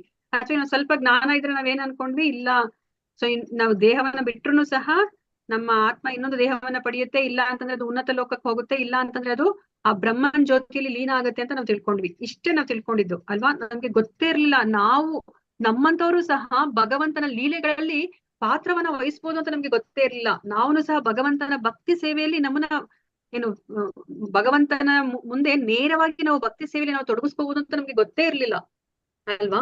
ಈಗ್ಲೇ ನಮ್ಗೆ ಗೊತ್ತಾಗಿದ್ದು ನಮ್ಮಂತವ್ರು ಸಹ ಭಕ್ತಿ ಸೇವೆಯನ್ನ ಮಾಡಿದ್ರೆ, ಭಗವಂತನಿಗೆ ಶುದ್ಧ ಭಕ್ತಿಯನ್ನ ಮಾಡಿದ್ರೆ ನಾವ್ ಎಲ್ಲಿಗೆ ಹೋಗ್ಬೋದು? ಗೋಲೋಕ ವೃಂದಾವನಕ್ಕೆ ಹೋಗ್ಬೋದು. ಅಲ್ಲಿ ಮಾಡೋದಾದ್ರೂ ಏನು? ನಾವು ಗೋಲೋಕ ವೃಂದಾವನದಲ್ಲಿ ಏನ್ ಮಾಡ್ತೀವಿ? ನಾವು ಗೋಲೋಕ ವೃಂದಾವನದಲ್ಲಿ ಹೋಗಿ ಮಾಡೋದಾದ್ರೂ ಏನು? ಅಲ್ಲಿ ಭಗವಂತನ ಭಗವಂತನ ಸೇವೆ ಅಲ್ವಾ. ನಾವಿವಾಗ ಇಲ್ಲಿ ಭಗವಂತನ ಸೇವೆ ಅಂದ್ರೆ ನಾವು ವಿಗ್ರಹದಲ್ಲಿ ನಾವು ಭಗವಂತನನ್ನ ಕಾಣ್ತಾ ಇದೀವಿ. ಅಲ್ಲಿ ನಾವೇನ್ ಮಾಡ್ತಾ ಇದೀವಿ? ಅಲ್ಲಿ ಗೋಲೋಕ ವೃಂದಾವನದಲ್ಲಿ ನಾವು ನೇರವಾಗಿ ಮುಖತಃ, ಈಗ ನಾವು ಒಬ್ರಿಗೊಬ್ರು ಭೇಟಿ ಮಾಡಿದ್ರೆ ನಾವ್ ಹೇಗೆ ನೇರವಾಗಿ ಸಂಪರ್ಕಕ್ಕೆ ಬರ್ತೀವೋ ಆ ತರ ನಾವು ಕೃಷ್ಣನ ಜೊತೆ ನಾವು ನೇರವಾದ ಸಂಪರ್ಕಕ್ಕೆ ಬಂದು ನಾವು ಭಗವಂತನ ಲೀಲೆಗಳಲ್ಲಿ ನಾವು ಪಾತ್ರವನ್ನ ವಹಿಸ್ಬೋದು. ಅದನ್ನ ನಾವು ಅರ್ಥ ಮಾಡ್ಕೊಂಡು, ಅದು ಗುಹ್ಯತಮ ಜ್ಞಾನ ಅಲ್ವಾ. ಶುದ್ಧ ಭಕ್ತಿ ಸೇವೆಯಿಂದ ನಾವು ಭಗವಂತನ ಲೀಲೆಗಳಲ್ಲಿ ನಾವು ನಮ್ಮನ್ನ ತೊಡಗಿಸ್ಕೋಬಹುದು ಅಂತ ನಾವೇನ್ ಅರ್ಥ ಮಾಡ್ಕೊಂಡ್ವಿ, ಅದು ಗುಹ್ಯತಮ ಜ್ಞಾನ. ನಿಮ್ಗದು ತುಂಬಾ ಗ್ರೇಟ್ ಅಂದ್ರೆ ಏನ್ ಹೇಳ್ತಾರೆ, ಅತ್ಯುತ್ತಮ ಜ್ಞಾನ ಅಂತ ನಿಮ್ಗೆ ಅನ್ಸೋದಿಲ್ವಾ ಆ ಗುಹ್ಯತಮ ಜ್ಞಾನ? ಹೌದು ಮಾತಾಜಿ ಅಲ್ವಾ. ನಮ್ಗೊಂದ್ ನಿಮಿಷ ಕುತ್ಕೊಂಡು ಯೋಚನೆ ಮಾಡ್ಬೇಕು. ಯಾಕಂದ್ರೆ ನಮ್ಗೆ ಅದೇನೋ ಅನ್ನಿಸ್ತಿಲ್ಲ. ನನ್ನಂತೂ ಸಹ ಗೋಲೋಕ ವೃಂದಾವನಕ್ಕೆ ಹೋಗ್ಬೋದಾ? ನಾನು ಭಗವಂತನ ಜೊತೆ ಆಟ ಆಡ್ಬೋದಾ? ತಿನ್ಬೋದಾ? ಅಲ್ವಾ. ನಮ್ಗೆ ಭಗವಂತ ಎಷ್ಟು ಲೀಲೆಗಳನ್ನ ಮಾಡಿದ್ದಾರೆ, ಅದ್ರಲ್ಲಿ ನಂದೂ ಒಂದು ಪಾತ್ರ ಬರೋ ತರ ಆಗಬಹುದಾ? ಅಲ್ವಾ. ಸೊ ನೋಡ್ರಿ, ನಮ್ಗೆ ಅದನ್ನ ಯೋಚನೆ ಮಾಡೋದು, ಅದು ಗುಹ್ಯತಮ ಜ್ಞಾನ ನಮ್ಗೆ ಭಗವಂತನ ಕೊಟ್ಟಿದ್ದಾನೆ ಅಲ್ವಾ.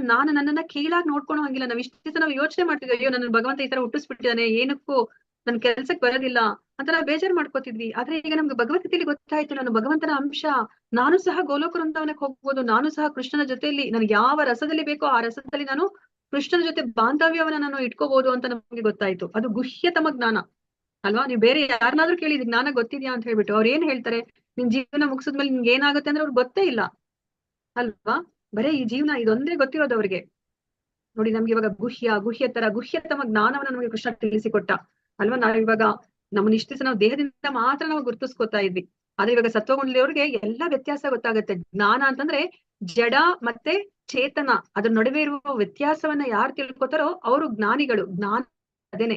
ನಮ್ಗೆ ಯಾರು ಫಸ್ಟ್ ನಮ್ಗೆ ಗೊತ್ತಾಗ್ಬೇಕು, ಜಡ ಯಾವುದು ಚೇತನ ಯಾವುದು ಅಂತ. ಅವಾಗಷ್ಟೇನೆ ನಮ್ಗಲ್ಲಿ ಯಾವ್ದಕ್ಕೆ ಏನನ್ನ ಮಾಡ್ಬೇಕು ಅಂತ ನಮ್ಗೆ ಗೊತ್ತಾಗತ್ತೆ ಅಲ್ವಾ. ಸೊ ಸತ್ವಗುಣದಲ್ಲಿರೋರ್ಗೆ ಅವ್ರಿಗೆ ಆತ್ಮ ಎಲ್ಲಾ ಜೀವಿಗಳು, ಹೌದು ಅಲ್ಲಿ 84 ಲಕ್ಷ ಜೀವರಾಶಿಗಳಿದ್ದಾರೆ, ಆದ್ರೆ ಅದ್ರೊಳಗಡೆ ಯಾರಿದ್ದಾರೆ?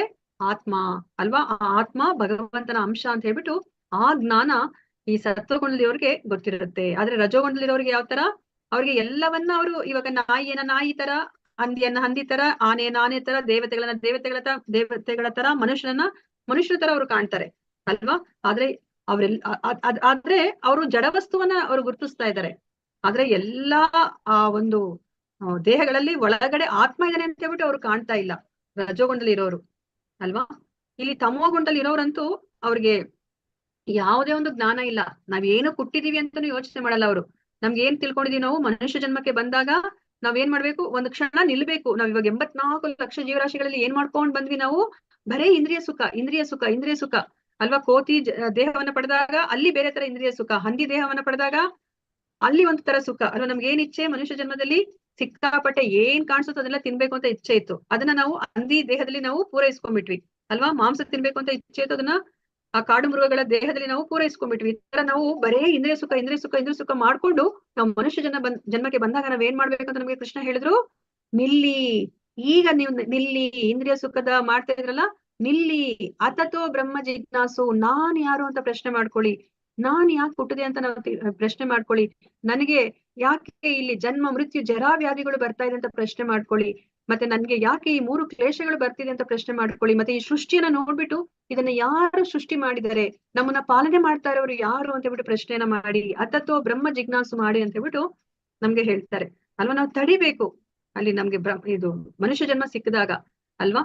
ಸೊ ಪ್ರಶ್ನೆಯನ್ನ ಮಾಡ್ಕೋಬೇಕು. ಆದ್ರೆ ಇಲ್ಲಿ ಈ ತಮೋಗುಣದಲ್ಲಿರೋರು ಅವ್ರಿಗೆ ಅದೇನು ಯೋಚನೆ ಇಲ್ಲ. ಅವ್ರೇನೋ ಪ್ರಾಣಿಗಳ ತರ. ಇವಾಗ ಪ್ರಾಣಿಗಳು ಏನ್ ಮಾಡ್ತಾರೆ, ಆಹಾರ ನಿದ್ರಾ ಭಯ ಮೈಥುನ, ಆಹಾರ ನಿದ್ರಾ ಭಯ ಮೈಥುನ, ಈ 4 ಅವ್ರು ಮಾಡ್ತಾ ಇರ್ತಾರೆ ಈ ತಮೋಗುಣದಲ್ಲಿರೋರು ಅಲ್ವಾ.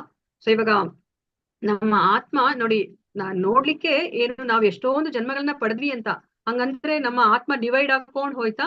ಇವಾಗ ನಾಯಿ ಜನ್ಮದಲ್ಲಿದ್ದಾಗ ನಮ್ಮ ಆತ್ಮ ಆ ನಾಯಿ ಜನ್ಮಕ್ಕೆ ಹೋಯ್ತು, ಮತ್ತೆ ಅದು ಭಾಗ ಆಗಿ ಮತ್ತೆ ಅದು ಏನು ಇನ್ನ ಮನುಷ್ಯ ಜನ್ಮಕ್ಕೆ ಹೋಯ್ತು ಅಂತನ ಇಲ್ಲ ಅಲ್ವಾ. ಹೇಗೆ ಒಂದು ಸೂರ್ಯ ಅವ್ರು ಇಡೀ ಜಗತ್ತನ್ನ ಬೆಳಗ್ತಾರೆ ಅಲ್ವಾ. ಒಬ್ಬನೇ ಪರಮಾತ್ಮ ನೋಡಿದ್ರೆ ಏನನ್ಸುತ್ತೆ, ಅವ್ನು ಭಾಗವಾಗ್ಬಿಟ್ಟು ಎಲ್ಲರ ಹೃದಯದಲ್ಲಿ ಅವನು ಆತ್ಮದ ಜೊತೆ ಇದನಪ್ಪ ಅಂತ ನಮ್ಗೆ ಅನ್ಸುತ್ತೆ. ಆದ್ರೆ ಅವ್ರು ಯಾವಾಗ್ಲೂ ಅವಿಭಕ್ತ, ಅವ್ರು ಯಾವಾಗ್ಲೂ ವಿಭಕ್ತ ಅಲ್ಲ. ನೋಡ್ಲಿಕ್ಕೆ ನಮ್ಮ ಕಣ್ಣುಗಳಿಗೆ ಅವನು ವಿಭಕ್ತನಾಗಿದ್ದಾನೇನೋ ಅಂತ ಅನ್ಸುತ್ತೆ, ಆದ್ರೆ ಅವರು ಅವಿಭಕ್ತ. ಹೇಗೆ ಸೂರ್ಯ ಅವನು ಇವಾಗ ಅವನು ಅವಿಭಕ್ತನೋ ಅದೇ ತರನೇ ಪರಮಾತ್ಮ, ಅದೇ ತರನೇ ನಮ್ಮ ಆತ್ಮನೂ ಅಷ್ಟೇ. ನಾವು ಎಷ್ಟೊಂದು ದೇಹಗಳನ್ನ ನಾವು ಹೊಂದ್ತೀವಿ, ಆದ್ರೆ ಒಂದೇ ಆತ್ಮವೇ ಆ ಬೇರೆ ಬೇರೆ ದೇಹಗಳನ್ನ ಅದು ತನ್ನ ಕರ್ಮಾನುಸಾರ ಭಗವಂತನ ಇಚ್ಛಾನುಸಾರ ಅದು ಪಡೆಯುತ್ತೆ ಅಲ್ವಾ. ಇದು ಸಾತ್ವಿಕ ಜ್ಞಾನ. ಸೊ ನೀವೆಲ್ಲನು ಇದು ಏನ್ ಹೇಳ್ತಾರೆ ಭಾವಾರ್ಥವನ್ನ ನೀವು ಓದಿದೀರಾ ಅಂತ ಅನ್ಕೊಂಡಿದೀನಿ. ಸೊ ನಾನು ಮತ್ತೆ ಅದನ್ನ ಡೀಟೇಲ್ ಆಗಿ ಹೇಳಿಕ್ ಹೋಗೋದಿಲ್ಲ. ಸೊ ಇಲ್ಲಿ ಜೀವಿಗಳಲ್ಲಿ ಅಸಂಖ್ಯಾತ ರೂಪಗಳು, ಆದರೂ ಅವೆಲ್ಲವುಗಳಲ್ಲಿ ಒಂದೇ ಅಭಿನ್ನ ಆಧ್ಯಾತ್ಮಿಕ ಸ್ವಭಾವವನ್ನು ಕಾಣಿಸಬಲ್ಲ ಜ್ಞಾನವೆಂದರೆ ಸಾತ್ವಿಕ ಎಂದು ನೀನು ಅರ್ಥ ಮಾಡಿಕೊಳ್ಳಬೇಕು. ಯಾವ ಜ್ಞಾನದ ಕಾರಣದಿಂದ ಪ್ರತಿಯೊಂದು ಬೇರೆ ದೇಹದಲ್ಲಿಯೂ ಬೇರೆ ಬಗೆಯ ಜೀವಿಯನ್ನು ಮನುಷ್ಯನು ಕಾಣುತ್ತಾನೋ ಆ ಜ್ಞಾನವು ರಾಜಸ ಎಂದು ತಿಳಿ. ನೋಡಿ, ನಮ್ಗೆ ಮ್ಯಾಕ್ಸಿಮಮ್ ಇಷ್ಟೇ ನಾವು ಬಂದಿದ್ದು ನಾವು ಅಲ್ವಾ. ಭಗವದ್ಗೀತೆಗೆ ಬರ್ಲಿಕ್ಕಿಂತ ಮುಂಚೆ ನಮ್ಗೆ ಏನ್ ಗೊತ್ತಾಯ್ತು, ಯಾವ ಬೇರೆ ಬೇರೆ ದೇಹದಲ್ಲಿ ಬೇರೆ ಬಗೆಯ ಜೀವಿ ಇದ್ದಾನೆ ಅಂತ ಹೇಳ್ಬಿಟ್ಟು ನಾವ್ ಅರ್ಥ ಮಾಡ್ಕೊಂಡಿದ್ವಿ ಅಷ್ಟೇ ಅಲ್ವಾ. ಆದ್ರೆ ಇಲ್ಲಿ ಯಾವ ಜ್ಞಾನದಿಂದ ಸತ್ಯದ ತಿಳುವಳಿಕೆ ಇಲ್ಲದೆ ಒಂದು ಬಗೆಯ ಕರ್ಮವೇ ಸರ್ವಸ್ವ ಎಂದು ಭಾವಿಸುತ್ತೇವೆಯೋ, ಯಾವ ಜ್ಞಾನವು ಅಲ್ಪವಾದದ್ದೋ ಅದು ತಾಮಸ ಗುಣದಲ್ಲಿ ಇದೆ ಎಂದು ಹೇಳುತ್ತಾರೆ. ನೋಡಿ, ಇಲ್ಲಿ ಗುಣದಲ್ಲಿ ಇರೋರು ಅವ್ರು ಬೇರೆ ಯಾವುದೇ ಒಂದು ಜ್ಞಾನವನ್ನ ಯೋಚನೆ ಮಾಡ್ಲಿಕ್ಕೆ ಹೋಗೋದಿಲ್ಲ. ಯಾವ ಜ್ಞಾನ ಅವ್ರಿಗೆ, ನನಗೆ ಜಸ್ಟ್ ನಾನು ಹುಟ್ಟಿದೀನಿ, ನನಗೆ ಏನೋ ಒಂದ್ ಸ್ವಲ್ಪ ತಿನ್ಲಿಕ್ಕೆ ಆಹಾರ ಬೇಕು, ನನಗೆ ದೇಹಕ್ಕೆ ನಿದ್ದೆ ಬೇಕು, ಮತ್ತೆ ಏನಾದ್ರೂ ಒಂದು ಪ್ರೊಟೆಕ್ಷನ್ ಒಂದು ಮನೆ ಏನೋ ಒಂದು ಬೇಕು, ಮತ್ತೆ ಆ ಮೈಥುನ ಕ್ರಿಯೆ, ಇಷ್ಟೇನೆ. ಇದನ್ನ ಪಶು ಜ್ಞಾನ ಅಂತ ಕರೀತಾರೆ.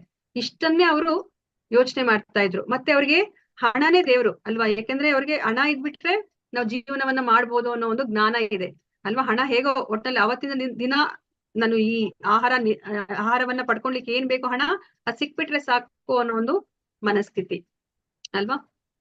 ಸೊ ಇದನ್ನ ಏನು ನಾವು ಜ್ಞಾನದ ಬಗ್ಗೆ ನಾವು ತಿಳ್ಕೊಂಡ್ವಿ. ಸೊ ಇದು ನಾನು ಮತ್ತೆ ಪರ್ಪಟ್ಟಲ್ಲಿ ಇರೋದು ನೀವು ತಿಳ್ಕೊಂಡಿದ್ದೀರಾ ಅಂತ ಅನ್ಕೊಂಡಿದ್ದೀನಿ. ನಾನು ಅದನ್ನ ಹೇಳಕ್ ಹೋಗೋದಿಲ್ಲ. ಓಕೆ, ಇವಾಗ ಕರ್ಮದ ಬಗ್ಗೆ ಅಲ್ವಾ. ಸೊ ಇವಾಗ ಇದನ್ನ ಕರ್ಮವನ್ನ ನೀವು ಚೆನ್ನಾಗಿ ಅರ್ಥ ಮಾಡ್ಕೊಂಡಿದ್ದೀರಾ ಅಲ್ವಾ. ಇದಕ್ಕಿಂತ ಮುಂಚೆನೂ ಸಹ ನಾವು ಅರ್ಥ ಮಾಡ್ಕೊಂಡಿದ್ವಿ ರಜೋಗುಣ, ತಮೋಗುಣ ಮತ್ತೆ ಸತ್ವಗುಣದ ಕರ್ಮ ಯಾವ ತರ ಇರುತ್ತೆ ಅಂತ ಹೇಳ್ಬಿಟ್ಟು. ನಮ್ಗೆ ಆ ಇಂಪಾರ್ಟೆಂಟ್ ಪಾಯಿಂಟ್ಸ್ ಏನು, ಸತ್ವಗುಣದಲ್ಲಿ ನಾವು ಕರ್ಮವನ್ನ ಮಾಡಿದ್ರೆ ಯಾವ ಮನಸ್ಥಿತಿಯಲ್ಲಿ ನಾವು ಕರ್ಮವನ್ನ ಮಾಡ್ತೀವಿ.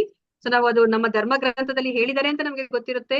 ಯಾವುದೇ ಒಂದು ಫಲಾಪೇಕ್ಷೆ ಇರೋದಿಲ್ಲ, ಕರ್ತವ್ಯ ಅನ್ನೋ ಒಂದು ಮನಸ್ಥಿತಿಯಲ್ಲಿ ಮಾಡ್ತೀವಿ ಅಂತ ನಾವು ತಿಳ್ಕೊಂಡ್ವಿ ಅಲ್ವಾ ಕರ್ಮದಲ್ಲಿ.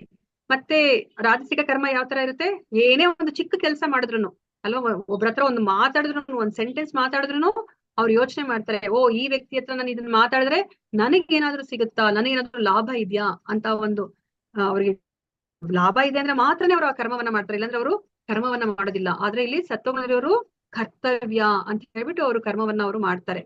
ಆದ್ರೆ ಇಲ್ಲಿ ರಜೋಗುಣದಲ್ಲಿ ತಮೋಗುಣದಲ್ಲಿರೋರು ಅವರು ನಾವ್ ಇದಕ್ಕಿಂತ ಮುಂಚೆ ನೋಡಿರೋ ಹಾಗೆ ಅವರು ನಿಗದಿತ ಕರ್ತವ್ಯಗಳನ್ನು ಸಹ ಅವರು ಮಾಡೋದಿಲ್ಲ ಅಲ್ವಾ. ಸೊ ಅವರು ಕರ್ಮವನ್ನ ಮಾಡೋದಿಲ್ಲ, ಅವ್ರು ಯಾವಾಗ್ಲೂ ಆಲಸ್ಯದಿಂದ ಇರ್ತಾರೆ, ಅಜ್ಞಾನದಲ್ಲಿ ಅವರು ಇರ್ತಾರೆ ಅಂತ ನಾವು ತಿಳ್ಕೊಂಡ್ವಿ. ಸೊ ಇವಾಗ ನಾವು ನೋಡೋಣಂತೆ ಇಲ್ಲಿ ಏನ್ ಹೇಳ್ತಾ ಇದಾರೆ ಕೃಷ್ಣ ಅಂತ ಹೇಳ್ಬಿಟ್ಟು. ನಿಯತವಾಗಿ ಯಾವ ಮೋಹವಿಲ್ಲದೆ, ರಾಗ ದ್ವೇಷಗಳಿಲ್ಲದೆ ಮತ್ತು ಕರ್ಮ ಫಲಾಪೇಕ್ಷೆ ಇಲ್ಲದೆ ಮಾಡಿದ ಕರ್ಮವನ್ನ ಸಾತ್ವಿಕ ಎಂದು ಹೇಳಲಾಗುತ್ತದೆ. ಆದರೆ ತನ್ನ ಕಾಮನೆಗಳ ತೃಪ್ತಿಯನ್ನು ಬಯಸುವ ಮನುಷ್ಯನು ಮಾಡಿದ ಮತ್ತು ಮಿಥ್ಯಾಹಂಕಾರದಿಂದ ಮಾಡಿದ ಕರ್ಮವನ್ನ ರಾಜಸ ಕರ್ಮ ಎಂದು ಕರೆಯುತ್ತಾರೆ. ಮಾಯಾ ವಶನಾಗಿ ಧರ್ಮ ಗ್ರಂಥಗಳನ್ನ ಅಲಕ್ಷಿಸಿ ಮುಂದಿನ ಬಂಧನವನ್ನಾಗಲಿ ಹಿಂಸೆಯನ್ನಾಗಲಿ ಇತರರಿಗೆ ಉಂಟಾಗುವ ಯಾತನೆಯನ್ನಾಗಲಿ ಲಕ್ಷಿಸದೆ ಮಾಡಿದ ಕರ್ಮವನ್ನ ತಾಮಸ ಕರ್ಮ ಎಂದು ಕರೆಯುತ್ತಾರೆ ಅಂತ ಅಂತ ಅಂದ್ಬಿಟ್ಟು ಇಲ್ಲಿ ಹೇಳ್ತಾ ಇದ್ದಾರೆ. ಸೊ ಇಲ್ಲಿ ನಾವು ಏನನ್ನ ಅರ್ಥ ಮಾಡ್ಕೋಬೇಕು ಅಂತಂತಂದ್ರೆ, ಇವಾಗ ನಾವು ರಾಜಸಿಕ ನಾವು ಒಂದು ಸತ್ವಗುಣದ ಕರ್ಮವೇ ಅನ್ಕೊಳ್ಳಿ. ಈಗ ನಾವು ಭಗವಂತನಿಗೆ ಇವಾಗ ನಾವು ಕೃಷ್ಣ ಪ್ರಜ್ಞೆಗೆ ಬಂದು ಯಾವ್ದೋ ಒಂದು ಕರ್ಮವನ್ನ ಮಾಡ್ತಾ ಇದೀವಿ. ಈಗ ನಮ್ದಿನ್ನ ಪ್ಯೂರ್ ಆಗಿ ಆಗಿಲ್ಲ ಅಲ್ವಾ, ನನ್ಗೆ ಏನೋ ಒಂದು ಇಚ್ಛೆ ಬರುತ್ತೆ ನೋಡಿ. ಇವಾಗ ನಾನು ಜಸ್ಟ್ ಇಲ್ಲಿ ಭಗವದ್ಗೀತೆನ ನಾನು ಹೇಳ್ಕೊಡ್ತಾ ಇದ್ರು ಇದು ಕೃಷ್ಣ ಪ್ರಜ್ಞೆಯ ಕಾರ್ಯ ಅಲ್ವಾ, ಎಂತ ಉನ್ನತವಾದ ಕಾರ್ಯ. ಆದ್ರೆ ಯಾವ್ದೋ ಒಂದು ಮೂಲೆಯಲ್ಲಿ ನನಗೆ ಏನಾದ್ರೂ ಇದರಿಂದ ಸಿಗುತ್ತಾ, ನನಗೇನಾದ್ರೂ ಒಂದು ಪುಣ್ಯ ಸಿಗುತ್ತಾ, ಅಥವಾ ನನ್ನ ಮನೆಯವ್ರಿಗೆ ಒಳ್ಳೇದಾಗತ್ತಾ, ಅಥವಾ ನನಗೆ ಹೆಸರು ಬರುತ್ತಾ, ಏನಾದ್ರೂ ಒಂದು ಯೋಚನೆ ಬಂದಿರತ್ತೆ ಅಲ್ವಾ. ಆದ್ರೆ ಭಗವಂತನಿಗೆ ಆತರ ಏನು ಮಿಶ್ರಣವಾಗಿರುವಂತಹ ಒಂದು ಭಕ್ತಿ ಬೇಡ ಅಲ್ವಾ. ಅವ್ರಿಗೆ ಬೇಕಾಗಿರೋದು ಶುದ್ಧ ಭಕ್ತಿ ಅಲ್ವಾ. ಅದನ್ನ ನಮ್ಗೆ ಹೇಗೆ ಆಚಾರ್ಯರು ಅರ್ಥ ಮಾಡಿಸ್ತಿದ್ದಾರೆ ಅಂತಂದ್ರೆ, ಇವಾಗ ಕೀರ್ ಅಲ್ವಾ, ಪಾಯಸ ಎಷ್ಟು ಅದು ಸ್ವಾದಿಷ್ಟವಾಗಿರುತ್ತೆ, ರುಚಿಕರವಾಗಿರುತ್ತೆ ಅಲ್ವಾ. ಅದ್ರಲ್ಲಿ ಏನಾದ್ರೂ ಒಂದೆರಡು ಕಲ್ಲುಗಳು ಸಿಕ್ಬಿಟ್ರೆ ನಿಮ್ಗೆ ಆ ಪಾಯಸದ ರುಚಿ ಸಿಗುತ್ತಾ ನಿಮ್ಗೆ? ಇಲ್ಲ ಮತ್ತೆ ನಿಮ್ಗೆ ಪಾಯಸದಲ್ಲಿ ಒಂದು ಕಲ್ಲು ಸಿಕ್ಕಿದ್ರು ಓಕೆನಾ? ಡಿಸ್ಟರ್ಬ್ ಆಗುತ್ತೆ ಮೈಂಡ್ ಎಲ್ಲ, ರುಚಿನೇ ಅನ್ಸಲ್ಲ. ಅಲ್ವಾ, ಅದೇ ತರನೇ ಅಲ್ವಾ. ಅದಕ್ಕೇನೆ ಭಗವಂತ ಅವರು ಏನೇ ಒಂದು ಕರ್ಮವನ್ನ ಮಾಡಿದಾಗ ಅವರು ಪರಿಶುದ್ಧವಾದ ಒಂದು ಕರ್ಮವನ್ನ ಅವ್ರು ಎಕ್ಸ್ಪೆಕ್ಟ್ ಮಾಡ್ತಾ ಇದಾರೆ. ಯಾಕಂದ್ರೆ ನಮ್ಗೆ ಗೊತ್ತಿರೋಹಾಗೆ ಭಗವಂತನಿಗೆ ಏನು ಬೇಡ, ಅವ್ರು ಆತ್ಮಾರಾಮ ಅಲ್ವಾ. ನಮ್ಮಿಂದ ಬಯಸ್ತಾ ಇರೋದೇ ಅವರು ಶುದ್ಧ ಭಕ್ತಿಯನ್ನ. ಆದ್ರೆ ನನಗೆ ಇವಾಗ ಯಾವುದೋ ಒಂದು ಮೂಲೆಯಲ್ಲಿ ಒಂದು ಆಸೆ ಇರುತ್ತೆ, ಏನೋ ಒಂದು ಆಸೆ ಇರುತ್ತೆ ಅಲ್ವಾ. ಸೊ ಅದಕ್ಕೋಸ್ಕರನೇ ಅದು ಇವಾಗ ನನಗೆ ಅನ್ನಿಸ್ತಾ ಇರ್ಬೋದು, ನಾನ್ ಸಾತ್ವಿಕವಾದ ಕರ್ಮ ಮಾಡ್ತಾ ಇದೀನಿ ಅಂತ. ಇಲ್ಲ, ನಾವ್ ಅದನ್ನ ಕುತ್ಕೊಂಡು ಅನಲೈಸ್ ಮಾಡಿದ್ರೆ ಗೊತ್ತಾಗತ್ತೆ ಏನಕ್ಕೆ ನಾನು ಮಾಡ್ತಾ ಇದ್ದೀನಿ ಇದನ್ನ ಅಂತ ಅಲ್ವಾ. ಸೊ ಅವಾಗ ಮೊಸರಲ್ಲಿ ಕಲ್ಲು ಸಿಕ್ಕದ ಹಾಗೋ, ಅಥವಾ ಏನು ಪಾಯಸದಲ್ಲಿ ಒಂದು ಕಲ್ಲು ಸಿಕ್ಕದ ಹಾಗೆ ಅದು ನಾವು ಮಾಡ್ತಿರೋಂತ ಕರ್ಮ. ಅದಕ್ಕೆ ಹೇಳ್ತಾರೆ, ಇವಾಗ ಅಕಸ್ಮಾತ್ ನಾವು ಈ ಕೃಷ್ಣ ಪ್ರಜ್ಞೆಯಲ್ಲಿ ಇದ್ರೂ ಸಹ ನಾವು ಸಾತ್ವಿಕವಾದ ಕರ್ಮವನ್ನ ಮಾಡ್ತಿದೀವಿ ಅಂತ ನಾವು ಎಕ್ಸ್ಪೆಕ್ಟ್ ಮಾಡಂಗಿಲ್ಲ. ನಾವು ಅನಲೈಸ್ ಮಾಡ್ಬೇಕು, ನಾನಿಲ್ಲಿ ರಾಜಸಿಕ ಕರ್ಮವನ್ನ ನಾನು ಮಾಡ್ತಾ ಇದ್ದೀನಾ ಅಂತ ಹೇಳ್ಬಿಟ್ಟು. ಸೊ ಇವಾಗ ಇದನ್ನ ಪ್ರತಿಯೊಂದು ಪದವನ್ನ ನಾವು ಅರ್ಥ ಮಾಡ್ಕೊಂಡು ಹೋದ್ರೆ ಇನ್ನ ಅದು ಡೀಪ್ ಆಗಿ ತುಂಬಾನೇ ಚೆನ್ನಾಗಿದೆ. ಸೊ ನೀವು ನಿಮ್ ಡಿಸ್ಕಷನ್ ಕ್ಲಾಸ್ ಅಲ್ಲಿ ನೀವು ಮಾಡಿ, ಏನಾದ್ರೂ ಡೌಟ್ ಇದ್ರೆ ಬೇಕಾದ್ರೆ ನೆಕ್ಸ್ಟ್ ಕ್ಲಾಸ್ ಅಲ್ಲಿ ಡಿಸ್ಕಷನ್ ಮಾಡೋಣಂತೆ. ಮತ್ತೆ ಇಲ್ಲಿ ಏನ್ ಹೇಳ್ತಾ ಇದಾರೆ, ಇವಾಗ ನನ್ಗೆ ಇವಾಗ ತಮೋ ಗುಣದಲ್ಲಿ ಇದ್ದಾಗ ನನಗೆ ಗೊತ್ತಿರ್ಲಿಲ್ಲಪ್ಪ ಅದಕ್ಕೆ ನಾನು ಮಾಡಿಲ್ಲ ಅಂತ ನಾವ್ ಹೇಳಂಗೇ ಇಲ್ಲ. ಮನುಷ್ಯ ಜನ್ಮ ಬಂದಾಗ ನಾವು ಜ್ಞಾನವನ್ನ ಪಡ್ಕೊಳ್ಳೇಬೇಕು, ಜ್ಞಾನವನ್ನ ಪಡ್ಕೊಂಡು ಕರ್ಮವನ್ನ ಮಾಡ್ಬೇಕು. ನೀವು ತಿಳ್ಕೊಂಡ್ರಿ ಅಲ್ವಾ,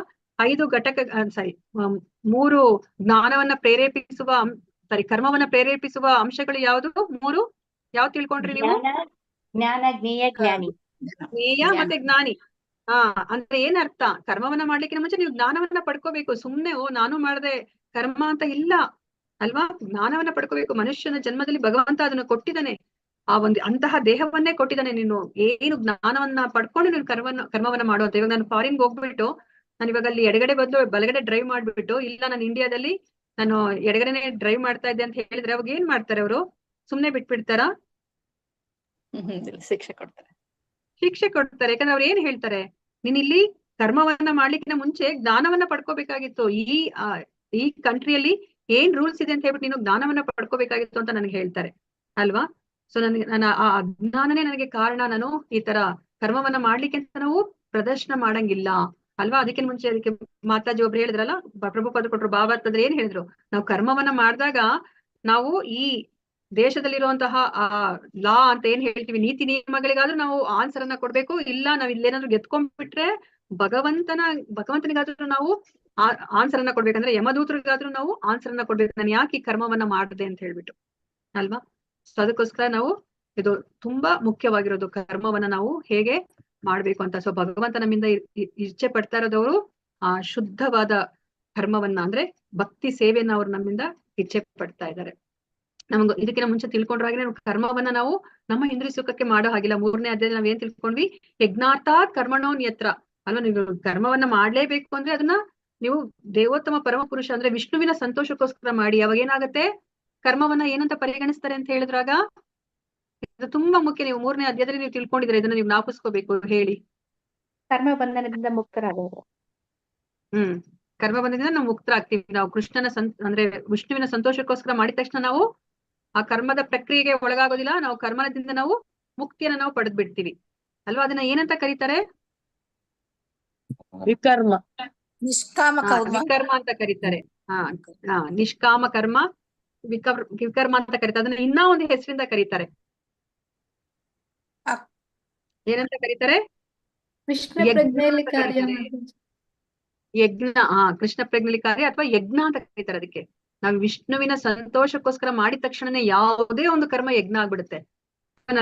ನಾನು ಇದನ್ನ ಯಾವಾಗ್ಲೂ ಫಸ್ಟ್ ಲೆವೆಲ್ 1 ನಲ್ಲೂ ನಾನು ಹೇಳ್ತಾ ಇರ್ತೀನಿ, ಇದನ್ನ ನೀವು ಕೇಳಿಸ್ಕೊಂಡಿರ್ಬೋದು. ಸೊ ಇವಾಗ ನಮ್ಗೆ ಲೇಡೀಸ್ಗೆ ತುಂಬಾ ಬೇಜಾರಲ್ವಾ, ಅಯ್ಯೋ ನಾವು ಕೆಲ್ಸಕ್ಕೆ ಹೋಗ್ತಾ ಇಲ್ಲ, ನಾನು ಮನೆಯಲ್ಲೇ ಬರೇ ಇದೀನಿ ಅಂತ ಹೇಳ್ಬಿಟ್ಟು. ಆದ್ರೆ ನಾವ್ ನಿಜವಾಗ್ಲೇ ಅರ್ಥ ಮಾಡ್ಕೊಂಡ್ರೆ ನಾವು ಯಜ್ಞವನ್ನ ಮಾಡ್ತಾ ಇದೀವಿ.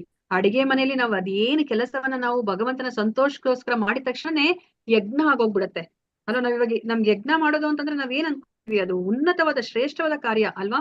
ಯಜ್ಞವನ್ನ ಮಾಡೋದು, ಯಜ್ಞವನ್ನಕ್ಕೆ ಹೋಗಿ ಅಟೆಂಡ್ ಮಾಡೋದು ಅದೆಲ್ಲ. ಆದ್ರೆ ನಮ್ಗೆ ಅರ್ಥ ಮಾಡ್ಕೋತಾ ಇಲ್ಲ ನಾವು. ಅಡಿಗೆ ಮನೇಲಿ ಯಜ್ಞವನ್ನ ಮಾಡ್ತಾ ಇದೀವಿ.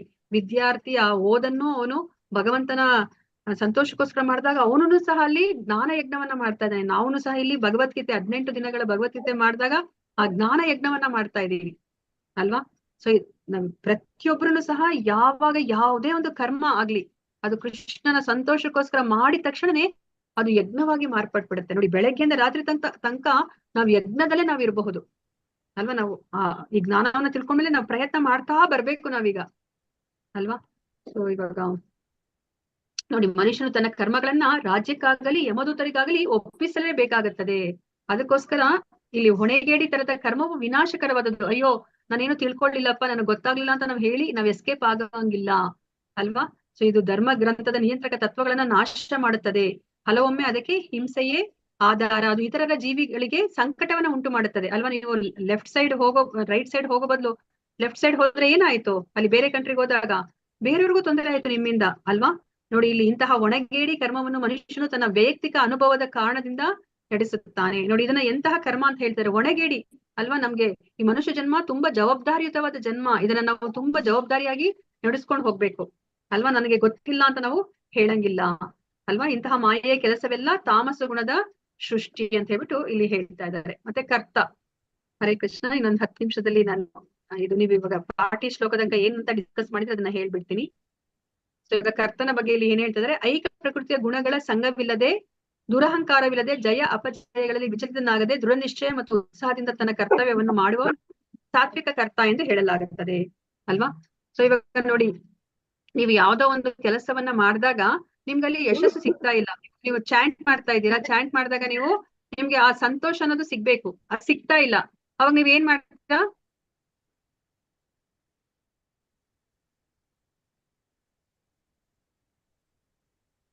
ಇದೇನಪ್ಪ ಇದು ಚಾಂಟಿಂಗ್ ಅಲ್ಲಿ ಏನು ಸಿಗ್ತಾ ಇಲ್ಲ ಅಂತ ತಿಳಿಸ್ಬಿಡ್ತೀರಾ ಅಥವಾ ಏನ್ ಮಾಡ್ತೀರಾ? ಮಾತಾಜಿ ಮತ್ತೆ ಮುಂದುವರಿಸ್ತೀವಿ. ಯಾಕೆ ಈ ತರ ಆಗ್ತಾ ಇದೆ, ಮನಸ್ಸು ಮುಂದುವರಿಸ್ಕೊಂಡು ಚಂಚಲ ಆಗ್ತಾ ಹೋಗ್ತೀರಾ ಇದೆ ಅಂತ. ಅಲ್ವಾ. ನಿಮ್ಗಲ್ಲಿ ಜಯ ಸಿಕ್ಕಿಲ್ಲ ಅಂದ್ರೆ ಮುಂದುವರಿಸ್ಕೊಂಡು ನೀವು ಹೋಗ್ತಾ ಇದ್ದೀರಾ.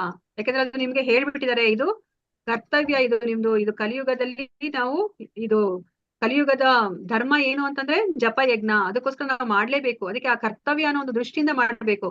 ನಮ್ಗೆ ಇವಾಗ ಯಾವ್ದ್ರಲ್ಲಾದ್ರೂ ಜಯ ಸಿಗ್ಲಿಲ್ಲ ಅಂದ್ರೆ ನಮ್ಗೆ ಅಲ್ಲಿ ಉತ್ಸಾಹ ಇರುತ್ತಾ ಮಾಡ್ಲಿಕ್ಕೆ? ಇಲ್ಲ, ಉತ್ಸಾಹ ಇರೋದಿಲ್ಲ. ಇಲ್ಲ. ಆದ್ರೆ ಅದು ಐಕವಾದದ್ದು. ನಮ್ಗೆ ಅವಾಗ ನಮ್ಗೆ ಡೈಲಿ ಮಾಡೋಣ ಅಂತ ಅನಿಸ್ತಿರತ್ತ, ದೃಢ ಸಂಕಲ್ಪ ಬರುತ್ತಾ ಡೈಲಿ ಮಾಡೋಣಪ್ಪ ಇದನ್ನ. ನಿಮ್ಗೆ ಏನು ಉತ್ಸಾಹ ಸಿಗ್ತಿಲ್ಲ, ಚಾಂಟ್ ಮಾಡ್ತಾ ಇದೀರಾ, ಅರ್ಧ ಗಂಟೆ ಟೈಮ್ ಕೊಡ್ತಾ ಇದೀರಾ ಅದಕ್ಕೆ, ಅಥವಾ 2 ಅವರ್ಸ್ ಕೊಡ್ತಿದ್ರ 16 ನೋಟ್ಸ್ ಮಾಡೋರು ಅಲ್ವಾ. ಅವಾಗ ಏನಾಗತ್ತೆ, ನಿಮ್ಗೆ ದೃಢ ಸಂಕಲ್ಪ ಬರುತ್ತಾ? ಬರಲ್ಲ ಮಾತಾಜಿ. ಇಲ್ಲ, ಬರಲ್ಲ ಅಲ್ವಾ. ಅಲ್ಲಿ ಜಯ ಸಿಕ್ಕಿಲ್ಲ. ಆದ್ರೂ ಇಲ್ಲಿ ಮಾಡ್ತಾ ಇದಾರೆ ಸತ್ವಗುಣದಲ್ಲಿ ಇರೋರು ಅಲ್ವಾ. ಯಾಕೆ ಅಂತಂದ್ರೆ ಅವರು ಜಯ ಅಪಜಯಗಳಲ್ಲಿ ವಿಚಲಿತರಾಗೋದಿಲ್ಲ ಅವರು. ಯಾಕಂದ್ರೆ ಅವ್ರಿಗೆ ಗೊತ್ತಿದೆ, ನಾನು ಮಾಡ್ತಾ ಇರೋಂತ ಕರ್ಮ ಧರ್ಮಯುತವಾಗಿದೆ, ನಮ್ಮ ಶಾಸ್ತ್ರಗಳಲ್ಲಿ ಹೇಳಿದ್ದಾರೆ ಅಂತ ಹೇಳ್ಬಿಟ್ಟು ಅವ್ರಿಗೆ ಗೊತ್ತಿರುತ್ತೆ. ಅದಕ್ಕೋಸ್ಕರ ಅವ್ರು ಏನ್ ಮಾಡ್ತಾರೆ, ಅದ್ ಯಾವ್ದೇ ಒಂದು ಕರ್ಮವನ್ನ ಮಾಡಿದಾಗ ಅದ್ರಲ್ಲಿ ಜಯ ಅಪಜಯ ಇದೆಯಾ ಅಂತ ಅವರು ನೋಡೋದಿಲ್ಲ. ಜಯ ಆದ್ರೂನು ಅವ್ರು ಮಾಡ್ತಾರೆ, ಅಪಜಯ ಆದ್ರೂನು ಅವರು ವಿಚಲಿತರಾಗೋದಿಲ್ಲ. ಮತ್ತೆ ದೃಢ ನಿಶ್ಚಯದಿಂದ ಮತ್ತೆ ಉತ್ಸಾಹದಿಂದ ಅವರು ಮಾಡ್ತಾರೆ ಅಲ್ವಾ. ನಮ್ಗೆ ಇವಾಗ ಅದ್ರಲ್ಲಿ ಯಶಸ್ಸು ಸಿಗ್ಲಿಲ್ಲ ಅಂದ್ರೆ ನಮ್ಗೆ ಬೇಗ ಉತ್ಸಾಹ ಹೊಟ್ಟೋಗ್ಬಿಡುತ್ತೆ, ಅಯ್ಯೋ ಯಾಕಪ್ಪ ಮಾಡ್ಬೇಕು ಅಂತ ಅನ್ಸುತ್ತೆ. ಆದ್ರೂ ಸಹ ಅವರು ಸತ್ವಗಳಲ್ಲಿರೋರು ಅವ್ರು ಯಾವ್ದೇ ಕಾರಣಕ್ಕೂ ಅದನ್ನ ನಿಲ್ಸೋದಿಲ್ಲ. ಅವರು ಅದನ್ನ ಕರ್ತವ್ಯ ಅಂತ ಅನ್ಕೊಂಡು ಅವರು ಮಾಡ್ತಾರೆ ಅಲ್ವಾ. ಸೊ ಇವಾಗ ಮತ್ತೆ ಇಲ್ಲಿ ನಮ್ಗೆ ಇಲ್ಲಿ ಎಕ್ಸಾಂಪಲ್ ಏನ್ ಕೊಡ್ತಾ ಇದ್ದಾರೆ ಅಂದ್ರೆ, ನಮ್ಗೆ ಗೊತ್ತಿರೋ ಹಾಗೆ ಜಟಾಯು ಅಲ್ವಾ. ನೋಡಿ, ಜಟಾಯು ಅವನ್ಗೆ ಅಲ್ಲಿ ಅಪಜಯ ಆಯ್ತು ಅಲ್ವಾ. ಸೊ ಅದಕ್ಕೆ ನಮ್ಗೆ ಇಲ್ಲಿ ಭಗವಂತ ಏನ್ ಹೇಳ್ತಾರೆ ಅಂದ್ರೆ, ಭಗವಂತ ಅವ್ರು ನೋಡೋದು ನಮ್ಮ ಪ್ರಯತ್ನವನ್ನಂತೆ. ಇವಾಗ ನನಗಲ್ಲಿ ಜಯ ಸಿಕ್ತಾ ಇಲ್ಲ, ನಾನು ಇವಾಗ ಎಷ್ಟು ನಾನು ಕಾನ್ಸಂಟ್ರೇಷನ್ ಇಟ್ಟು ಪ್ರಯತ್ನ ಪೂರ್ವಕವಾಗಿ ಚಾಂಟ್ ಸರಿಯಾಗಿ ಭಗವಂತ ಹೇಳಿದರೆ, ಗುರುಗಳು ಹೇಗೆ ಹೇಳಿದಾರೆ ಅಂತ ನಾನು ಚಾಂಟ್ ಮಾಡ್ತೀನಲ್ವಾ, ಅದನ್ನ ಅವ್ರು ನೋಡ್ತಾರಂತೆ, ಆ ಪ್ರಯತ್ನವನ್ನ ನೋಡ್ತಾರಂತೆ. ಹೌದು, ನಮ್ಮ ಮನಸ್ಸು ಹೋಗ್ತಾ ಇರುತ್ತೆ ಆ ಕಡೆಗೆ, ಮತ್ತೆ ಎಳೆದು ಮತ್ತೆ ನಾವು ಆ ಚಾಂಟಿಂಗ್ ಮೇಲೆ ಕೂಡಿಸ್ತೀವಲ್ಲ, ಆ ಪ್ರಯತ್ನವನ್ನ ಭಗವಂತ ನೋಡ್ತಾರಂತೆ. ಅದಕ್ಕೆ ಮಾರ್ಕ್ಸ್ ಅನ್ನ ಕೊಡ್ತಾರಂತೆ. ಓ, ಇವ್ರಿಗೆ ಜಯ ಆಗೋಯ್ತು ಅಥವಾ ಅಪಜಯ ಆಯ್ತು ಅವ್ರು ನೋಡೋದಿಲ್ಲ. ಸೊ ಇವಾಗ ನೋಡಿ, ಇಲ್ಲಿ ಜಟಾಯು ಅವನು ಯುದ್ಧವನ್ನ ಮಾಡ್ತಾರೆ ರಾವಣನ ಜೊತೆ. ಅವರು ಸೀತಾಮಾತೆನ ರಕ್ಷಣೆ ಮಾಡ್ಲಿಕ್ಕೆ ಆಯ್ತಾ? ಅವರು ಯಶಸ್ವಿ ಆದ್ರ ಅವರ ಕಾರ್ಯದಲ್ಲಿ, ಕರ್ಮದಲ್ಲಿ? ಇಲ್ಲ ಅಲ್ವಾ. ಅವ್ರಿಗೆ ಗೊತ್ತಿತ್ತು ಅಲ್ವಾ ರಾವಣ ಎಷ್ಟು ಶಕ್ತಿಶಾಲಿ ಅಂತ ಗೊತ್ತಿತ್ತು. ಆದ್ರೂ ಸಹ ಅವ್ರು ಇವಾಗ ತಮ್ಮ ಕರ್ತವ್ಯ ಅಲ್ವಾ, ಒಂದು ಹೆಣ್ಮಗಳನ್ನ ಕಾಪಾಡೋದು ಕರ್ತವ್ಯ, ಅದು ನನ್ನ ಸ್ವಾಮಿ ಅವ್ರಿಗೆ ಯಾರಂತ ಗೊತ್ತಿಲ್ಲದಿದ್ರು ಅದು ಆ ಹೆಣ್ಣು ಮಗಳನ್ನ ಕಾಪಾಡೋದು ನನ್ನ ಕರ್ತವ್ಯ ಅಂತ ಹೇಳ್ಬಿಟ್ಟು ಅಂತ ಬಲಶಾಲಿಯಾದ ರಾವಣನ ಜೊತೆ ಅವ್ರು ಯುದ್ಧವನ್ನ ಮಾಡಿದ್ರು. ಅಲ್ಲಿ ಜಯ ಸಿಗುತ್ತೋ ಅಪಜಯ ಸಿಗುತ್ತೋ, ಆದ್ರೆ ಅಲ್ಲಿ ನನ್ನ ಕರ್ತವ್ಯ ಅಂತ ಹೇಳ್ಬಿಟ್ಟು ಅವರು ಉತ್ಸಾಹದಿಂದನೇ ಅವರು ಹೋರಾಟವನ್ನ ಅವರು ಮಾಡ್ತಾರೆ ಅಲ್ವಾ. ಸೊ ಇದು ಸಾತ್ವಿಕ ಕರ್ತ ಅಂತ ಹೇಳ್ಬಿಟ್ಟು ಇಲ್ಲಿ ಹೇಳ್ತಾ ಇದ್ದಾರೆ. ಮತ್ತೆ ಕರ್ಮ ಮತ್ತು ಕರ್ಮ ಫಲಗಳಿಗೆ ಅಂಟಿಕೊಂಡು ಆ ಫಲವನ್ನ ಸವಿಯಲು ಅನುಭವಿಸುವನು ಲೋಭಿ, ಸದಾ ಅಸೂಯಪರ, ಕೊಳಕ, ಸುಖ ದುಃಖಗಳಿಂದ ವಿಚಲಿತನಾಗುವವನು ಅಲ್ವಾ. ನಮ್ಗೆ ರಾಜಸ ಸ್ವಭಾವದಲ್ಲಿರುವಂತಹ ಕರ್ತ ಯಾವ ತರ ಇರ್ತಾನೆ ಅಂತ ನಮ್ಗೆ ಗೊತ್ತು ಅಲ್ವಾ. ಸೊ ಅವ್ನು ಯಾವಾಗ್ಲೂನು ಇಂದ್ರಿಯ ಫಲಾಪೇಕ್ಷವನ್ನ ಅಪೇಕ್ಷಿಸ್ತಾ ಇರೋದ್ರಿಂದ ಅದನ್ನ ಪಡ್ಕೋಬೇಕು ಅಂತಂದಾಗ ಅವನಿಗೆ ಏನಾಗತ್ತೆ, ಒಂದ್ಸತಿ ಒಂದು ಆಸೆಗಳು ಪೂರೈಸಿದಾಗ ಅವನಿಗೆ ಲೋಭ ಬರುತ್ತೆ ಅಲ್ವಾ, ಇನ್ನ ಹೆಚ್ಚು ಹೆಚ್ಚು ಆಸೆಗಳು ಬರುತ್ತೆ. ಅವಾಗ ಏನಾಗುತ್ತೆ, ಅವನು ಹಣವನ್ನ ಅವನು ವಾಮ ಮಾರ್ಗದಿಂದ ಅವನು ಪಡಿಲಿಕ್ಕೆ ಅವನು ಶುರು ಮಾಡ್ತಾನೆ. ಅವಾಗ ಏನಾಗುತ್ತೆ, ಅವನು ಕೊಳಕ ಆಗ್ಬಿಡ್ತಾನೆ ಅಲ್ವಾ.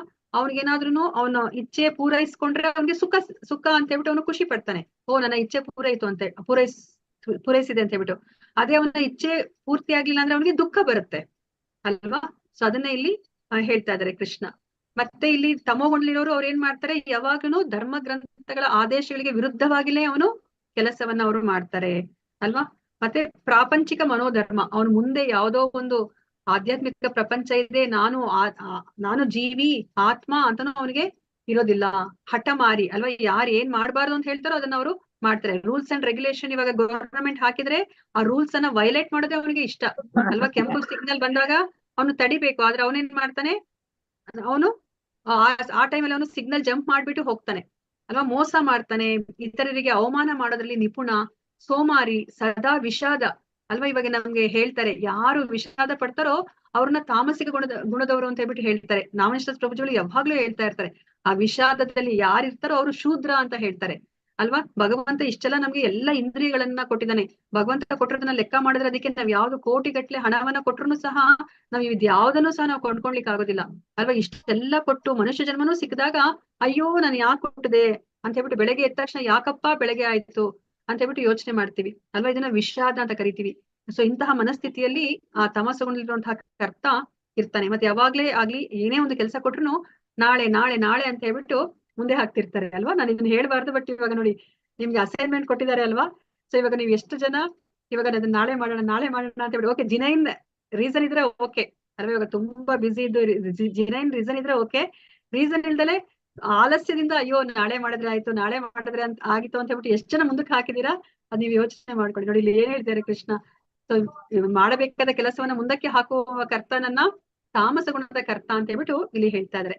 ಸೊ ಇವಾಗ ಇಲ್ಲಿ ಏನ್ ಹೇಳ್ತಾ ಇದಾರೆ, ಇಲ್ಲಿ ತಾಮಸ ಗುಣದವರು ಇವಾಗ ಯಾವ ತರ ಅವರು ಜೀವನವನ್ನ ಮಾಡ್ಬೇಕಂದ್ರೆ ನಮ್ಮ ಸಾಧು ಶಾಸ್ತ್ರ ಗುರು ಸಾಧು ಶಾಸ್ತ್ರ ಏನ್ ಹೇಳಿದಾರೋ ಅದಕ್ಕೆ ಅನುಗುಣವಾಗಿ ಅವ್ರ ಜೀವನವನ್ನ ಮಾಡ್ಬೇಕು ಅಲ್ವಾ. ಇಲ್ಲ ಅಂದ್ರೆ ಏನಾಗತ್ತೆ, ಅವರು ಇವಾಗ ಮನಸ್ಸು ಹೇಳ್ದಂಗೆ ಅವ್ರ ಜೀವನವನ್ನ ಮಾಡ್ತಾರೆ. ನೋಡಿ ಇವಾಗ ಮನಸ್ಸಿಗೆ ಅವರು ಇವಾಗ ಗುಲಾಮರಾಗಿದ್ದಾರೆ. ಇವಾಗ ಅವರ ಮನಸ್ಸಿನ ಅಧೀನದಲ್ಲಿದ್ದಾರೆ. ಅವರು ಶತ್ರು, ಇವಾಗ ಮನಸ್ಸು ಅವ್ರಿಗೆ ಇವಾಗ ಶತ್ರು ಆಗಿದೆ ಅಲ್ವಾ. ಅದನ್ನ ನಾವಿಲ್ಲಿ ಅರ್ಥ ಮಾಡ್ಕೋಬೇಕು. ತಾಮಸ ಗುಣದ ಕರ್ತೃ ಅವನು ಯಾರ ಒಂದು ಅಧೀನದಲ್ಲಿ ಇರ್ತಾನೆ, ಅವನ ಮನಸ್ಸಿನ ಅಧೀನದಲ್ಲಿದ್ದು ಮನಸ್ಸು ಹೇಳ್ದ ಹಾಗೆ ಅವನು ಜೀವನವನ್ನ ಮಾಡ್ತಾ ಇರ್ತಾನೆ ಹೊರತು ನಮ್ಮ ಗುರು ಸಾಧು ಶಾಸ್ತ್ರ ಏನ್ ಹೇಳಿರ್ತಾರೋ ಅದರ ತರ ಅವನು ಜೀವನವನ್ನ ಅವನು ಮಾಡೋದಿಲ್ಲ.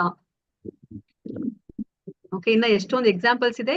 ಸೊ ಇಲ್ಲಿ ಈ ಭಾವಾರ್ಥದಲ್ಲಿ ಪ್ರಭುಪಾದರು ತುಂಬಾ ಚೆನ್ನಾಗಿರೋ ಭಾವಾರ್ಥವನ್ನ ಕೊಟ್ಟಿದ್ದಾರೆ. ರಜೋಗುಂಡ್ಲಿರೋರಿಗೆ ಅವ್ರಿಗೆ ಬರೇ ಅವರ ಏನು ಮನೆ ಮತ್ತೆ ಅವರ ತನ್ನವರು ಅದ್ರ ಬಗ್ಗೆನೇ ಅವರು ಹೆಚ್ಚಾಗಿ ಅವರು ಜೀವನವನ್ನ ಅವರು ಅಂದ್ರೆ ಅದೇ ತರನೇ ಅವರ ಬಗ್ಗೆನೇ ಮೇನ್ ಆಗಿ ಇಂಟೆನ್ಷನ್ ಇಟ್ಕೊಂಡು ಅವರು ಜೀವನವನ್ನ ಅವರು ಮಾಡ್ತಾ ಇರ್ತಾರೆ.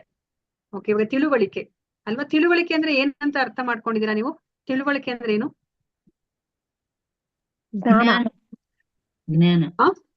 ಜ್ಞಾನ ಆಗೋಯ್ತಲ್ಲ, ಜ್ಞಾನ ಆಯ್ತಲ್ಲ.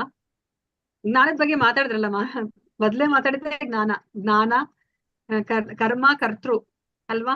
ಈಗ ತಿಳುವಳಿಕೆ ಹೇಳ್ತಾ ಇದ್ದಾರೆ. ತಿಳುವಳಿಕೆ ಅಂದ್ರೆ ಏನು? ಸೆನ್ಸ್ ಅನ್ಬೋದಾ? ಏನ್ ಮಾತಾಡಿ ಕೇಳಿಸಿಲ್ಲ. ಸೆನ್ಸ್ ಜ್ಞಾನ ಅಂಡರ್ಸ್ಟ್ಯಾಂಡಿಂಗ್ ಮಾತಾಜಿ. ಅಂಡರ್ಸ್ಟ್ಯಾಂಡಿಂಗ್. ಅಂಡರ್ಸ್ಟ್ಯಾಂಡಿಂಗ್ ಅಂದ್ರೆ ಏನ್ ಅರ್ಥ? ಅಂಡರ್ಸ್ಟ್ಯಾಂಡಿಂಗ್ ಅಂದ್ರೆ ಏನ್ ಅರ್ಥ? ಇವಾಗ ನೋಡಿ, ಇಲ್ಲಿ ಭಗವದ್ಗೀತೆನ ಕೇಳ್ತಾ ಇದ್ದೀರಾ, ಎಲ್ಲರಿಗೂ ಒಂದೇ ಜ್ಞಾನ ಹೋಗ್ತಾ ಇದೆ, ಆದ್ರೆ ಒಬ್ಬೊಬ್ರು ಅದನ್ನ ಒಂದೊಂದ್ ತರ ಅರ್ಥ ಮಾಡ್ಕೊಳ್ತಾ ಇದ್ದೀರಾ ಅಲ್ವಾ? ಸರಿ ಯಾವ್ದು ತಪ್ಪು ಯಾವ್ದು ಅಂತ ಡಿಸೈಡ್ ಮಾಡಿ. ಸರಿ ಯಾವ್ದು ತಪ್ಪು ಯಾವ್ದು ಅಂತ ಡಿಸ್ಕ್ರಿಮಿನೇಷನ್ ಅಲ್ವಾ? ಸರಿ ಯಾವ್ದು ತಪ್ಪು ಯಾವ್ದು ಅಂತ ನಿಮ್ಗೆ ಗೊತ್ತಾದ್ರೆ ಅಷ್ಟೇ ಅಲ್ವಾ ನೀವು ಸರಿಯಾಗಿರೋದನ್ನ ಮಾಡ್ತೀರಾ, ಆ ಕರ್ಮವನ್ನ ಮಾಡ್ತೀರಾ ಅಲ್ವಾ? ಸೊ ಅದು ನಿಮ್ಗೆ ಸರಿ ತಪ್ಪು ಅಂತ ಗೊತ್ತಾಗ್ಬೇಕಂದ್ರೆ ನಿಮ್ಗೆ ಏನಿರ್ಬೇಕು ನಿಮ್ಗೆ? ತಿಳುವಳಿಕೆ ಇರ್ಬೇಕು. ಜ್ಞಾನ ಇರ್ಬೇಕು. ಜ್ಞಾನ ಇರ್ಬೇಕಲ್ವಾ? ಜ್ಞಾನ ಇದ್ರೆ ನಿಮ್ಗೆ ತಿಳುವಳಿಕೆ ಬರೋದು ಅಲ್ವಾ? ನಿಮ್ಗೆ ನಮ್ಮ ಧರ್ಮಗ್ರಂಥಗಳನ್ನ ಓದಿದಾಗ ನಮ್ಗೆ ಜ್ಞಾನ ಬರುತ್ತೆ. ಅವ್ರು ಹೇಳ್ತಾರೆ ಭಗವಂತ ಅಲ್ವಾ, ಇದು ಸರಿ ಇದು ತಪ್ಪು ಅಂತ. ಅವಾಗ ಜ್ಞಾನ ಬರುತ್ತೆ. ಅವಾಗ ಏನಾಗುತ್ತೆ ನಿಮ್ಗೆ? ಯಾವ್ದು ಸರಿನೋ ಅದನ್ನ ಮಾಡ್ಬೇಕು ಅಂತ ನಿಮ್ಗೆ ಅನ್ಸುತ್ತೆ ಅಲ್ವಾ? ಅದು ತಿಳುವಳಿಕೆ. ಡಿಸ್ಕ್ರಿಮಿನೇಷನ್ ಮಾಡೋದು ಅಲ್ವಾ? ಸೊ ಯಾವ್ದು ಸರಿ ಯಾವ್ದು ತಪ್ಪು ಅನ್ನೋ ಒಂದು ಡಿಸ್ಕ್ರಿಮಿನೇಷನ್ ಮಾಡೋದನ್ನ ತಿಳುವಳಿಕೆ ಅಂತ ಹೇಳ್ಬಿಟ್ಟು ಕರೀತಾರೆ. ಸೊ ಇವಾಗ ಕೃಷ್ಣ ಏನ್ ಹೇಳ್ತಾರೆ ಆ ತಿಳುವಳಿಕೆ ಕುರಿತಾಗಿ ಅಂತ ಹೇಳ್ಬಿಟ್ಟು ನಾವು ನೋಡೋಣಂತೆ. ಸೊ ಇಲ್ಲಿ ಪಾರ್ಥನೆ ಏನನ್ನ ಮಾಡಲೇಬೇಕು, ಏನನ್ನ ಮಾಡಬಾರದು, ಯಾವುದಕ್ಕೆ ಭಯಪಡಬೇಕು, ಯಾವುದಕ್ಕೆ ಭಯ ಪಡಬಾರದು, ಯಾವುದು ಬಂಧಿಸುತ್ತದೆ ಮತ್ತು ಯಾವುದು ಬಿಡುಗಡೆ ಮಾಡುತ್ತದೆ ಎನ್ನುವುದನ್ನ ತಿಳಿಸಿಕೊಡುವ ಬುದ್ಧಿಯು ಸಾತ್ವಿಕ ಗುಣದಲ್ಲಿದೆ ಅಲ್ವಾ? ಅದಕ್ಕೆ ನಮ್ಗೆ ಧರ್ಮ ಗ್ರಂಥಗಳನ್ನ ಓದಿ ಅಂತ ಹೇಳೋದು. ಇಲ್ಲ ಅಂದ್ರೆ ಏನಾಗತ್ತೆ, ನನಗೆ ಇಷ್ಟ ಬಂದಿರೋದನ್ನ ನಾನು ಯೋಚನೆ ಮಾಡ್ತೀನಿ, ಇದು ಸರಿ ಅಂತ ನನಗೆ ಅನ್ಸ್ಬಿಡುತ್ತೆ ಅಲ್ವಾ? ಅವಾಗ ನಾನೇನ್ ಮಾಡ್ತೀನಿ, ಅದ್ರ ತರ ಮಾಡ್ತೀನಿ ನಾನು ಅಲ್ವಾ? ಸೊ ಅದಕ್ಕೋಸ್ಕರ ಇವಾಗ ಯಾವ್ದು ಪರಿಪೂರ್ಣ ಜ್ಞಾನ ಭಗವಂತನಿಂದ ಬಂದಿರೋದು. ನಮ್ಗೆಲ್ಲರಿಗೂ ಸಹ 4 ನ್ಯೂನತೆಗಳಿದೆ ಅಲ್ವಾ? ನಾವು ತಿಳ್ಕೊಂಡಿದೀವಲ್ಲ, ನಮ್ಗೆ ಮೋಸ ಮಾಡೋ ಪ್ರವೃತ್ತಿ ಇದೆ, ನಮ್ಗೆ ಭ್ರಮೆಗೆ ಒಳಗಾಗ್ತೀವಿ, ಮತ್ತೆ ನಾವು ಸುಳ್ಳನ್ನ ಹೇಳ್ತೀವಿ, ಮತ್ತೆ ನಾವು ಏನು ಭ್ರಮೆಗೆ ಒಳಗಾಗ್ತೀವಿ. ನಮ್ಮ ಇಂದ್ರಿಯಗಳು ಅಪರಿಪೂರ್ಣವಾದದ್ದು. ಈ 4 ನ್ಯೂನತೆಗಳನ್ನ ಇಟ್ಕೊಂಡು ನಾವು ಪರಿಪೂರ್ಣವಾದ ಜ್ಞಾನವನ್ನ ನಾವು ತಯಾರು ಮಾಡ್ಲಿಕ್ಕೆ ಆಗೋದಿಲ್ಲ. ಅದಕ್ಕೆ ಭಗವಂತನಿಂದ ಬಂದಿರೋ ಜ್ಞಾನವೇ ಪರಿಪೂರ್ಣವಾದದ್ದು. ಅದಕ್ಕೆ ನಮ್ಗೆ ನಮ್ಮ ಗ್ರಂಥಗಳನ್ನ ಓದಿದ್ರೆ, ನಮ್ಮ ಗುರುಗಳ ಮಾರ್ಗದರ್ಶನದಲ್ಲಿ ನಾವಿದ್ರೆ ಅಷ್ಟೇ ನಮ್ಗೆ ಏನ್ ಸರಿ ಏನ್ ತಪ್ಪು ಅಂತ ಗೊತ್ತಾಗುತ್ತೆ. ಏನನ್ನ ಮಾಡ್ಬೇಕು ಏನನ್ನ ಮಾಡಬಾರ್ದು ಅಂತ ಹೇಳ್ಬಿಟ್ಟು ನಮ್ಗೆ ಗೊತ್ತಾಗುತ್ತೆ. ಯಾವ್ದು ನಮ್ಮನ್ನ ಬಂಧನಕ್ಕೆ ಒಳಗಾಗುತ್ತೆ ಅದನ್ನ ಮಾಡ್ಕೊಡುದು, ಯಾವ್ದು ನಮ್ಗೆ ಬಂಧನಕ್ಕೆ ಒಳಗಾಗೋದಿಲ್ವೋ ಅದನ್ನ ನಾವು ಮಾಡ್ಬೇಕು. ಏನಕ್ಕೆ ನಾನು ಭಯ ಪಡ್ಬೇಕು ಅಲ್ವಾ? ಏನಕ್ಕೆ ಭಯ ಪಡಬಾರ್ದು? ನಮ್ಗೆ ಇವಾಗ ನೋಡಿ, ಸಾವಂದ್ರೆ ಎಷ್ಟು ಭಯ ಇತ್ತು ಅಲ್ವಾ? ಇವಾಗ ನಮ್ಗೆ ಭಗವದ್ಗೀತೆಗೆ ಬಂದ್ಮೇಲೆ ಸಾವು ಅದು ಭಗವಂತನ ಕೈಯಲ್ಲಿ ಇದೆ ಅಲ್ವಾ? ರಾಕೆ ಕೃಷ್ಣ ಮಾರೇಕೆ, ಮಾರೇ ಕೃಷ್ಣ ರಾಕೆಗೆ. ಭಗವಂತ ನಮ್ಮನ್ನ ಉಳಿಸ್ಬೇಕು ಅಂತಂದ್ರೆ ಯಾರು ನಮ್ಮನ್ನ ಸಾಯಿಸ್ಲಿಕ್ಕೆ ಸಾಧ್ಯ ಇಲ್ಲ. ಭಗವಂತ ಏನಾದ್ರು ನಮ್ಮನ್ನ ಸಾಯಿಸ್ಬೇಕು ಅಂತ ಅನ್ಕೊಂಡ್ರೆ ಯಾರು ನಮ್ಮನ್ನ ಉಳಿಸ್ಲಿಕ್ಕೆ ಆಗೋದಿಲ್ಲ ಅಂತ ನಾವು ತಿಳ್ಕೊಂಡ್ವಿ ಅಲ್ವಾ? ಏನಕ್ಕೆ ಭಯ ಪಡ್ಬೇಕು, ಏನಕ್ಕೆ ಭಯ ಪಡಬಾರ್ದು ಅಲ್ವಾ? ನಮ್ಮ ಗುರುಗಳು ಹೇಳಿರೋ ಮಾತನ್ನ ನಾವು ನಡೆಸ್ಬೇಕು. ಇಲ್ಲಾಂದ್ರೆ ನಮ್ಗೆ ಅದಕ್ಕೆ ನಾವು ನಡೆಸ್ಲಿಲ್ಲ ಅಂದ್ರೆ ನಮ್ಗೆ ಅಪರಾಧ ಅಂತ ಭಯ ಪಡ್ಬೇಕು ಅಲ್ವಾ? ಸೊ ಇದನ್ನ ನಮ್ಗೆ ಇಲ್ಲಿ ಕೃಷ್ಣ ಹೇಳ್ತಾ ಇದ್ದಾರೆ. ನಮ್ಗೆ ಜ್ಞಾನ ಬಂದ್ರೇನೆ ಅಷ್ಟೇ ನಮ್ಗೆ ತಾರತಮ್ಯ ಮಾಡ್ಲಿಕ್ಕೆ ಗೊತ್ತಾಗುತ್ತೆ, ಇದು ಸರಿ ಇದು ತಪ್ಪು ಅಂತ ಹೇಳ್ಬಿಟ್ಟು. ನಮ್ಗೆ ಜ್ಞಾನನೇ ಇಲ್ಲ ಅಂದಾಗ ನನ್ನ ಇಚ್ಛೆಯ ಪ್ರಕಾರ ನಾನು ಯೋಚನೆ ಮಾಡ್ತೀನಿ, ಓ ಇದು ಸರಿ ಇದನ್ನ ಮಾಡೋಣ ಅಂತ ಹೇಳ್ಬಿಟ್ಟು. ಇಲ್ಲ, ಅದು ತಪ್ಪಾಗುತ್ತೆ ಅಲ್ವಾ? ಸೊ ಇವಾಗ ಮತ್ತೇನ್ ಹೇಳ್ತಿದ್ರೆ, ಪಾರ್ಥನೆ ಧರ್ಮ ಅಧರ್ಮಗಳ ನಡುವೆ ಮಾಡಬಹುದಾದ ಮತ್ತು ಮಾಡಬಾರದ ಕಾರ್ಯಗಳ ನಡುವೆ ವ್ಯತ್ಯಾಸವನ್ನು ಗ್ರಹಿಸದ ಬುದ್ಧಿಯು ರಾಜಸ ಗುಣದಲ್ಲಿದೆ ಅಲ್ವಾ? ಸೊ ಈ ರಾಜಸ ಗುಣದವರು ಏನು ಯೋಚನೆ ಮಾಡ್ತಾರೆ, ಅವ್ರ ಮನಸ್ಸಿಗೆ ಅವ್ರ ಮನಸ್ಸಿನ ಅಧೀನದಲ್ಲಿ ಇರ್ತಾರೆ. ಅವ್ರ ಗುರು ಸಾಧು ಶಾಸ್ತ್ರವನ್ನ ಅವ್ರು ಫಾಲೋ ಮಾಡೋದಿಲ್ಲ. ಅದಕ್ಕೋಸ್ಕರ ಅವ್ರ ಮನಸ್ಸು ಏನೇ ಒಂದು ಸಂಕಲ್ಪ ವಿಕಲ್ಪ, ಇದ್ ನನಗಿಷ್ಟ ಇದ್ ಕಷ್ಟ ಅಂದ ತಕ್ಷಣ ಅದು ಅವ್ರೇನ್ ಮಾಡ್ತಾರೆ, ಅವ್ರಿಗೆ ಇಷ್ಟವಾದದ್ದೇ ಮಾಡ್ತಾರೆ, ಕಷ್ಟವಾಗಿರೋದನ್ನ ಬಿಟ್ಬಿಡ್ತಾರೆ ಅಲ್ವಾ? ಅಲ್ಲಿ ಸಂಕಲ್ಪ ವಿಕಲ್ಪ ಅದು ಮನಸ್ಸಿನ ಗುಣಲಕ್ಷಣ ಏನು? ಸಂಕಲ್ಪ ವಿಕಲ್ಪ ಅಲ್ವಾ? ಮತ್ತೆ ಇದು ಬುದ್ಧಿಯ ಗುಣಲಕ್ಷಣ ಏನು? ಡಿಟರ್ಮಿನೇಷನ್ ಅಲ್ವಾ? ದೃಢ ಸಂಕಲ್ಪ ಬುದ್ಧಿಯ ಗುಣಲಕ್ಷಣ. ಅದೇ ಇಲ್ಲಿ ಮನಸ್ಸಿನ ಗುಣಲಕ್ಷಣ ಏನು? ಸಂಕಲ್ಪ ವಿಕಲ್ಪ. ನನಗಿದು ಇಷ್ಟ ಇದ್ ಕಷ್ಟ, ಮಾನ ಅಪಮಾನ ಎಲ್ಲ ದ್ವಂದ್ವತೆಗಳೆಲ್ಲ ಏನಿದೆಯೋ ಅದು ಮನಸ್ಸಿನ ಗುಣಲಕ್ಷಣ. ಅದಕ್ಕೋಸ್ಕರ ಇವಾಗ ಅವ್ರೇನ್ ಮಾಡ್ತಾರೆ, ರಾಜಸ ಗುಣದಲ್ಲಿರೋರು ನನಗಿದಿಷ್ಟ ಇದಿಷ್ಟ ಇಲ್ಲ ಅಂತ ಹೇಳ್ಬಿಟ್ಟು ಅವರು ಮನಸ್ಸಿಗೆ ಅನುಗುಣವಾಗಿದ್ದು ತನಗೆ ಏನಾದ್ರೂ ಒಂದು ಇಂದ್ರಿಯ ಸುಖದ ಲಾಭ ಇದ್ರೆ ಮಾತ್ರನೇ ಅವರು ಆ ಕೆಲಸವನ್ನ ಅವ್ರು ಮಾಡ್ತಾರೆ. ಅದನ್ನ ಅವ್ರ ತಿಳುವಳಿಕೆ ಪ್ರಕಾರ ಅವ್ರಿಗೆ ಇಷ್ಟವಾಗಿರೋದನ್ನ ಮಾಡದೆ ಅವರ ತಿಳುವಳಿಕೆ. ಮತ್ತೆ ಇಲ್ಲಿ ನಮ್ಗೆ ನೋಡಿ, ಅವ್ರ ಇಲ್ಲಿ ತಾಮಸ ಗುಣದವ್ರು ಏನ್ ಮಾಡ್ತಾ ಇದಾರೆ, ಅವ್ರು ಯಾವಾಗ್ಲೂ ವಿರುದ್ಧವಾಗಿ ಯೋಚನೆ ಮಾಡ್ತಾರೆ. ನಮ್ಮ ಧರ್ಮ ಗ್ರಂಥದಲ್ಲಿ ಏನ್ ಹೇಳಿದಾರೋ ಅದನ್ನ ಅವರು ಅಧರ್ಮ ಅಂತ ಪರಿಗಣಿಸ್ತಾರೆ, ಮತ್ತೆ ಯಾವ್ದು ಅಧರ್ಮ ಇರುತ್ತೋ ಅದನ್ನ ಧರ್ಮ ಅಂತ ಪರಿಗಣಿಸ್ತಾರೆ. ನೋಡಿ ಇವಾಗ ನಮ್ಗೆ 4 ನಿಯಂತ್ರಕ ತತ್ವಗಳೇನಿದೆ ಅದನ್ನ ಮಾಡಬಾರ್ದು ಅಂತ ಹೇಳಿದ್ದಾರೆ, ಆದ್ರೆ ಇಲ್ಲಿ ತಾಮಸ ಗುಣದವರು ಆ 4 ಅವರು ಮಾಡ್ತಾರೆ ಅಲ್ವಾ? ಇವಾಗ ಅವರು ಒಬ್ಬ ಮಹಾತ್ಮನನ್ನ ಅವರು ಸಾಮಾನ್ಯ ಮನುಷ್ಯ ಅಂತ ತಿಳ್ಕೊತಾರೆ. ಇವಾಗ ಯಾರಾದ್ರೂ ಇಸ್ಕಾನ್ ಡಿವೋಟಿಯನ್ನ ನೋಡಿದಾಗ ಇವನು ಸಾಮಾನ್ಯ ಮನುಷ್ಯ, ಇವನಿಗೆ ಏನು ಕೆಲಸ ಇಲ್ಲ ಅಲ್ವಾ? ಅದಕ್ಕೋಸ್ಕರ ಇವರು ಈ ತರ ಡೊನೇಷನ್ ಅನ್ನ ಎಲ್ಲಾರ ಹತ್ರ ಕೇಳ್ಕೊಂಡು ಇವ್ರು ಈ ತರ ಜೀವನವನ್ನ ಮಾಡ್ತಾರೆ ಅಂತ ಹೇಳ್ಬಿಟ್ಟು ಅವ್ರು ಆತರ ಯೋಚನೆ ಮಾಡ್ತಾರೆ. ಅದೇ ಇವಾಗ ಒಬ್ಬ ಫಿಲಂ ಆಕ್ಟರ್ ನ ಮಹಾತ್ಮ ಇವನು ಅಂತ ಹೇಳ್ಬಿಟ್ಟು ಅವ್ರ ಫೋಟೋ ಹಾಕೊಂಡು ಆರಾಧನೆಯನ್ನ ಮಾಡ್ತಾರೆ ಅಲ್ವಾ? ಮತ್ತೆ ಅವರು ಸತ್ಯವನ್ನ ಅಸತ್ಯ ಅಂತ ಯೋಚನೆ ಮಾಡ್ತಾರೆ ಅಲ್ವಾ? ನಮ್ಗೆ ಈ ಭೌತಿಕ ಪ್ರಪಂಚ ಏನಿದೆ, ಸೊ ಇದನ್ನ ನಾವು ನೋಡಿದ್ವಿ 16ನೇ ಅಧ್ಯಾಯದಲ್ಲಿ ಅಲ್ವಾ? ಅವರು ಏನ್ ಹೇಳ್ತಾರೆ, ರಾಕ್ಷಸಿ ಮನಸ್ಥಿತಿಯಲ್ಲಿ ಇರೋರು ಏನ್ ಯೋಚನೆ ಮಾಡ್ತಾರೆ, ಈ ಜಗತ್ತು ಅಸತ್ಯ, ಇದನ್ನ ನಡೆಸೋರು ಯಾರು ಇಲ್ಲ, ಭಗವಂತ ದೇವ್ರನ್ನೋರೇ ಇಲ್ಲ, ಇದು ಕಾಮದಿಂದ ಇದು ಹುಟ್ಟಿದೆ, ಕಾಮ ಬಿಟ್ರೆ ಇದು ಬೇರೆ ಇನ್ಯಾವುದೇ ಇದಕ್ಕೆ ಆಧಾರ ಇಲ್ಲ ಅಂತ ಅವ್ರು ಯೋಚನೆ ಮಾಡ್ತಾರೆ ಅಲ್ವಾ. ಅವ್ರು ಇವಾಗ ತಮ್ಮ ಮನಸ್ಸಿನ ಕೈಲಿ ಅವರು ಬುದ್ಧಿಯನ್ನ ಕೊಟ್ಟಿರೋದ್ರಿಂದ ಅವರು ತಪ್ಪು ದಾರಿಯನ್ನೇ ಅವರು ಹಿಡಿತಾರೆ ಅಂತ ಹೇಳ್ಬಿಟ್ಟು ಇಲ್ಲಿ ಹೇಳ್ತಾ ಇದ್ದಾರೆ. ನೋಡಿ ತಿಳುವಳಿಕೆಯಲ್ಲಿ ನೋಡಿ ಇಲ್ಲಿ ಒಂದು ಎಕ್ಸಾಂಪಲ್ ಅನ್ನ ಕೊಡ್ತಾರೆ. ನಾನು ಲೆವೆಲ್ 1 ಅಲ್ಲಿ ಯಾವಾಗ್ಲೂ ಕೊಡ್ತೀನಿ. ಒಂದ್ ಪಾರ್ಟಿಗೆ ಹೋದಾಗ ಅಲ್ಲಿ ಎಳ್ನೀರು ಇದೆ, ಮತ್ತೆ ಅಲ್ಲಿ ಡ್ರಿಂಕ್ಸು ಇದೆ. ಸತ್ವಗುಣದಲ್ಲಿರೋರಿಗೆ ಅವ್ರಿಗೆ ಗೊತ್ತು ಏನನ್ನ ಮಾಡ್ಬೇಕು ಏನನ್ನ ಮಾಡಬಾರ್ದು ಅಂತ. ಅದಕ್ಕೆ ಅವ್ರೇನ್ ಮಾಡ್ತಾರೆ, ನೇರವಾಗಿ ಅವ್ರು ಎಳ್ನೀರ್ ಹತ್ರ ಹೋಗ್ತಾರೆ, ಎಳ್ನೀರ್ ತಗೊಂಡು ಕುಡಿತಾರೆ. ಮತ್ತೆ ತಮೋ ಗುಣದಲ್ಲಿರೋರು ಅವ್ರ ಅಜ್ಞಾನದಲ್ಲಿ ಇರ್ತಾರೆ ಅಲ್ವಾ, ಅವ್ರಿಗೆ ಬೇಕಾಗಿರೋದೇ ಡ್ರಿಂಕ್ಸ್, ಅವರು ಸಹ ನೇರವಾಗಿ ಹೋಗ್ತಾರೆ, ಡ್ರಿಂಕ್ಸ್ ಅನ್ನ ತಗೋತಾರೆ. ಇಲ್ಲಿ ಪ್ರಾಬ್ಲಮ್ ಇರೋದು ರಜೋಗುಣದಲ್ಲಿರೋರ್ಗೆ. ಅವ್ರಿಗೆ ಮನಸ್ಸಿಗೆ ಅವರು ತಮ್ಮ ಏನು ಬುದ್ಧಿಯನ್ನ ಕೊಟ್ಟಿದ್ದಾರೆ, ಅದಕ್ಕೋಸ್ಕರ ಅಲ್ಲಿ ಒಯ್ದಾಡ್ತಾ ಇದೆ. ಅಲ್ಲಿ ಸಂಕಲ್ಪ ವಿಕಲ್ಪ, ಇದಿಷ್ಟ ಅದ್ ಕಷ್ಟ, ಇದಿಷ್ಟ ಅದ್ ಕಷ್ಟ ಅಂತ ಯಾವ ಕಡೆ ವಾಲುತ್ತೋ ಅದನ್ನ ಅವ್ರು ಮಾಡ್ತಾರೆ ಅಲ್ವಾ. ಸೊ ಇಲ್ಲಿ ಇದನ್ನ ನಾವು ಇಲ್ಲಿ ಅರ್ಥ ಮಾಡ್ಕೋಬೇಕಾಗಿರೋದು.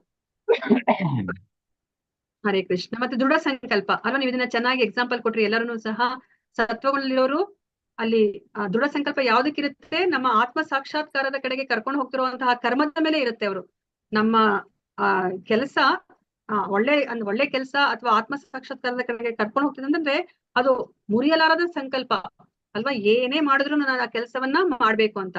ಅದೇ ತರ ರಜೋಗುಣ ಮತ್ತೆ ತಮೋಗುಣದವರು ಇರೋರ್ಗೂ ಸಹ ಸಂಕಲ್ಪ ಇರುತ್ತೆ. ಆದ್ರೆ ಅವ್ರದ್ದು ಎಂತ ಸಂಕಲ್ಪ ಅಂದ್ರೆ ಎಂತಹ ಕೆಲಸಕ್ಕೆ ಅವರು ಸಂಕಲ್ಪವನ್ನ ಮಾಡ್ಕೋತಾರೆ ಅಂತಂದ್ರೆ, ರಜೋಗುಣದಲ್ಲಿರೋರು ಆ ಕೆಲಸವನ್ನ ಮಾಡಿದಾಗ ಇಂದ್ರಿಯ ಸುಖ ಏನಾದ್ರು ಸಿಗುತ್ತಾ ಅಂತ ಇದ್ರೆ ಮಾತ್ರ ಅವರು ಅಂತದಕ್ಕೆ ಅವರು ದೃಢ ಸಂಕಲ್ಪವನ್ನ ಮಾಡ್ಕೋತಾರೆ. ಮತ್ತೆ ತಮೋಗುಣದಲ್ಲಿರೋರು ಸಹ ಸಂಕಲ್ಪವನ್ನ ಮಾಡ್ಕೋತಾರೆ. ಯಾವ ತರ ಸಂಕಲ್ಪ ಅವ್ರಿಗೆ, ಅವ್ರು ಯಾವಾಗ್ಲೂ ಸಹ ನೋಡಿ ಆಲಸಿಯಾಗಿರ್ಬೇಕು, 3 ಹೊತ್ತು ಮಲ್ಕೋಬೇಕು ಅಂದ್ರೆ ಅದಕ್ಕೂ ಸಹ ಒಂದು ಸಂಕಲ್ಪ ಇರ್ಬೇಕು ಅಲ್ವಾ. ಸುಮ್ನೆ ಹೋಗಿ ಹಂಗ್ ಮಲ್ಕೊಳ್ಲಿಕ್ಕೆ ಆಗೋದಿಲ್ಲ. ನಿಮ್ಗೆ ಮಲ್ಕೊಳ್ಲಿಕ್ಕೆ ಆಗತ್ತಾ? 3 ಹೊತ್ತು ಮಲ್ಕೊಳ್ಲಿಕ್ಕೆ ಆಗತ್ತಾ? ಇಲ್ಲ ಅಲ್ವಾ. ಅದನ್ನು ಒಂದು ಸಂಕಲ್ಪನೆ ಇರ್ಬೇಕು. ಆದ್ರೆ ಆ ಸಂಕಲ್ಪದಿಂದ ಯಾರಿಗೂ ಒಳ್ಳೇದಾಗೋದಿಲ್ಲ ಅಲ್ವಾ. ಅವ್ರಿಗೂ ಒಳ್ಳೇದಾಗೋದಿಲ್ಲ, ಅವರನ್ನ ಯಾರು ನಂಬಿರ್ತಾರೋ ಅವ್ರಿಗೂ ಒಳ್ಳೇದಾಗೋದಿಲ್ಲ. ಸೊ ಇವಾಗ ನೋಡಿ ದೃಢ ಸಂಕಲ್ಪ ನಾವ್ ಇವಾಗ ಸತ್ವಗುಣದಲ್ಲಿ ಇದ್ರೆ ಅದು ನಮ್ಮನ್ನ ಕೃಷ್ಣ ಪ್ರಜ್ಞೆಗೆ ಕರ್ಕೊಂಡು ಹೋಗುತ್ತೆ. ಅದೇ ನಮ್ಗೆ ಇವಾಗ ಏನಾದ್ರೂ ದೃಢ ಸಂಕಲ್ಪ ರಾಜಸಿಕ ಗುಣದಲ್ಲಿ ಇದ್ರೆ ಅದು ನಮ್ಮನ್ನ ಇಂದ್ರಿಯ ತೃಪ್ತಿಯ ಕಡೆಗೆ ಕರ್ಕೊಂಡು ಹೋಗುತ್ತೆ. ಸೊ ನಮ್ಮ ಇಂದ್ರಿಯಗಳನ್ನ ಮತ್ತೆ ನಮ್ಮ ಮನಸ್ಸನ್ನ ಅದು ತೃಪ್ತಿ ಮಾಡೋ ಕಡೆಗೆ ಅದು ನಮ್ಮನ್ನ ಕರ್ಕೊಂಡು ಹೋಗುತ್ತೆ. ಅದೇ ನಮ್ಮ ದೃಢ ಸಂಕಲ್ಪ ಏನಾದ್ರೂ ತಮೋಗುಣದಲ್ಲಿದ್ರೆ ಬರೇ 3 ಹೊತ್ತು ನಿದ್ದೆ ಮಾಡೋದು, ನಿದ್ದೆ ಮಾಡಿ ಹಗಲು ಗನಸು ಕಾಣೋದು ಅಲ್ವಾ. ಅಂತಹ ಒಂದು ಸ್ಥಿತಿಗೆ ಕರ್ಕೊಂಡು ಹೋಗುತ್ತೆ. ನಮ್ಗೆ ಹಗಲು ಗನಸು ಕಾಣ್ಲಿಕ್ಕೆ ಅದಕ್ಕೊಂದು ಅರ್ಥ ಮಾಡಿಸ್ಲಿಕ್ಕೆ ಪ್ರಭುಪಾದರು ಒಂದು ಕಥೆನೂ ಸಹ ಹೇಳ್ತಾರೆ ಅಲ್ವಾ. ಅದನ್ನ ನಾವು ಯೂಶಲಿ ಚಿಲ್ಡ್ರನ್ ಕ್ಲಾಸ್ ಅಲ್ಲಿ ಹೇಳ್ತೀವಿ ನಾವು, BG 18 days ಅಲ್ಲಿ. ಸೊ ಅದನ್ನ ಯಾರಾದ್ರೂ ಕೇಳಿದ್ರೆ ಅದನ್ನ ನೀವು ಜ್ಞಾಪಿಸ್ಕೋಬಹುದು. ಸೊ ಇಲ್ಲಿ ನಿಮ್ಗೆ ಮತ್ತೆ ಎಷ್ಟೊಂದು ಎಕ್ಸಾಂಪಲ್ಸ್ ಅನ್ನ ಹೇಳ್ತಾ ಇದಾರೆ, ಬಟ್ ಸಮಯ ಇಲ್ಲ. ಸೊ ನೀವು ಇದನ್ನ ಅರ್ಥ ಮಾಡ್ಕೊಂಡಿದೀರ ಅಂತ ನಾನು ಅನ್ಕೊಂಡಿದೀನಿ. ಮತ್ತೆ ಕೊನೆಯದಾಗಿ ಸುಖವೂ ಸಹ 3 ಗುಣದಲ್ಲಿ ಇರುತ್ತೆ. ಸತ್ವಗುಣದ ಸುಖ ಯಾವ ತರ ಇರುತ್ತೆ ಅಂದ್ರೆ ಮೊದಲು ದುಃಖ ಇರುತ್ತೆ, ಅದು ವಿಷ ತರ ಇರುತ್ತೆ. ಆದ್ರೆ ಅದು ನಮ್ಗೆ ಕೊನೆಗೆ ಸುಖವನ್ನ ತಂದ್ಕೊಡುತ್ತೆ. ಅದೆಂತಹ ಸುಖ? ಆತ್ಮ ಸಾಕ್ಷಾತ್ಕಾರದ ಕಡೆಗೆ ಕರ್ಕೊಂಡು ಹೋಗುವಂತಹ ಸುಖ, ಇಂದ್ರಿಯ ಸುಖ ಅಲ್ಲ. ಅದೇನೆ ರಜೋಗುಣದ ಸುಖ ಯಾವ ತರ ಇರುತ್ತೆ? ಅದು ಮೊದ್ಲು ನಮ್ಗೆ ಸುಖವನ್ನ ತಂದ್ಕೊಡುತ್ತೆ, ಆದ್ರೆ ಕೊನೆಗೆ ಅದು ದುಃಖವನ್ನ ತಂದ್ಕೊಡುತ್ತೆ. ಅದಕ್ಕೆ ಎಷ್ಟೊಂದು ಎಕ್ಸಾಂಪಲ್ ನಮ್ಗೆ ಕೊಡ್ತಾರೆ ಪ್ರಭುಪಾದರು.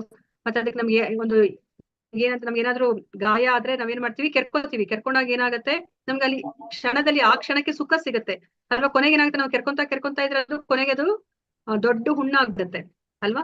ಸೊ ಅದನ್ನ ಇದಕ್ಕೆ ಎಕ್ಸಾಂಪಲ್ ಅನ್ನ ಕೊಡ್ತಾರೆ. ಅದೇ ತರನೇ ಒಂದು ಗಂಡು ಹೆಣ್ಣಿನ ಮಧ್ಯೆ ನೋಡಿದಾಗ ಅವ್ರಿಗೆ ಒಬ್ರನ್ನೊಬ್ರು ನೋಡಿದಾಗ ಅವ್ರಿಗೆ ಆ ಪ್ರೀತಿ, ಆ ಇನ್ಫ್ಯಾಚುಯೇಷನ್ ಅಂತ ನಾವ್ ಏನ್ ಹೇಳ್ತೀವಿ, ಅದು ನಿಜವಾದ ಪ್ರೀತಿ ಅಲ್ಲ ಅಲ್ವಾ. ನಿನ್ನನ್ನ ನಾನ್ ಅನುಭವಿಸ್ಬೇಕು, ನನ್ನನ್ನ ನೀನ್ ಅನುಭವಿಸ್ಬೇಕು ಅನ್ನೋ ಒಂದು ಮನಸ್ಥಿತಿ ಇರುತ್ತೆ. ಅಂತಹ ಒಂದು ಪ್ರೀತಿಗೆ ಒಳಗಾದಾಗ ಕೊನೆಗೆ ಅದು ಡೈವರ್ಸ್ ಆಗತ್ತೆ, ಮತ್ತೆ ಅವ್ರ ಜೀವನದಲ್ಲಿ ಅವ್ರಿಗೆ ದುಃಖ ತಂದ್ಕೊಡುತ್ತೆ.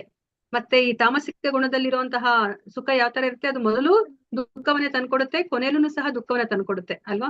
ಸೊ ಇವಾಗ ನಾವ್ ನೋಡಿದ್ವಿ, ಆ ಸಿಗರೇಟ್ ಸೇದ್ದಾಗ ಖಂಡಿತ ಅಲ್ಲಿ ಎಷ್ಟು ಹೊಗೆ ಇರುತ್ತೆ ಅಲ್ವಾ, ಘಾಟು. ಅಲ್ಲೇನಾದ್ರೂ ಸುಖ ಇದೆಯಾ? ಅವ್ರು ಭ್ರಮೆಗೆ ಒಳಗಾಗಿರ್ತಾರೆ. ಆ ಭ್ರಮೆಗೆ ಒಳಗಾಗಿರೋದ್ರಿಂದ ಅದನ್ನೇ ಅವ್ರು ಸುಖ ಅಂತ ಭಾವಿಸ್ತಾರೆ ಅಲ್ವಾ. ಇವಾಗ 3 ಹೊತ್ತು ನಿದ್ದೆ ಮಾಡಿದ್ರೆ ಏನಾಗುತ್ತೆ? ಅದೇನಾದ್ರೂ ಒಂದು ನಿಜವಾದ ಸುಖನಾ? ಇಲ್ಲ, ದೇಹಕ್ಕೆ ಎಷ್ಟು ಬೇಕೋ ಅಷ್ಟೇನೆ. ಆದ್ರೆ ಅವ್ರು ಎಂತಹ ಭ್ರಮೆ ಇರ್ತಾರೆ ಅಂತಂದ್ರೆ ಅವ್ರು ಆ ನಿದ್ದೆ ಮಾಡಿದ್ರೆ ಅದೊಂದು ಸುಖವನ್ನ ತಂದ್ಕೊಡುತ್ತೆ ಅಂತ ಹೇಳ್ಬಿಟ್ಟು ಅವ್ರು ಯೋಚನೆ ಮಾಡ್ತಾರೆ. ಸೊ ಇವಾಗ ನಮ್ಗೆ ಅಂದ್ರೆ ಈ ಸಂತೋಷವು ಸಹ 3 ಗುಣದಲ್ಲಿ ಇರುತ್ತೆ ಅಂತ ಹೇಳ್ಬಿಟ್ಟು ನಮ್ಗೆ ಗೊತ್ತಾಯ್ತು. ಹಲವಾರು ಎಕ್ಸಾಂಪಲ್ಸ್ ಇದೆ, ನೀವು ಎಷ್ಟು ಬೇಕಾದ್ರೂ ಅದನ್ನ ಎಕ್ಸಾಂಪಲ್ಸ್ ಅನ್ನ ಕೊಡುವುದು. ಸೊ ನಮ್ಗೆ ಮುಖ್ಯವಾಗಿ ಏನನ್ನ ಅರ್ಥ ಮಾಡ್ಕೋಬೇಕಿಲ್ಲ ಅಂತಂದ್ರೆ, ಈ ಸುಖ ಅನ್ನೋದು ಒಂದು ಜೀವಿಯ ಗುಣಲಕ್ಷಣ ಅಲ್ವಾ. ಏನ್ ಹೇಳ್ತಾರೆ, ಅದು ಆನಂದಮಯೋ ಅಭ್ಯಾಸಾತ್ ಅಲ್ವಾ. ಆನಂದಮಯವಾಗಿ ಇರ್ಲಿಕ್ಕೆ ಪ್ರತಿಯೊಂದು ಜೀವಿನೂ ಪ್ರಯತ್ನ ಪಡ್ತಾ ಇರುತ್ತೆ. ಒಂದು ಇರುವೆನಿಂದ ಇಟ್ಕೊಂಡು ಒಂದು ಆನೆ ತನಕನೂ ಸಹ ಸಂತೋಷವಾಗಿರ್ಬೇಕು ಅಂತಾನೆ ಇಚ್ಛೆ ಪಡೋದು. ಆದ್ರೆ ನಾವ್ ಇವಾಗ ಈ ಇಂದ್ರಿಯ ಸುಖವನ್ನ ನಾವು ನಿಜವಾದ ಸಂತೋಷ ಅಂತ ಅನ್ಕೊಂಡ್ಬಿಟ್ಟಿದೀವಿ. ಆದ್ರೆ ಆ ಇಂದ್ರಿಯ ಸುಖ ನಿಜವಾದ ಸಂತೋಷ ಅಲ್ಲ. ನಾವ್ ಇದನ್ನ ಚೀವಿಂಗಂ ತರ ಅಲ್ವಾ, ಪುನಃ ಚರಿತ ಚರ್ವಣಾಂ ಅಂತ ಹೇಳ್ತೀವಿ. ಅಲ್ವಾ? ನಾವು ತಿಂದಿದ್ದೇ ತಿನ್ನೋದು, ಅಂದ್ರೆ ಆ ಚೀವಿಂಗ್ ಗಮ್ನ ಅಗದಿದ್ದೇ ಅಗದ್ರೆ ಅದ್ರಲ್ಲಿ ಯಾವ್ದೇ ಒಂದು ಸ್ವಾದ ಇಲ್ಲ. ನಾವು ಈ ಇಂದ್ರಿಯ ಸುಖವನ್ನ ಹಲವಾರು ಜನ್ಮಗಳಿಂದ ಅನಾದಿ ಕಾಲದಿಂದ ನಾವು ಮಾಡ್ಕೊಂತಾನೆ ಬಂದಿದೀವಿ. ಅದು ನಿಜವಾದ ಸುಖ ಅಲ್ಲ.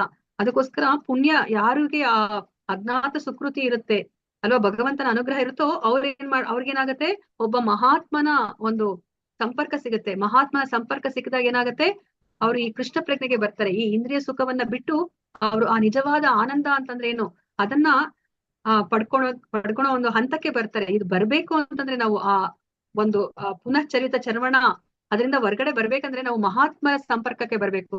ಗೊತ್ತಿಲ್ಲ ನಮ್ಗೆ ಯಾವ ಜನ್ಮದ ಪುಣ್ಯನೋ, ನಾವ್ ಇವಾಗ ಪ್ರಭುಪಾದರ ಸಂಪರ್ಕಕ್ಕೆ ಬಂದಿದೀವಿ, ನಾಮನಿಷ್ಠ ದಾಸ್ ಪ್ರಭುಜಿ ಅವರ ಸಂಪರ್ಕಕ್ಕೆ ನಾವು ಬಂದಿದ್ವಿ.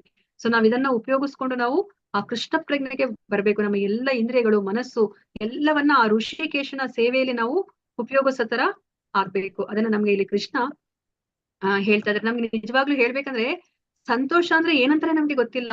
ನಾವೇನ್ ಅನ್ಕೊಂಡಿದೀವಿ, ಕಷ್ಟ ಇಲ್ದಲೇ ಇರುವಂತಹ ಸ್ಥಿತಿಯನ್ನ ಸಂತೋಷ ಅನ್ಕೊಂಡ್ಬಿಟ್ಟಿದೀವಿ ಅಲ್ವಾ? ಮತ್ತೆ ನಾವು ಸಂತೋಷವನ್ನ ನಾವು ಕಂಪೇರ್ ಮಾಡ್ಕೋತೀವಿ ಬೇರೆಯವ್ರ ಜೊತೆ. ಇವಾಗ ನನ್ನ ಹತ್ರ ಒಂದ್ ಕಾರ್ ಇದ್ದಾಗ ನಂಗೆ ತುಂಬಾ ಸಂತೋಷ ಆಗುತ್ತೆ.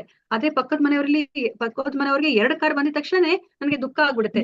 ಯಾವ ವಿಷಯ ನನ್ಗೆ ಸಂತೋಷವನ್ನ ತಂದ್ಕೊಡ್ತಾ ಇತ್ತೋ ನಾವ್ ಯಾವಾಗ ಕಂಪ್ಯಾರಿಸನ್ ಮಾಡಿದ ತಕ್ಷಣ ನನಗೆ ದುಃಖವನ್ನ ತಂದ್ಕೊಡ್ತಾ ಇದೆ ಅಲ್ವಾ? ನಾವ್ ಇವಾಗ ಹಿರಣ್ಯಕಶಿಪುವನ್ನ ನೋಡಿದ್ವಿ. ಹಿರಣ್ಯಕಶಿಪುಗೆ ಇಡೀ ಏನು ಈ ಬ್ರಹ್ಮಾಂಡವೇ ಅವನ ಕಾಲ ಕೆಳಗಡೆ ಇತ್ತು ಅಲ್ವಾ, ಎಕ್ಸೆಪ್ಟ್ ಅವ್ರ ಮಗ ಅಲ್ವಾ, ಯಾರು ಪ್ರಹ್ಲಾದ ಒಬ್ಬ ಮಾತ್ರ ಅವನ್ ಮಾತನ್ನ ಕೇಳ್ತಿರ್ಲಿಲ್ಲ. ಕೊನೆಗೆ ಏನಾಯ್ತು, ಹಿರಣ್ಯಕಶಿಪುಗೆ ದುಃಖ ಆಯ್ತು ನೋಡಿ ಅಲ್ವಾ. ಇಡೀ ಪ್ರಪಂಚವೇ ಅವನ ಕಾಲ ಕೆಳಗಡೆ ಇದೆ, ತನ್ನ ಮಗ ಮಾತ್ರ ಅವನ ಮಾತನ್ನ ಕೇಳ್ತಾ ಇಲ್ಲ, ಅವನು ದುಃಖಕ್ಕೆ ಒಳಗಾಗ್ತಾನೆ ಅಲ್ವಾ ನೋಡಿ. ಮತ್ತೆ ನಮ್ಗೆ ಸಂತೋಷ ಯಾವಾಗ ಸಿಗ್ಲಿಕ್ಕೆ ಸಾಧ್ಯ ಅಲ್ವಾ?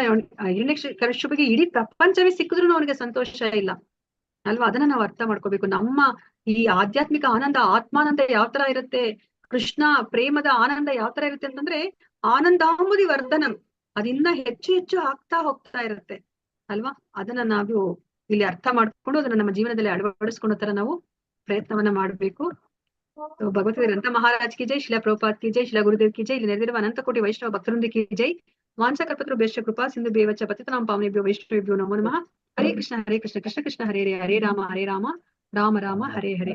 ಹರೇ ಕೃಷ್ಣ. ಇವತ್ತಿನ ದಿವಸ ನಾವು ಈ ಮುಖ್ಯವಾಗಿ ನಮ್ಗೆ ಈ ಭೌತಿಕ ಪ್ರಪಂಚದಲ್ಲಿ ನಾವು ಈ 3 ಗುಣಗಳಿಂದ ನಾವು ಬಂಧಿತರಾಗ್ಬಿಟ್ಟಿದೀವಿ ಅಂತ ಹೇಳ್ಬಿಟ್ಟು ನಮ್ಗೆ ಇಲ್ಲಿ ಕೃಷ್ಣ ಹೇಳ್ತಾರೆ ನೋಡಿ. ಈ ಲೋಕದಲ್ಲಾಗಲಿ, ಮೇಲಿನ ಲೋಕ ಯೂಹಗಳ ದೇವತೆಗಳಲ್ಲಾಗಲಿ, ಐಹಿಕ ಪ್ರಕೃತಿಯಿಂದ ಹುಟ್ಟಿದ ಈ 3 ಗುಣಗಳಿಂದ ಬಿಡುಗಡೆ ಹೊಂದಿದ ಜೀವಿ ಯಾರು ಇಲ್ಲ. ಇದನ್ನ ಅರ್ಥ ಮಾಡ್ಕೋಬೇಕು ನೋಡಿ. ಬ್ರಹ್ಮನಿಂದ ಇಟ್ಕೊಂಡು ಆ ಪಾತಾಳ ಲೋಕ ಏನಿದೆ, ಈ ಭೌತಿಕ ಪ್ರಪಂಚದಲ್ಲಿರುವಂತಹ 14 ಲೋಕದಲ್ಲೂ ಸಹ ಯಾರು ಸಹ ಈ 3 ಗುಣದಿಂದ ಬಿಡುಗಡೆ ಆಗೋರು ಯಾರು ಇಲ್ಲ, ಯಾವ ಜೀವಿನೂ ಇಲ್ಲ. ಅದಕ್ಕೋಸ್ಕರ ಪ್ರಭು ಇಲ್ಲಿ ಕೃಷ್ಣ ಅಷ್ಟು ಒತ್ತನ್ನ ಕೊಡ್ತಾ ಇದಾರೆ ಈ 3 ಗುಣಗಳಿಗೆ. ನಾವ್ ಈ 3 ಗುಣಗಳಿಂದ ನಾವು ಹೊರಗಡೆ ಬರ್ಬೇಕು. ಸೊ ಅದಕ್ಕೆ ನಮ್ಗೆ ಮುಂದಿನ ಇದರಲ್ಲಿ ನಮ್ಗೆ ಮುಂದಿನ ವಾರದಲ್ಲಿ ನಮ್ಗೆ ಕೃಷ್ಣ ತಿಳಿಸಿಕೊಡ್ತಾರೆ ಏನಂತಂದ್ರೆ, ಹೇಗೆ ಹಾಗಾದ್ರೆ ಈ 3 ಗುಣಗಳಲ್ಲಿ ನಾವು ಬಂಧಿತರಾಗಿದ್ದೀವಿ, ಮತ್ತೆ ಹೇಗಪ್ಪ ನಾವ್ ಇದರಿಂದ ಮುಕ್ತಿ ಅಂತ ನಮ್ಗೆ ಕ್ವಶನ್ ಮಾರ್ಕ್ ಅಲ್ವಾ? ಅದಕ್ಕೆ ನಮ್ಗೆ ಮುಂದಿನ ಶ್ಲೋಕಗಳಲ್ಲಿ ನಮ್ಗೆ ಕೃಷ್ಣ ತಿಳಿಸ್ತಾ ಹೋಗ್ತಾರೆ ಹೇಗೆ ನಾವ್ ಇದರಿಂದ ಹೊರಗಡೆ ಬರೋದು, ನಾವು ಯಾವ ಗುಣದಲ್ಲಿದ್ದೀವೋ ಅದೇ ಗುಣದಲ್ಲಿ ನಾವು ಕರ್ಮವನ್ನ ಮಾಡಿ ನಾವು ಹೇಗೆ ನಾವು ಭಗವಂತನ ಬಳಿಗೆ ಹೋಗ್ಬೇಕು ಅನ್ನೋದನ್ನ ನಮ್ಗೆ ಮುಂದಿನ ಶ್ಲೋಕಗಳಲ್ಲಿ ತಿಳಿಸಿಕೊಡ್ತಾರೆ. ಹರೇ ಕೃಷ್ಣ. ಎಲ್ಲರಿಗೂ ಧನ್ಯವಾದಗಳು. ಇಷ್ಟೊತ್ತು ನೀವು ಶ್ರದ್ಧೆಯಿಂದ ಕುತ್ಕೊಂಡು ಕೇಳಿರೋದಕ್ಕೆ. ಪ್ರತಿ ಕ್ಷಣವೂ ಕೃಷ್ಣನ ನಾಮಸ್ಮರಣೆಯನ್ನ ಮಾಡ್ತಾರೆ, ಒಂದು ಕ್ಷಣವೂ ಕೃಷ್ಣನ ಮರ್ತು ಇಲ್ಲ.